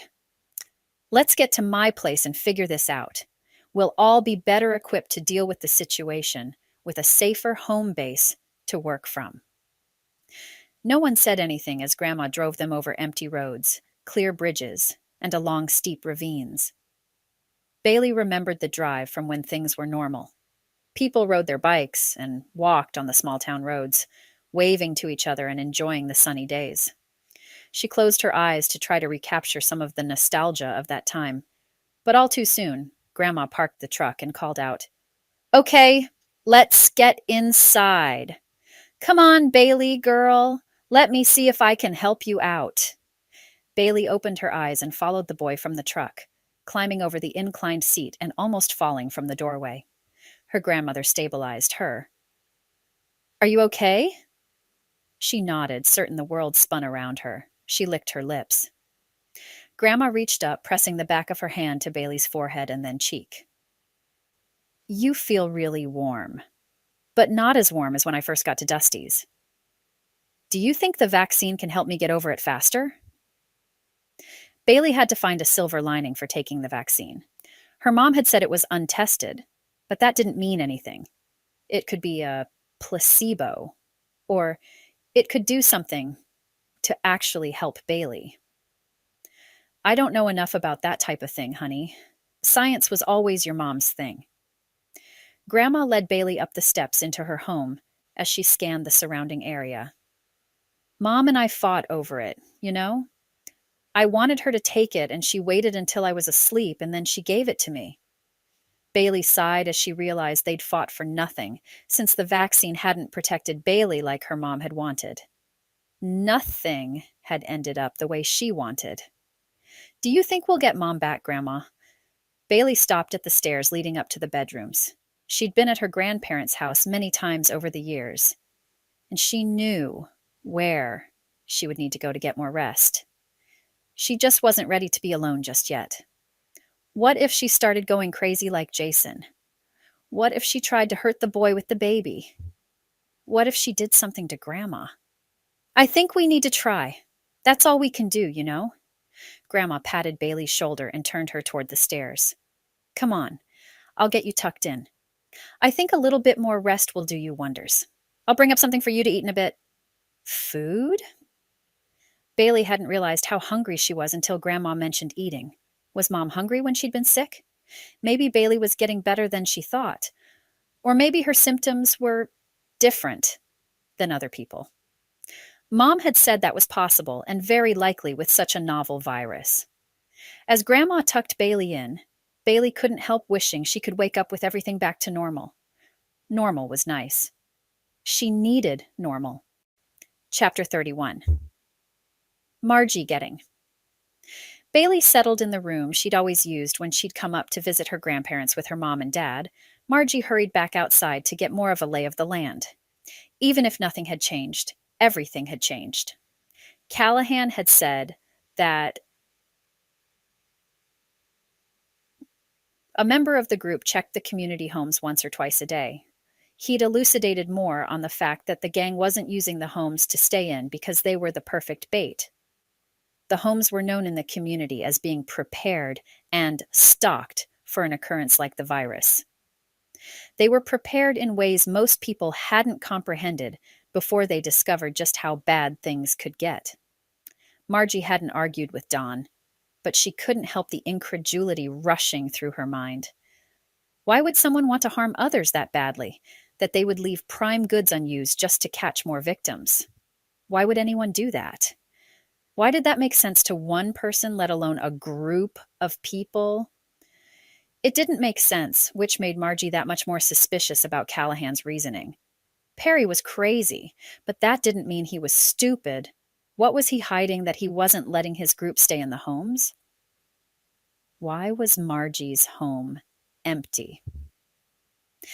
As she walked back outside to the truck and stared at the house, she couldn't help wondering what was lurking behind the curtains of the other homes that Perry felt he had to protect. All of the houses were separated by acres of land that were treed with young saplings. 5 acres was a lot of land to manage at Margie's age, but the appeal of the Gulch was that they were a like-minded community that worked toward the same thing. Conservative values, gun rights, hunting rights, and the right to protect and preserve and store as they deemed necessary. Margie slid into the driver's seat of the truck again, glancing at Callahan as he met her gaze from his spot on the front seat. He arched an eyebrow, studying her with suspicion. Everyone settled? She nodded, starting the truck and then shifting into reverse. I'm going to park down the road from this place. Do you know what house is the most used? Callahan didn't hesitate as he lifted his finger and pointed toward the last house on the north end of the street. Jesse's house. He has solar panels installed. So they were using the homes. Margie just had to figure out for what and how often. There was a weapon there she could use against Perry. She just wasn't sure what yet. Is he still out? Margie didn't have to define who she was talking about. Matt was the he in the truck, and she didn't know what else to think about him. He hadn't proven himself to her. He might have had a loyalty agreement with Dusty, but he hadn't proven anything to Margie. Why didn't he expect some level of suspicion from Margie? She parked the truck in front of Jesse's home and turned to Callahan. What happened to Jesse? Callahan dropped his gaze and tapped his fingers on his lower thigh. After a minute, he shook his head and glanced back up at Margie. You don't want to know that. How many have you killed? For some reason, Margie had to know just how far he'd taken things. She tried to keep the judgment from her voice. She'd been involved in more things she'd never thought possible since the cruise. She had no stone to throw. The seemingly deserted neighborhood added to the soberness of the question and just how much she needed to know. Callahan sighed, his fingers stilling as he stared out the windshield, and then nodded as if answering a question Margie hadn't heard. Yeah, I've killed some. Most of the ones I've killed, I've done to put them out of their misery. Perry has a mean streak that most people don't want to survive. The ones that do, Callahan shrugged, shadows flitting across his features. The ones that do aren't the same they were before. You really have feelings for Ellie? Or is it just a way to gain control of the situation once Perry is gone? Because Perry was going to have to die. Margie just wasn't sure how yet. He turned and looked at Margie, something similar to self-degradation eating away at the life in his eyes. I want to get Ellie out of there and go find some place she can be at peace. I just want to take care of her. If she never let me touch her for the rest of our lives, I'd be fine with that. She deserves whatever makes her happy. I just want to make her happy. His words ended on a whisper, and he jerked his chin up, his eyes focused past Margie. We have company. Margie whipped her head to the side, squinting at the approaching man coming from the back of Jesse's home. Callahan hadn't been lying. At least he'd proven himself so far. Hopefully, Margie wasn't walking into a trap. The last thing she wanted to do was give Bailey to them with a ribbon. She blinked as the man approached, and then ground her teeth together in anger. Are you kidding me? That's Jesse's son, Austin. Does he know what happened to his parents? The situation was getting sicker and sicker. Margie wasn't sure any of the men associated with Perry deserved to survive the fate she was creating for Perry. Why should anyone get to stay alive when they'd willingly given up their humanity and their decency? Margie rolled down her window and waved to the approaching young man. Austin, is that you? It's Margie Moss. Do you remember me? I can't believe you've gotten so old. Wow, how long has it been? Austin had left his parents' home a few years back, and Margie hadn't seen him since. Miss Margie? What? What are you doing here? Austin licked his lips and flicked his gaze around the yard, and then to the windshield where his gaze landed on Callahan. He seemed to visibly relax as he met Don's gaze. Callahan, I didn't know you were here too. Are you here to relieve me? No, he's not.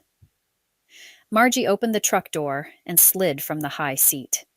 She ignored the gun in Austin's hands and met his gaze with hers. I'll tell you what I'm doing here, Austin, and then I'm going to give you a choice. Austin's eyes grew round, and he didn't shift his gaze from her face. I'm here to take back the gulch. I'm going to kill Perry, and I'm going to set you boys back on the right track. Those girls are going to be freed and given help to get them back on their feet.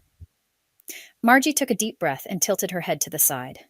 Now, which side do you want to be on, Austin? I'm going to succeed. There's no reason why you have to be on the side that loses. You can choose, but once you choose, you can't back out. Do you understand? She spoke with the confidence of a mother, a grandmother, and a woman with nothing left to lose. She didn't even have a gun in her hands, and she stood there telling him she was going to win. Something inside Austin recognized the authority in her voice, and he nodded slowly. Are you going to hurt people? Nope, I don't think people need to be hurt to work hard. Do you? Maybe Austin had been put into a situation he couldn't handle. That wouldn't be the first time Perry had taken advantage of someone. Austin nodded. What do I have to do? Callahan joined them on the driver's side of the truck and held out his hand. Austin shook his hand and Margie grinned. One way or the other, they were going to make this happen. All she had to do was finalize the plans flitting through her mind. Success couldn't be hard. Failure wasn't an option. It was freedom for everyone, or death to them all. Either option was fine with Margie. She just wasn't sure it was an option for anyone else.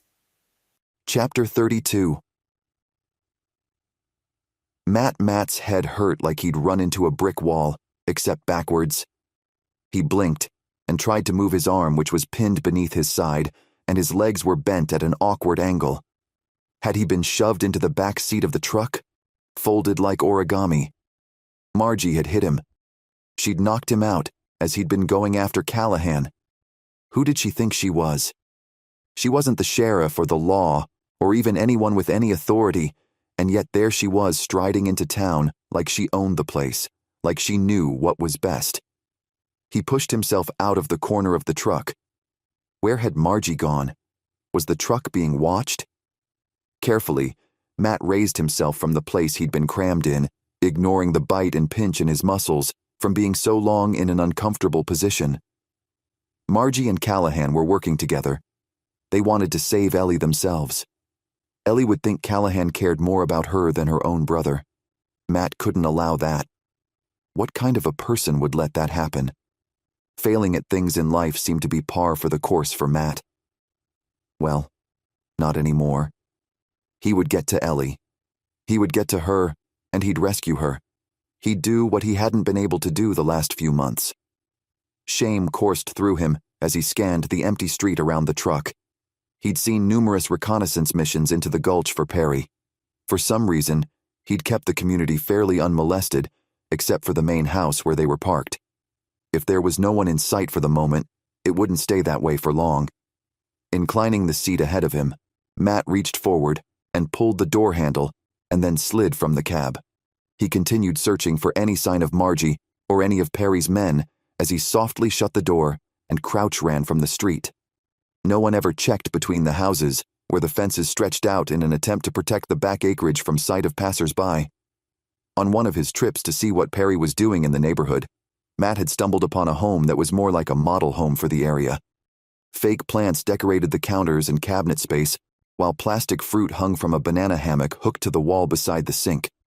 Even the smell in the air hadn't felt stale, like a freshener was replaced every 30 days as directed by the manufacturers. There was something about the house that had set Matt on edge. For whatever reason, he made a beeline for the place. He hadn't explored it nearly enough, and the truck he just left behind should give enough concern for Perry's men to keep them busy for a while, long enough for Matt to come up with a plan. He unclasped the latch on the gate to the backyard of the model home and slid through the partial opening. Shutting the gate behind him, he leaned his shoulders against the vinyl paneling and took a deep breath. Okay, he'd made it that far. He'd made it far enough he could at least breathe for a second and acknowledge the pain in the back of his head and neck. Nothing was going the way he'd planned with Dusty. Dusty wasn't even in the picture anymore, which Matt hadn't been able to deal with. All of this was Cady's fault. If she hadn't created the virus, then the entire world wouldn't have gone to hell. If she hadn't come up this way, and then set out to get ahead of the group to get the women free, then she wouldn't have gotten captured and put everyone else in danger. If she hadn't gotten captured, then Dusty would still be alive, Elba would still be alive, Ellie would. Except Ellie wasn't dead. Not that Matt knew of, and he'd gotten the kick in the pants to go get his sister. If an old woman like Margie could create enough courage to go after her daughter, then why couldn't Matt rescue his sister? He could. He just had to accept that he might have to kill them all instead of walking out of the camp with her. Sometimes death was better than the alternatives, and he'd been treating the whole thing like death was the worst thing that could happen. Ellie's torture was proof there were worse options than a bullet to the brain. Matt pushed up from where he'd slumped against the fence. Yeah, That's what he'd do. He'd go after his sister and kill them all if he needed to. The plan, he'd go into camp. Go all the way into camp. No more halfway attempts that only left him feeling soulless and empty. Thunder rolled overhead. Where had the clouds come from? Why hadn't he expected rain? Because he was messed up as it was.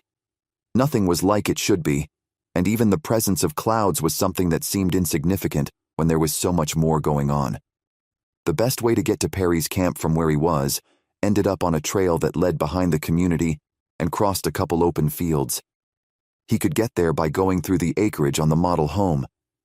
He stepped from the side of the house where he'd been and stopped, ducking back behind the corner of the building before peeking around to see more. Someone had been digging holes all over the yard in a methodical grid-like pattern. A shovel rested against the white vinyl on the far side of the fence across from where Matt hid. The digging had happened recently and appeared to be in mid-process. But where were they, and just who were they digging for? Matt didn't have time to get more answers. He continued scanning the yard as he moved against the side of the fence and broke into a sprint. He hurdled a mound of dirt and ducked through the opening in the back of the fence, ignoring the voice calling out from the yard. Holes that big were meant for bodies. Holes that big. And kept secret? Nothing good was happening there, and Matt wasn't going to hang out to find out more. Chapter 33. Perry. Perry's eyes sought Cady's as she moved around the fire, her expression calm and cool. She hadn't spoken to any of the women, which wasn't surprising after the guard had approached him. He'd been very definitive in describing the way the women had surrounded Cady and beaten her. She should be submissive, and crying, and in pain. She should be humbled and sitting beside him with her daughter. Instead, Cady didn't look at him. She carried a bowl and scooped food into it, then dipped a spoon into dish and left it there. She turned, her head down as she moved toward him. Her knuckles whitened as she got closer, her full lips turned in a frown. She was scared. Perry relished the feel of power coursing through him. She was afraid, and she was afraid of him. Nothing better. She stopped beside him and offered the bowl, not looking at him as she did so. Perry reached up, grabbing her wrist with his fingers clenched tight around her. He waited until she jerked her gaze to his face. He inclined his head. "You serve it. You'll be trying it first. Then I'll wait. You're not going to poison me." He let go of her hand and ignored the bowl just inches from his face. Swallowing, Cady looked down, then set her jaw. She picked up the spoon and angrily scooped a spoonful into her mouth. After she chewed and swallowed, she rolled her eyes. "Just where do you think I would have gotten poison? Do you have an apothecary or something around here?" She huffed and shifted on her feet. She moved gingerly, as if she were in more pain than she was letting anyone know. He could only imagine the pain she was in. He had no doubt she couldn't find any poison or even have a chance to try to plan revenge. There hadn't been time, and she was injured, horribly. For the moment, Cady was adequately controlled. Taking the bowl from her, Perry glanced at the stew in his dish. "Fine. That was your dinner. That bite you took. You have to earn food around here." He reached up and stopped her from turning away completely. He waited again until she looked at him. "You haven't earned anything yet." The promise was there in his voice. Even he could hear it. He chuckled as he let go, and she walked away. He ate the food in the bowl with little enthusiasm. Nothing held as much excitement for him anymore. Not like when he was controlling someone, hurting them, torturing them. That's all that mattered to him anymore. He ate to fuel his body, and nothing more. Cady went back to sit on a log resting on its side. She rested her elbows on her knees and stared into the fire. Perry would pull her from her dejected pose when he finished. She'd be hungry and in pain later. 2 easy conditions to help him bring a bitch to heel. A half hour passed and Perry moved to stand. He was ready to take things further with Cady, make her see reason, and that he was the boss. Except, why was his vision splotchy? A sudden twist of pain burned in his gut, not in his stomach. No, deep in his gut. He worked his mouth, swallowing the sudden influx of saliva present. What was going on? Perry shouldn't be hurting like he was. He shouldn't be doing anything but throwing away his dishes and getting ready to teach Cady another lesson, a lesson she was sorely in need of. He turned his gaze to focus on the women standing around the fire. Cady had turned to watch him, her arms folded as she stared his direction. Why was she just sitting there? Perry pressed his hand to his stomach and sank back to sit on the log he'd claimed. Cramps laid claim to his lower abdomen, and he twisted to the side at the immediate sensation. Perry rolled to the side of the log he'd been sitting on, falling to the ground. He squinted, staring at the toppled and empty bowl inches from his face. His stomach hurt, and his chest was tight. Breathing caused extreme stabbing in his throat and behind his eyes. He groaned. The pain grew worse and worse. Holy! Dropping his guard had been something out of character. Why had he believed she couldn't get a hold of anything? She'd tried it. She'd taken a bite of the dish. There was no doubt in his mind. He'd been poisoned. A collection of other moans and whimpering hit his ears at the same time as his own feeble sounds. Was he making all of that noise by himself? He needed to stop sounding like a pussy. It just hurt so dang bad. She'd poisoned him. Of course she had. But how? Why? When had she had a chance? He hadn't eaten as much as he could have. He'd just eaten the one bowl. He'd been stopped by a conversation with someone. Was he going to be stuck there? Defenseless? No. He couldn't be. He had to get up, defend himself. Perry shoved his fisted hands under his stomach, right where the pain was, and pressed upward, using the ground beneath him as the pressure point. He could get everything back under control. He bent his head to the side, studying as much of the campsite that he could see from where he lay on the ground. In misery.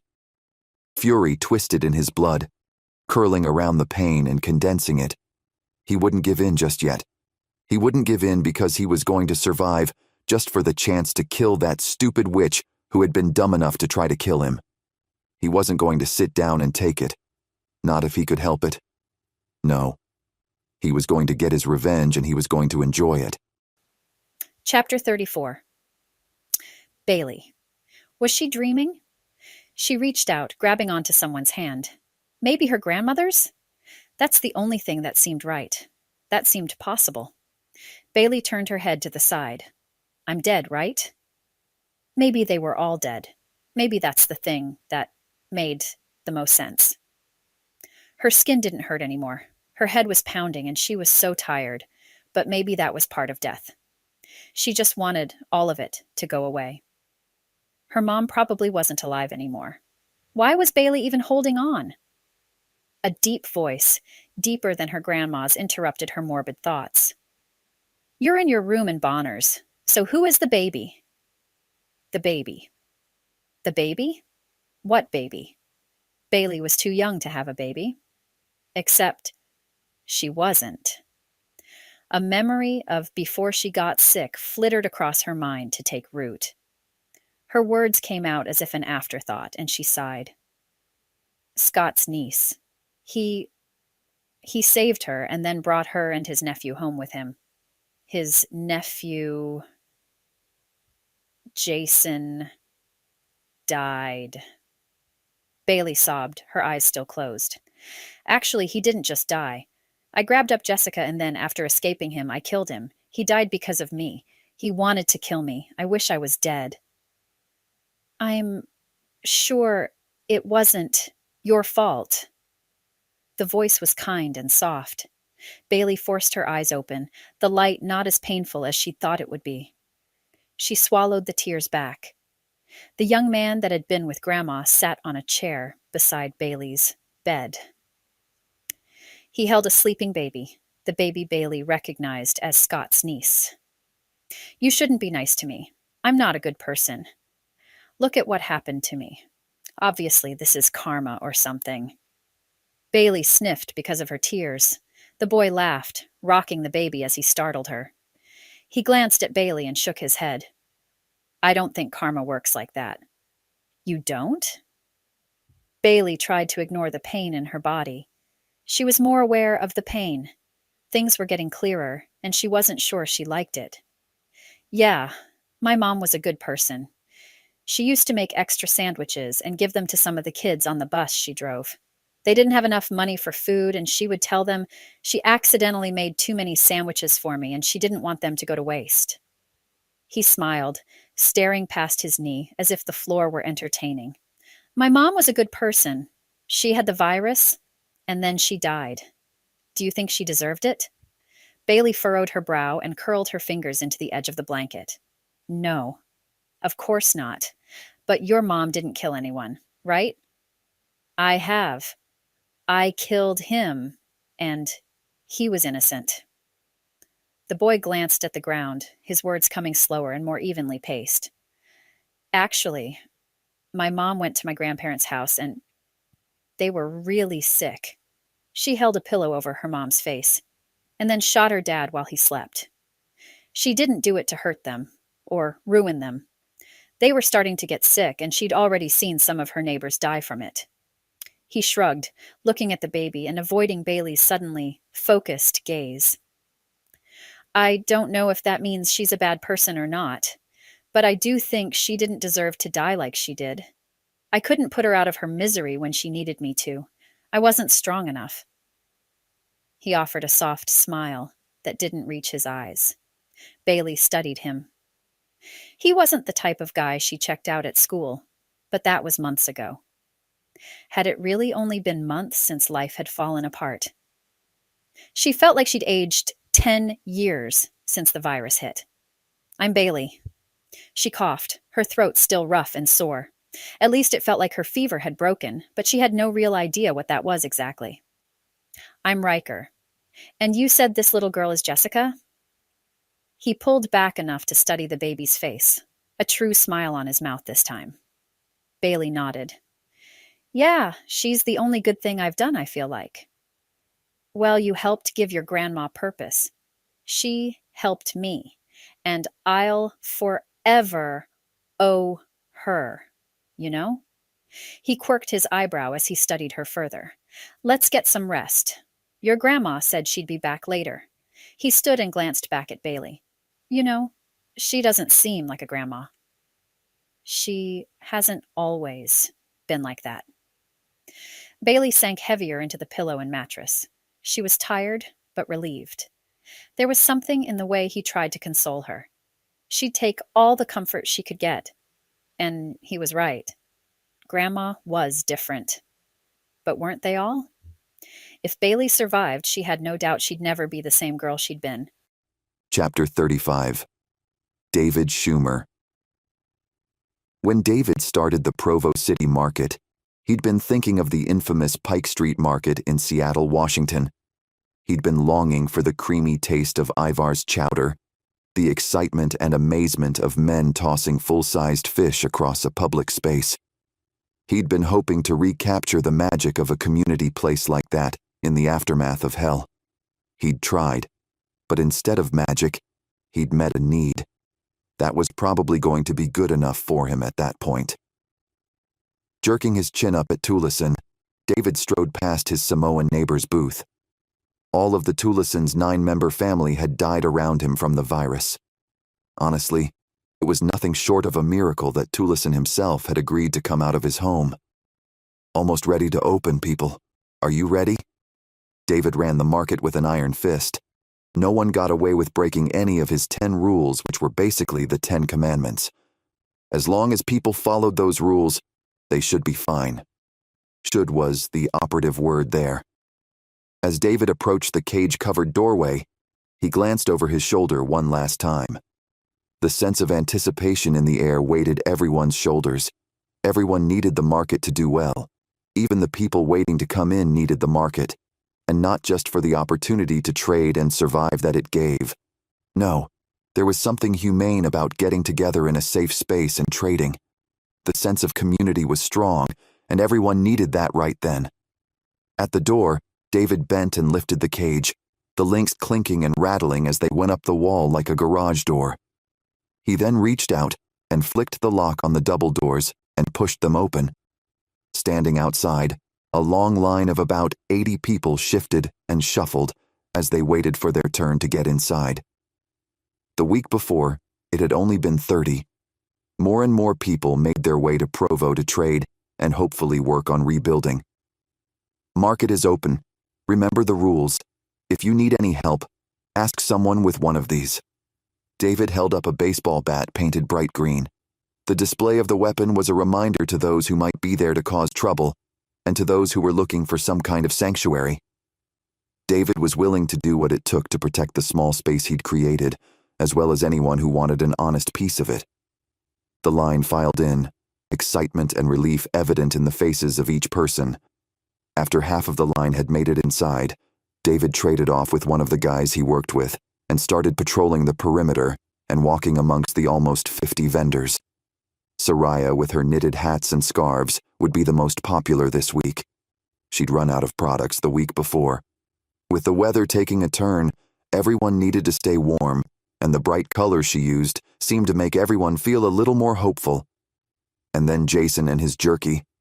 That man would be out of his product in about 30 minutes.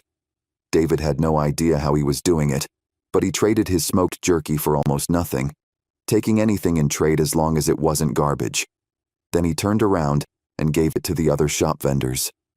The guy seemed like he didn't need or want for anything.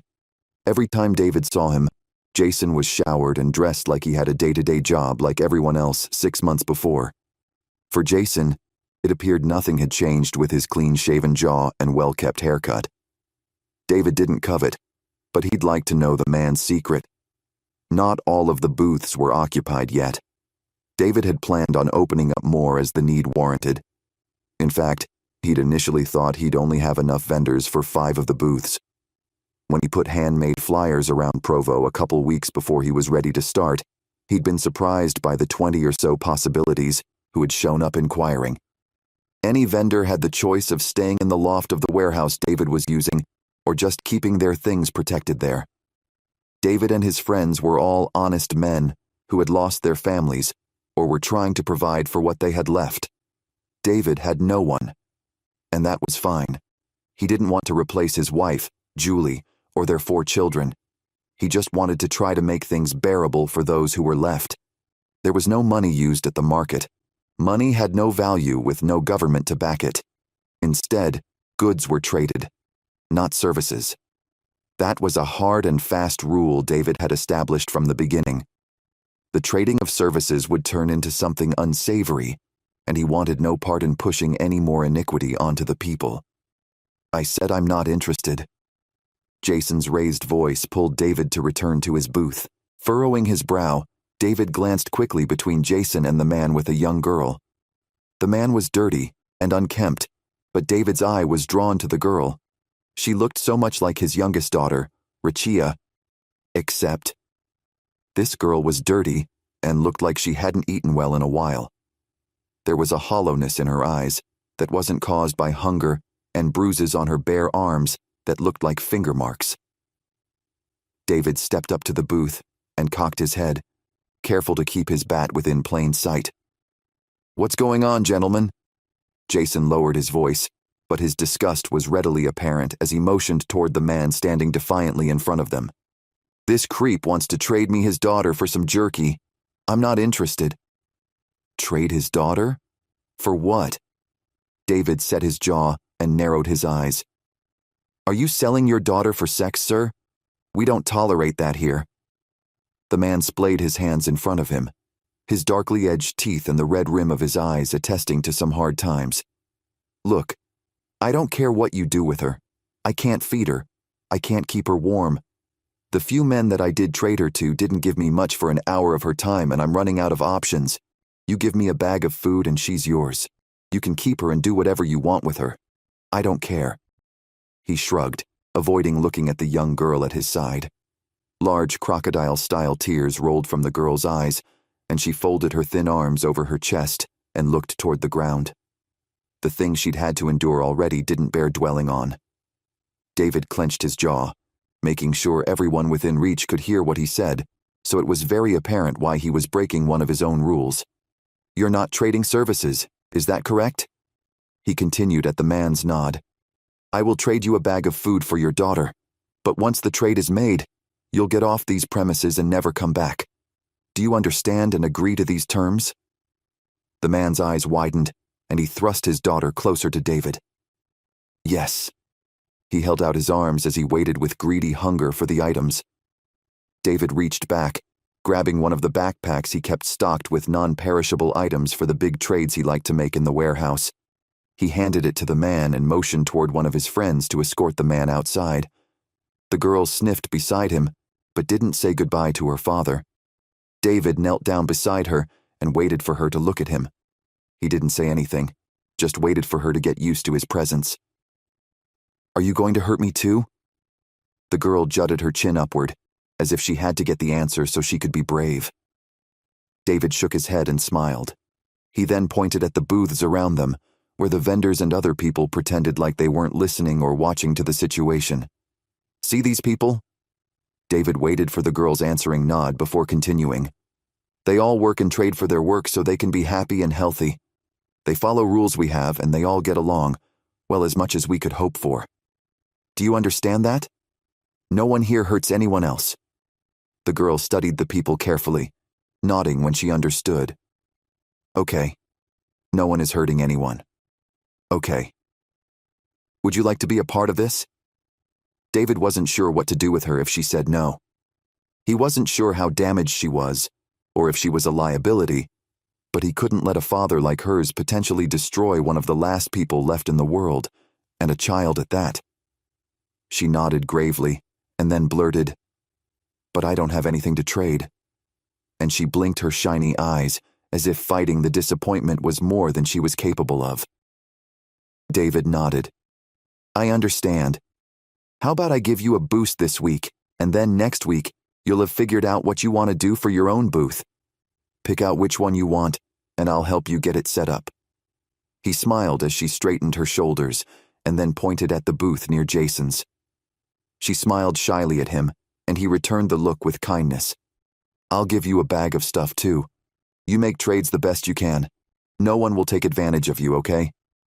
David said the last part a little louder, and with warning in his tone that wouldn't brook an argument. Everyone was in there because of David. They knew it. He knew it. He'd never lorded it over anyone, and in fact, he never pulled any special favors. But this time, he was. And this time, no one blamed him. In fact, quite a few people seemed as if their loads were lightened that day. They'd seen someone take something horrific and turn it into a benefit. Maybe there was hope after all. Chapter 36. Cady. Some of the women had eaten the wrong parts of the dinner. They, too, writhed on the ground in pain. Cady stepped cautiously as the soreness in her wounds and muscles made themselves known with sharp reminders of their presence. That powder had been more powerful than Lila had indicated. Cady pressed her lips together and approached Tina, muttering under her breath. It's working. How long should we wait until we leave?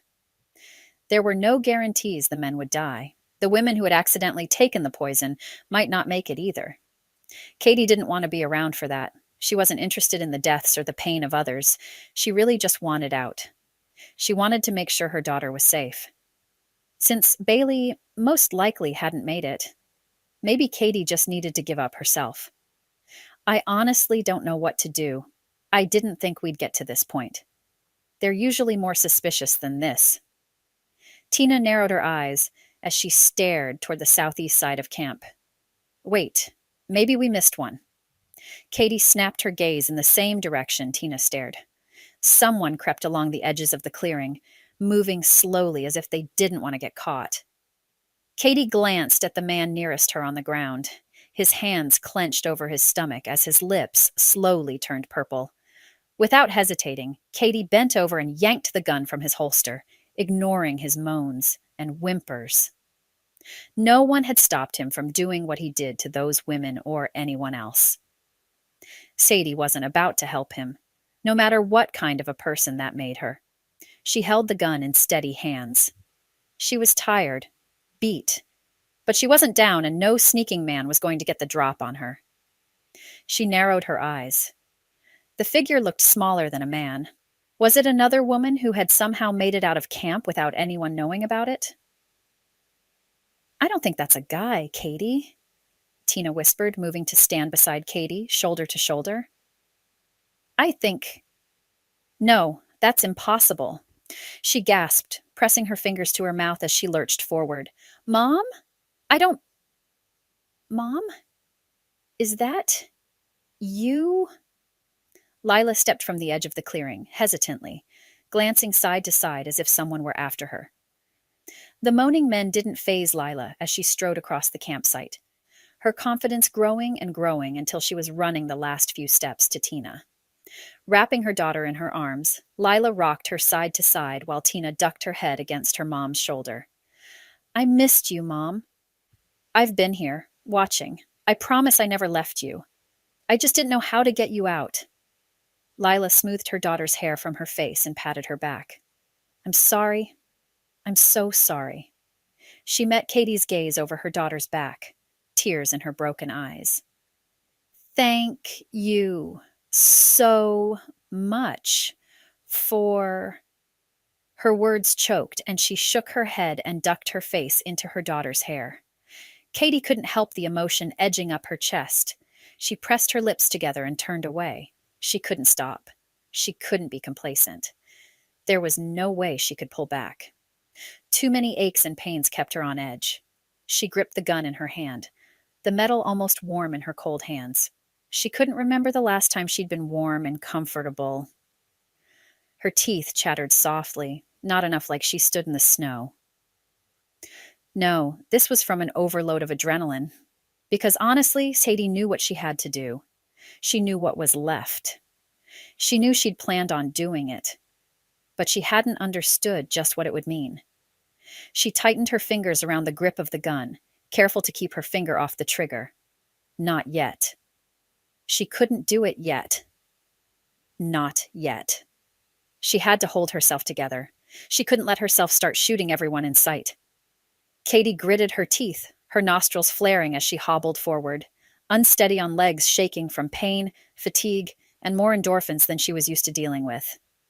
She hadn't eaten any of the food, besides what Perry had forced her to try in front of him, on the off chance she might eat some of the poisonous powder.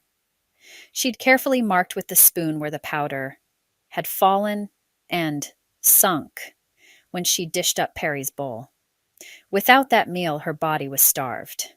Essentially, Cady hadn't eaten in a day or two, which didn't help her recovery. She'd eat, but only once she got rid of her problem. The world's problem. This whole time, she'd thought Jackson was the problem.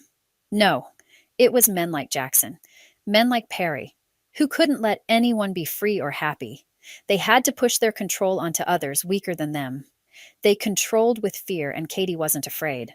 That's why Perry singled her out. That's why Jackson thought he saw someone kindred in her. She wasn't afraid. She was mad, just angry. And she wasn't going to cow down to anyone.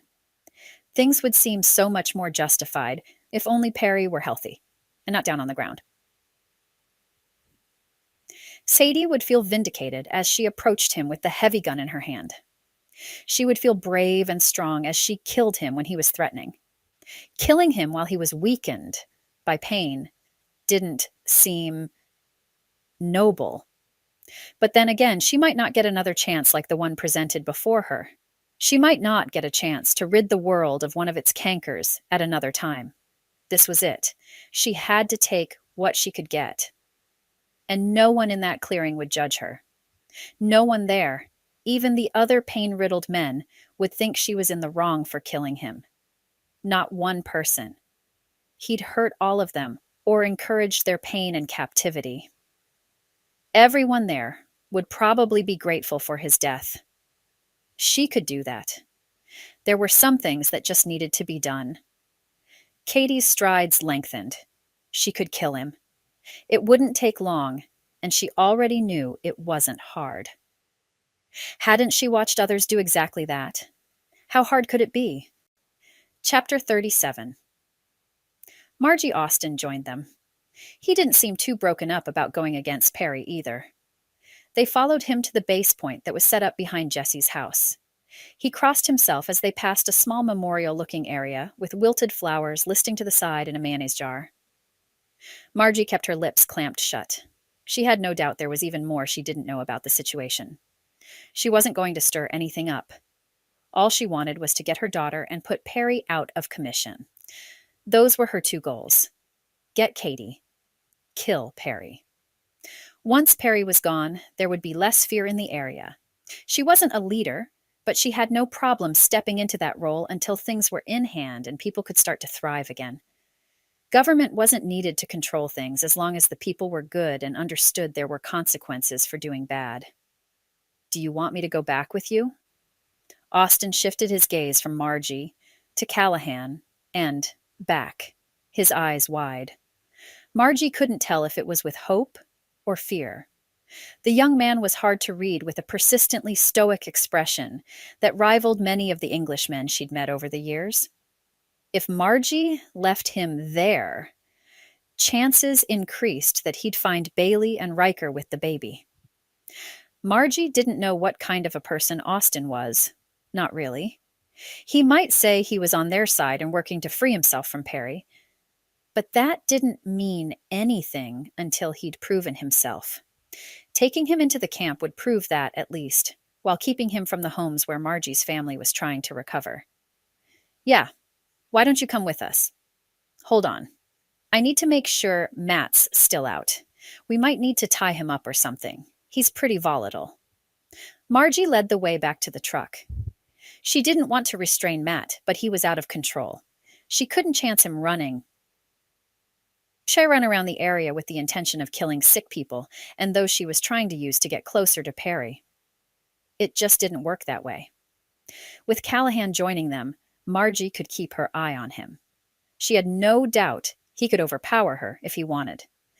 As long as Margie could help save Ellie, Callahan wouldn't be a problem. She could feel he was telling the truth, at least about that part. At the truck, Margie glanced down the street toward her house. Everything still looked abandoned. She narrowed her eyes as she rested her right hand on the butt of her gun in the holster and opened the door with her left. The front seat had been leaned forward and not returned back, revealing an empty back seat and floor. Matt was gone. Margie inhaled deeply, suddenly overcome with the need to check her place in the kids. But she couldn't do that.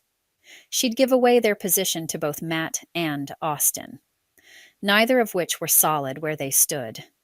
Was Matt watching from wherever he was?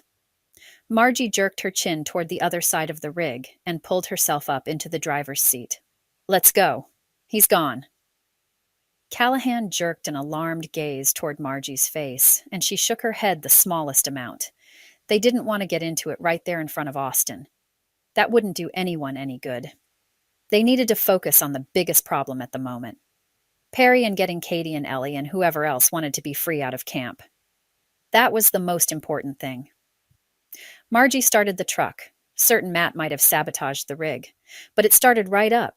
She'd be on edge until she dealt with Perry, and now Matt had to be added to her problems. When people messed with a to-do list, things just got out of hand. Callahan waited for Austen to climb into the middle of the front bench seat and then slid onto the bench beside him. His features tense, he glanced around, holding onto the roof handle with white knuckles. Margie didn't blame him. There was no wrong way to feel during a situation like that one. Which way to camp? She needed to focus. Get to camp and deal with Perry. Keep that goal in the forefront of her mind. She couldn't let anything else distract her. Head back the way we came to the bridge. The bridge didn't need a name up there. Everyone knew it. The truck thundered down the road, and Margie accepted the icy cold calm of resolution as it trickled over her. She didn't need anyone to take care of her. She could do this. Odd how it had taken a worldwide pandemic that had wiped out the majority of the population, the death of her husband, and more near-death experiences than she could possibly list for Margie to discover that she wasn't just a weak woman.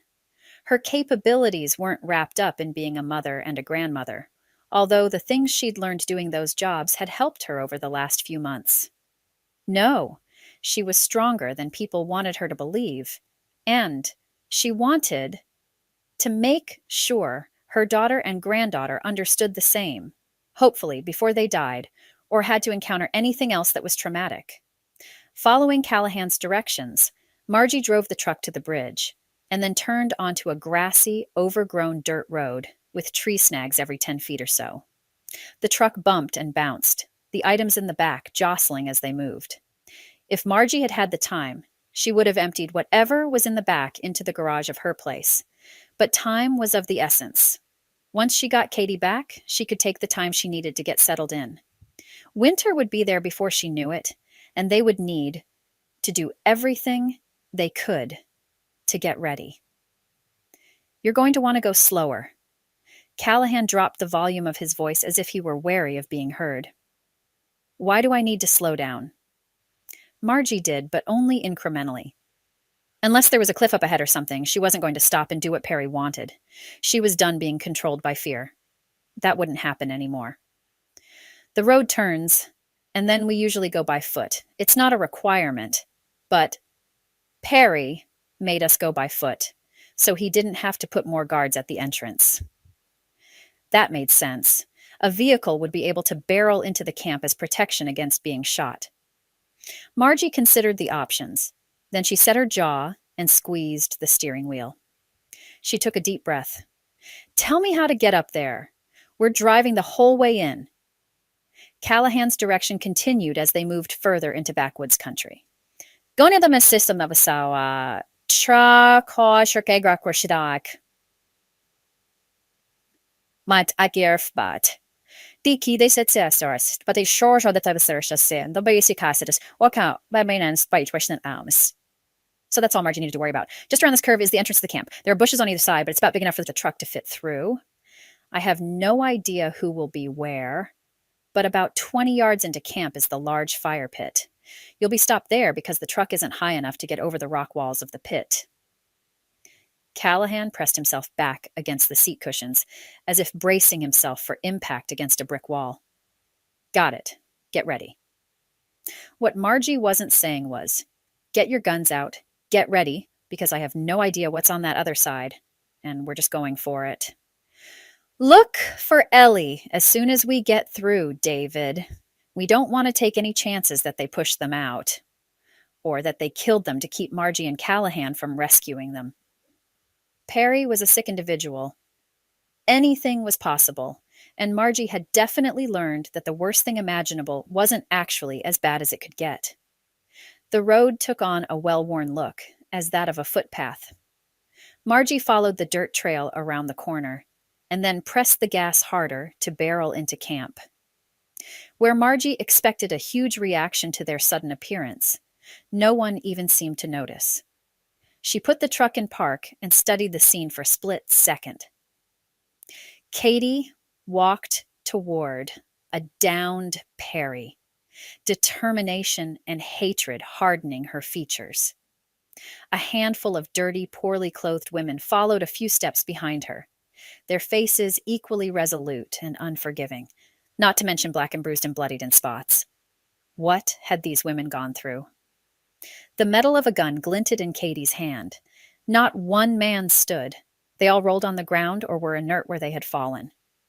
What had happened? Margie didn't know how they'd gotten to that point so fast, but everyone still standing looked like they were taking their freedom back and leaving no survivors. Not that Margie blamed them. All she could do now was help them finish the job. Chapter 38. Matt running through the brush, trying to stay unseen, was hard with a possible concussion. Matt's head throbbed, but he was determined to finish his task. He huddled against a tree on the edge of the perimeter of the camp, unseen, unnoticed. The men had dropped like ducks after firing buckshot. They writhed on the ground as if injured and unable to stand. That would make Matt's job easier. He'd decided on the way there, as he'd crashed through thick underbrush, that killing Perry wouldn't be enough. Rescuing Ellie wasn't going to be enough. He had to kill all of them. Every last one of them. Wouldn't that be more merciful than just rescuing the women? They would be wounded, inside and out. Mentally, they wouldn't want to survive. Right? Wasn't that the way of it? Wasn't that what the holes were for back at that house?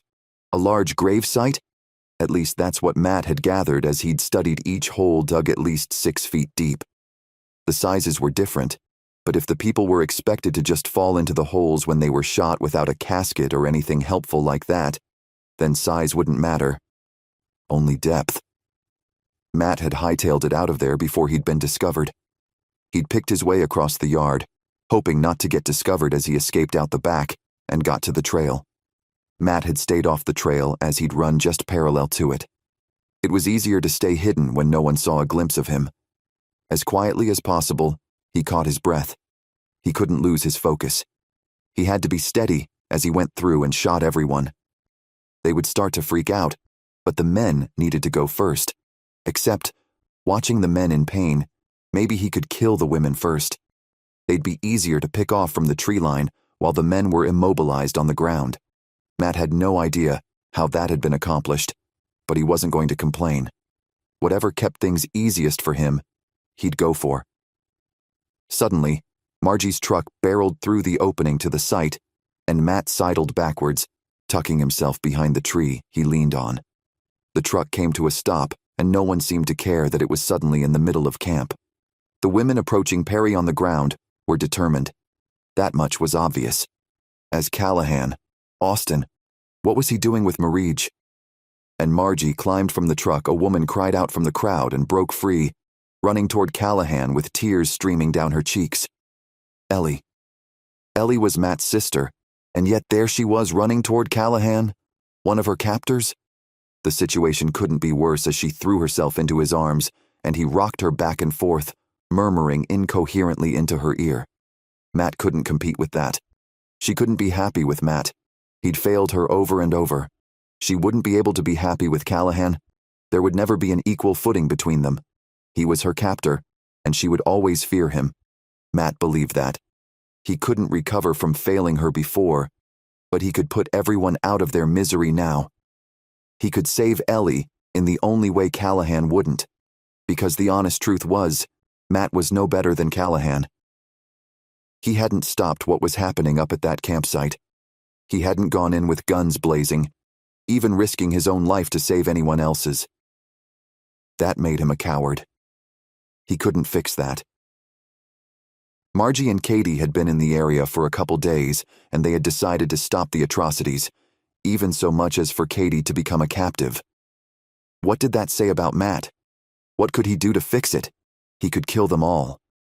Starting with Cady, and Ellie, and Perry. They would all have to die. Because that was the only way to cleanse the area of the horrors that had occurred there. Matt gripped the butt of his gun, suddenly very calm. His breathing smoothed out. He could do this. He didn't have a choice. He had to repair what he'd destroyed. Ellie would see that. She'd forgive him then, even if he could never forgive himself. Chapter 39, Perry. A slight vibration in the ground thumped and thumped the ground beneath Perry's cheek. Enough. He suppressed as much of his pain as he could and slapped his hand to the dirt beside his face, ignoring the puff of dust hitting his skin and the grit in his teeth as he clamped his jaw tight. He pushed, using his anger to fuel his actions. "Oh no, you don't."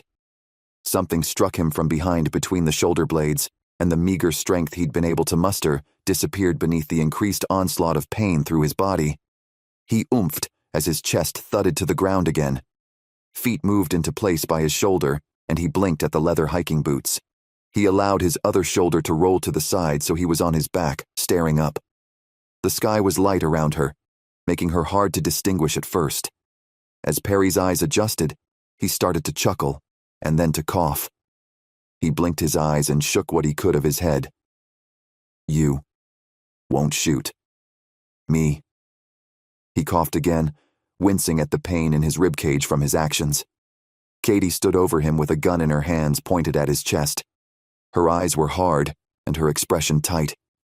In all honesty, she was glorious. No other woman had her fire or her animosity. She was a fighter. He wanted to break her more than anything else in the world. "You don't know anything about me." A slight wheeze at the end of her words suggested she was in more pain than she let on. And rightly so. She'd taken quite a few beatings in the last day or so. "You're too weak.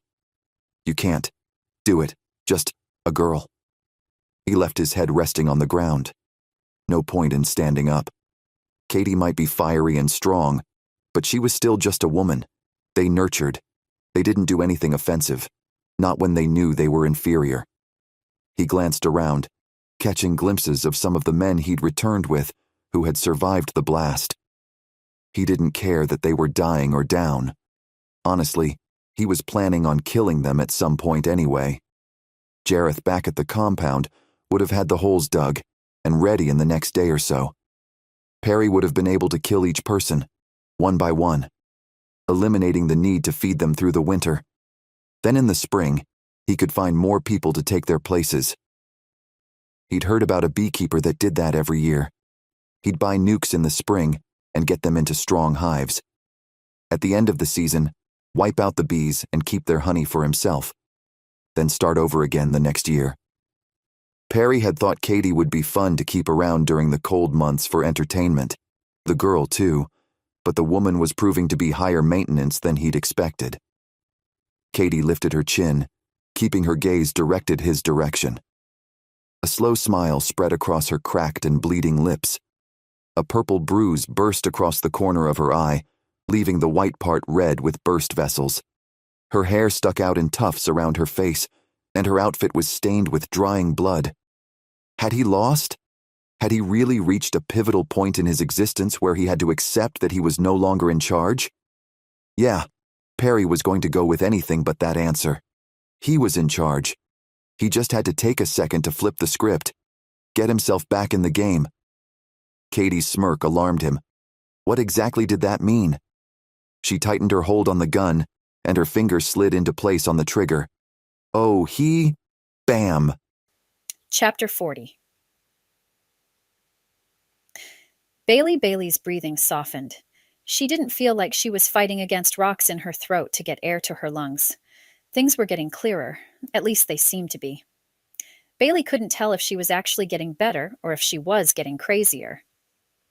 How many times had she had to straighten her mom out when she'd been hallucinating? Too many to count. A fine sweat dotted her skin, and she stood from the bed, wiping the moisture from her forehead and cheeks with the back of her hand. Maybe that meant her fever was breaking, or maybe she was imagining things. Taking a deep breath, Bailey made her way to the restroom, but only needed to go a little bit. She hadn't had much water or anything over the last day or so. Her mouth felt like it was lined with cotton gauze pads. What had woken her? She blinked at herself in the mirror, listening intently and ignoring the short hair that had been chopped in uneven lengths around her head. She blinked, listening, and then able to pick out the sound of a baby fussing from down the hall and stairs.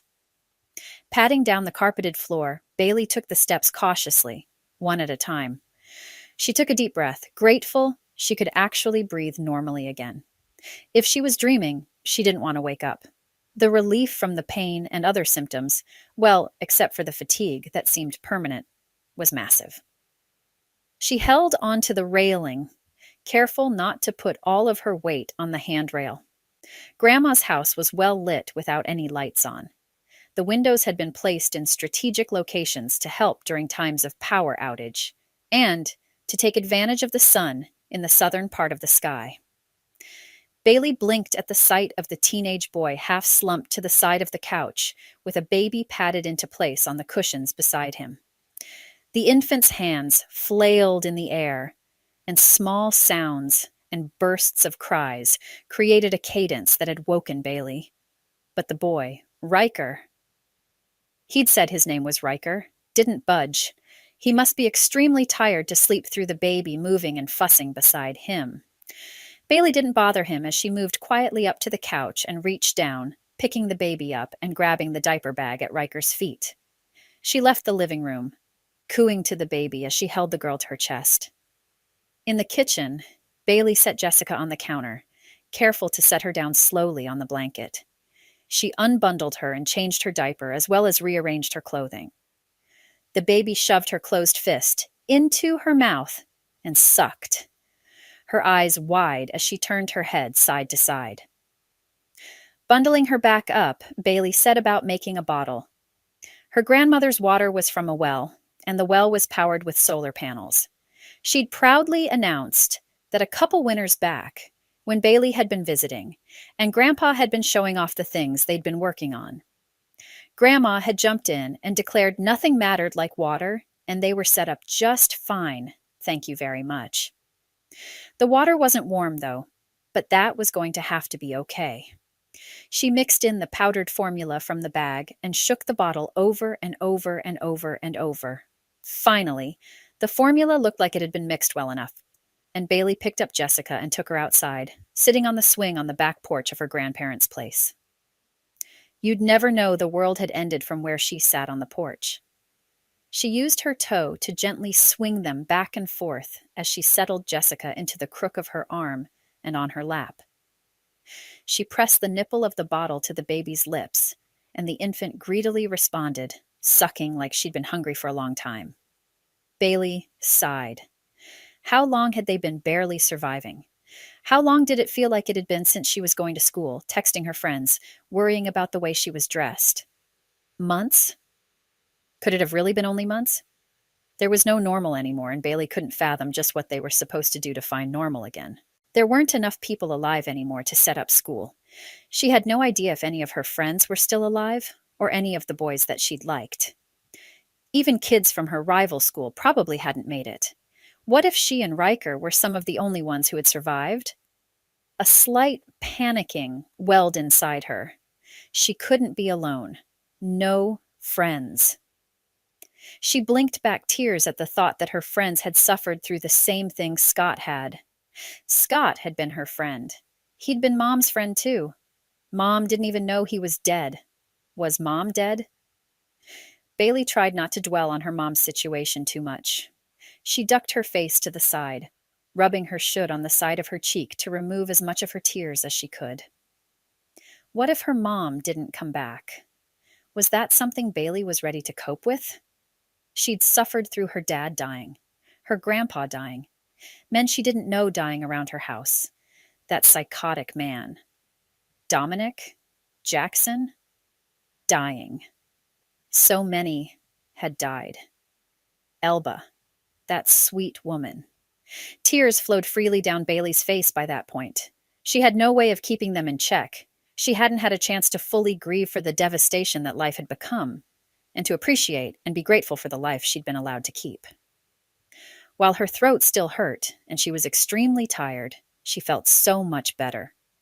Like she'd only gotten a cold instead of a virus that had wiped out most of the world. And technically, she had no idea just how many people it had killed. Maybe that was knowledge that would be better kept for some time later. She sighed, relishing in the feel of Jessica in her arms, and the sounds of simple eating by a baby who didn't know there was something to fear. She'd been carted around and taken care of by so many people. What would Jessica's life have been like if Scott hadn't brought her home with him? Would the baby have died, like Scott's nephew? If Bailey hadn't been rescued by her grandmother, would she have died like Elba?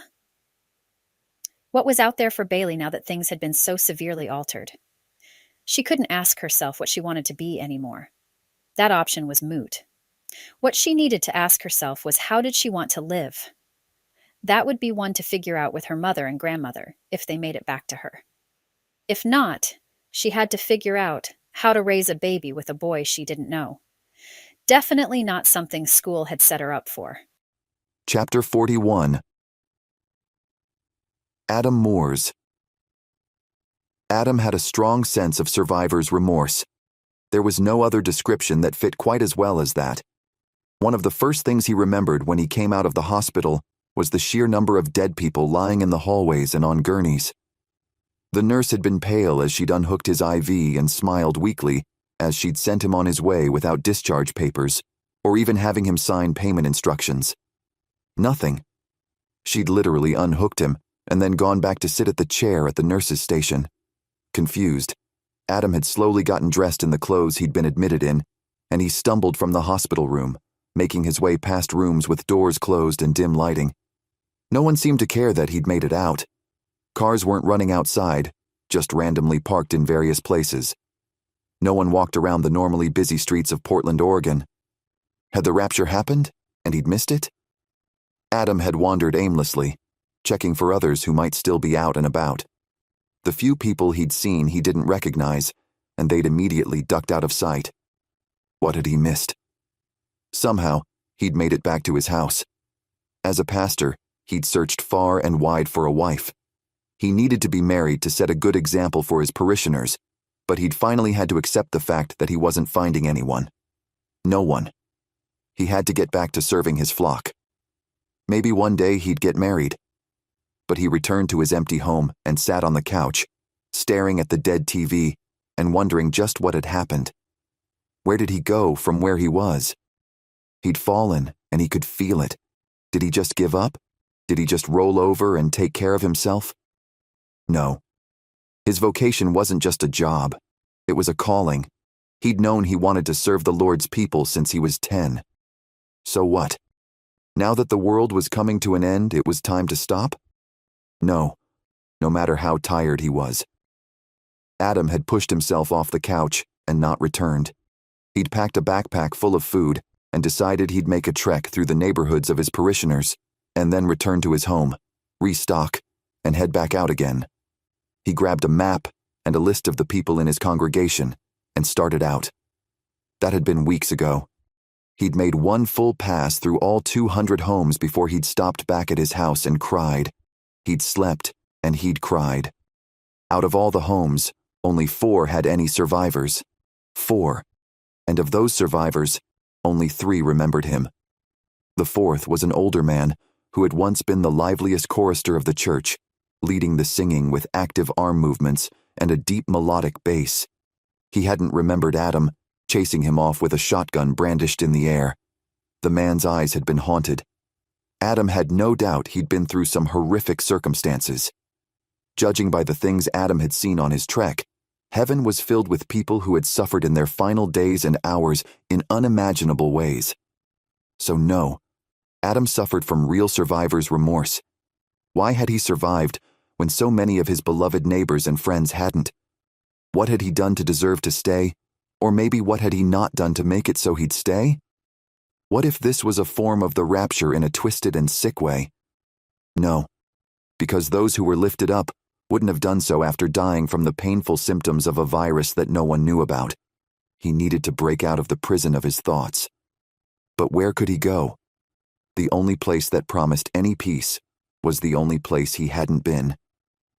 He went back to his small single-car garage and grabbed his mountain bike from the hooks in the ceiling. Swinging onto the seat, Adam pushed himself to get to the church building as quickly as possible. He needed to feel the calming ambience that always came from sitting in the wooden pews, gazing at the image of Christ on the cross beneath the stained glass of a window put in years before. He pulled into the empty parking lot, jumping from the bike as he continued pushing it up to the door. He pulled out his keys, but stopped at the sound of a piano playing from inside. Had someone been able to get in while he'd been in the hospital? He hoped so. He would hate that a building would go to waste while he wasn't able to open it for anyone. He pulled the door open, wheeling his bike inside, just in case someone else saw it for the vehicle it was. Adam rested the bike against the side of the wall and quietly made his way to the chapel, closing his eyes for a brief moment at the sound of one of his favorite hymns, "Nearer, My God, to Thee," being played on the piano with seamless effort. Tears pricked his eyes at the sight of the woman playing. She swayed as she played as if she sat in front of a packed congregation. Adam ignored the dust motes dancing to the notes she played. He sank into the pew furthest from the piano and closest to the doors and closed his eyes. He wasn't sure what was going to happen. All he knew was the pianist was exactly what he needed to shore up the lack of hope and the growing discouragement in his heart. Food and water might be the immediately needed items to survive. But to really make it, people were going to need hope. And Adam could offer that. He straightened his shoulders. Maybe the woman at the piano was exactly the person he needed to help him share the light. He had to believe he had a purpose in those dark times. If he didn't, then why had he been spared? Why hadn't he died with the rest of the people in his church? He needed to find a reason for his survival. The piano player was going to help him figure it out, whether she wanted to or not. Well, all right. He wasn't thinking exactly like that, but he hoped she'd want to. Adam needed the hope her playing gave him. He'd do anything to keep it. Chapter 42. Cady. The blast took Cady by surprise, followed by the burst of heat in her upper shoulder. She stumbled to the ground, still gripping the gun, as if it might stop her from falling or hitting the ground. Was it possible the gun she held had misfired? The burn in her shoulder spread down her side and up her neck. Someone yelled and a couple women screamed. Was that her? No, she wasn't screaming. Cady's mouth was clamped shut. She landed on the ground with a thud, the entire impact reverberating down to her feet. A rock poked her in the side, and she opened her eyes carefully. She couldn't breathe from the pain. Had Perry shot her? Before she could find him, another blast split the air from a lot closer. Cady craned her head to the side, staring at Perry laying on the ground, his eyes looking toward the sky. A bright red bloom spread across his chest from a spot in his lower torso. He'd been shot, and Cady hadn't done it. Matt! Ellie's scream split the pounding of Cady's pulse in her head. Matt? Why was Ellie yelling for Matt? He hadn't been there. What else was happening? Cady didn't know if she could move, but she better try. She wasn't dead yet. Cady. Cady. Are you okay? Matt, how could you? What were you thinking? Suddenly, Ellie knelt beside Cady, her face moving in and out of focus as Cady's gaze shifted from side to side. The smell of copper filled the air. Cady closed her eyes and licked her lips. Was that blood on her lips? Dang, had she been hit? Wait, yes, she had been hit. Who shot her? Where had Matt come from? Was he there to save them? No, that didn't seem like the man she'd had a run-in with. Unless, of course, he'd set out to kill her. Was that possible? Why would he want to kill Cady? That didn't make sense. Chapter 43. Margie Cady fell, hitting the ground and bouncing before settling in the dirty, sparse grass. Her eyes were open, but unfocused. Was she dead? Margie didn't wait. She took off running, ignoring the twinge in her knee and the fact that she was definitely not as young as she used to be. She had to get to her daughter. It was never more apparent than right then just how much she actually wanted them all to live. Matt waved his hand in the air, yelling something about deserving and trying to save the world. And Matt had definitely lost it. Margie should have tied him up while he was still out. Margie fell to her knees beside her daughter, ignoring the bite of rocks in her flesh. Cady, are you okay? Margie didn't know what to do. She gathered the material in Cady's sleeve together and shoved the wadded material against the wound in her front shoulder. I can't. Cady, can you hear me? Cady blinked, looking up at Margie with a furrowed brow. Mom? What are you... Am I dead? Margie shook her head. No, you're not dead. Yet. Margie didn't want to add that last part, but she couldn't help thinking it. She'd watched so many people die in the last few months. Was it really that big of a stretch to expect the same outcome for her daughter who had just been shot? Is Bailey dead? Cady blinked back tears and wiped the back of her blood-splattered hand across her cheeks. She gasped for air, rolling her eyes to the side as she grimaced at the pain. Margie smoothed her daughter's shorn hair from her forehead, glancing around the best she could. No, Bailey's not dead. She's fine. She's getting better. If her fever hasn't broken yet, it will be by the time we get back to her. She's recovering pretty quickly. Margie continued pressing the extra wad of material against Cady's shoulder. Shh, you're going to be okay. Don't worry about it. Just hang on.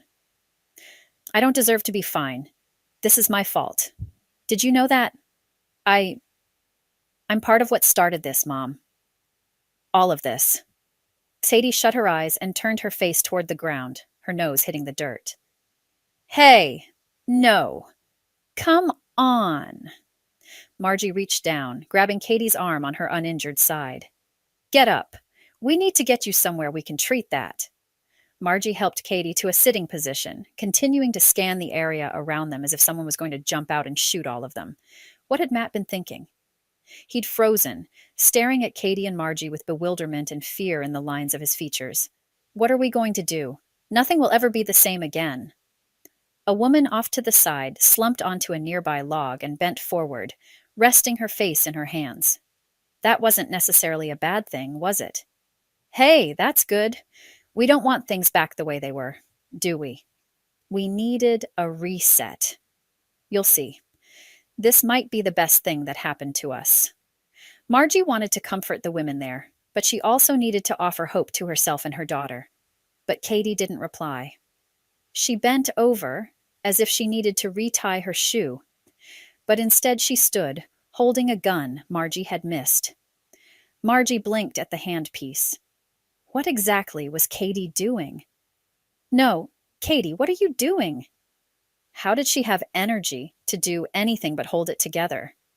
Cady turned her gaze to Margie's face, her eyes wild. What am I doing? Mom, what did he do? What is he going to do? Margie glanced at Matt, and that's when she saw it. His determination to carry a plan out. But what was the plan, and why did he look like he was going to do so much worse than what had already been done? Chapter 44. Matt panicked. Matt gasped, slowly lowering the gun to his side as he stared at the two fallen people he'd shot. Perry was a definite must. He deserved to die. They all needed to die, but Perry deserved it. Matt had no problem acting like judge, jury, and executioner. Not when he'd seen the things he'd seen over the last few months that Perry had instigated, led, or performed himself. Ellie slammed her hands into his chest, shaking her head. Her cheeks were splotchy from crying. Tears he'd caused. How was that possible? He just wanted to make everything better for her. He would kill her next so she wouldn't have to suffer, but she had to understand. Ellie, wait. You don't understand. We need this. What had Margie called it? A reset? Redo. We need a chance to start over and escape the pain. We can do that, you know. Perry is getting what he deserves. Don't. I don't care about him. Leave her alone. Ellie dropped her arms and stepped back, glaring at him like he'd been the one who had hurt her. And hadn't he? He hadn't saved her. He hadn't stopped anything from hurting her. He could have killed Ellie in the beginning. Matt rubbed his hand against his eyes. Perry had to die, Ellie. You'll see. We all need a reset. Matt, put the gun down. Margie took the gun from Cady, moving slowly as she approached Matt. Distracted from Ellie, Matt squinted at Margie. Did you say the girl is getting better? How is that possible? He swallowed. No one else had gotten better. No one else in his life had survived that insufferable disease. How is that fair? She created the virus. She made this happen. And her daughter survives it, but my family didn't? Her family didn't? Hers? Matt motioned toward others around the clearing. She did all this, and now we have to watch as she gets everything important to her and we've all lost so much? That's screwed up, Margie. Even according to Perry's standards. Matt shook his head. No. Just no. Tell you what. Margie reached out, taking Matt's gun slowly from his slack hand. She pulled the clip out of the butt and quickly slipped all of the bullets out except one. Why don't you decide who you want to take revenge out on? Perry is down already. Cady is too. You only get one more bullet, Matt. Now who? Everyone seemed to stare at Matt with accusations in their eyes. Ellie pressed her hands over her mouth and stepped back until she bumped against Callahan's chest. Matt, don't do it. There's no one left. But there was. Wasn't there? Callahan with his manipulations. Margie with her meddling ways. Any of the women who hadn't stepped in to help Ellie. Ellie, to help her with her suffering. And then there was always Matt. He'd been the one who had failed the worst. He'd failed them all. He couldn't make a better case against anyone else over him. He had his own mistakes to clean up. Matt cocked his head sadly toward his sister. I wish I could have done better. I'm sorry. Ellie's eyes widened, and Matt didn't look her direction again. He pressed the muzzle of the gun to his temple. A 9mm should have no problem making things go dark. If nothing else, he could remove his part of the problem. Would his guilt disappear? Bam! Chapter 45. Bailey. How long was I out? Riker came into the kitchen behind Bailey, eyeing her cautiously as he approached the baby, sleeping quietly in a laundry basket Bailey had found in one of the closets off the laundry room. Bailey had padded it with some extra blankets to rest Jessica in so she could try to make something solid to eat. She felt like she could eat for days. She hadn't been that hungry in a while. Grandma's pantry was more than full of non-perishable items she'd been putting up for a long time. Glancing over her shoulder, Bailey smiled. Most of the afternoon, but that's okay. You're probably tired. I know I am. She yawned as if to punctuate her words, but pressed the back of her hand to her mouth. Do you feel any better? Riker moved to lean against the counter opposite Bailey, watching her like something might happen. The sound of an engine running broke the silence between them. Bailey moved toward the front of the house, walking out with Riker on her side. Margie sat in the driver's seat, parking the truck and sliding from the bench. Riker, can you help me? Bailey stepped back, watching her grandmother with cautious hope. Another minute later, and Grandma and Riker helped Cady from the cab of the truck. Her head lolled to the side, but she murmured, alive despite her condition, and the bright red staining her shirt. Mom! Bailey covered her mouth. Was she going to make it? Was her mom going to survive?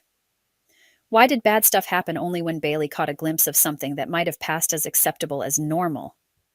Why couldn't they get a brief reprieve from the pain of even breathing? Epilogue. Cady 1 month later. Cady swung her arms side to side, rolling her head on her shoulders as she tried to figure out just how well she'd recovered and if she needed more time. Doubtful. How long did someone need to recover from a flesh wound? Thankfully, the bullet hadn't hit any major joints or bones, tearing instead through muscle and soft tissue. She'd take the lingering achiness over a lost arm, or even death. Even those days. Hey, Mom, how's the arm?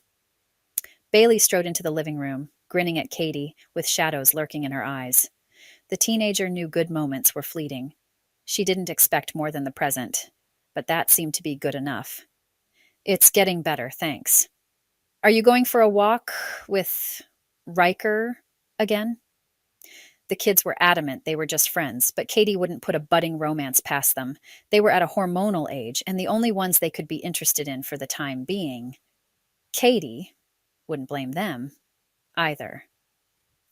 The front door to Margie's home opened, letting the older woman through the door as she looked behind her with a cautious smile. You're welcome to come in, Seth. I just want to make sure you're aware that we aren't taking anyone into this home of the Gulch. If you plan on staying, you can pick a different home to reside in and go from there.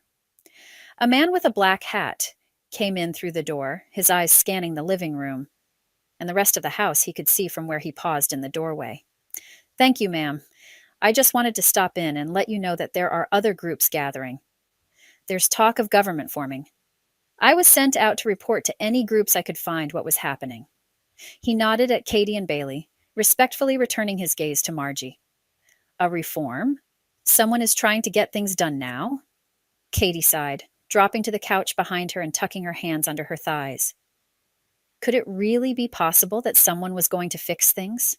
Or did she trust other people to make things right? More and more people are coming out and gathering together. We're inviting anyone to come and join us, or to send representatives or something. We just want to get things back to a good starting point. He smiled, hiking the strap of his backpack higher on his shoulder. Looking at Bailey, Cady couldn't help thinking they'd made it that far. They needed to help. Take a stand and participate in putting things right. We can do that. We should. Bailey stood beside Cady and turned to face Margie. Right. Grandma, isn't that our responsibility? Margie nodded, lifting her chin. You're right. We can, and we should. Because there was nothing and no one who could hold them back. They'd beaten a virus that had wiped out the world. They'd overtaken so many obstacles trying to keep them down. The death days had come and gone. Now they faced a rebirth. And the only thing with the power to get in their way was themselves. And that just wasn't going to happen anymore. Cady smiled at Bailey. We'll talk with our people and figure out who to send. The Gulch needs to be represented. And the Moss women needed to be heard. They'd learned a few things, and maybe someone else could learn from their researchers.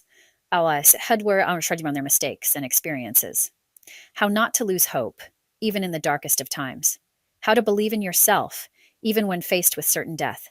How to overcome tyranny, even when it was deep inside yourself.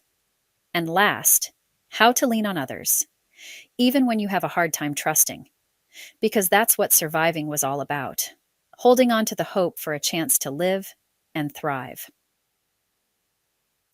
Thank you so much for joining Cady, Margie, Bailey, and myself for the 180 Days series. This has been a wild roller coaster of emotion to get through. I'm so grateful you stuck with me.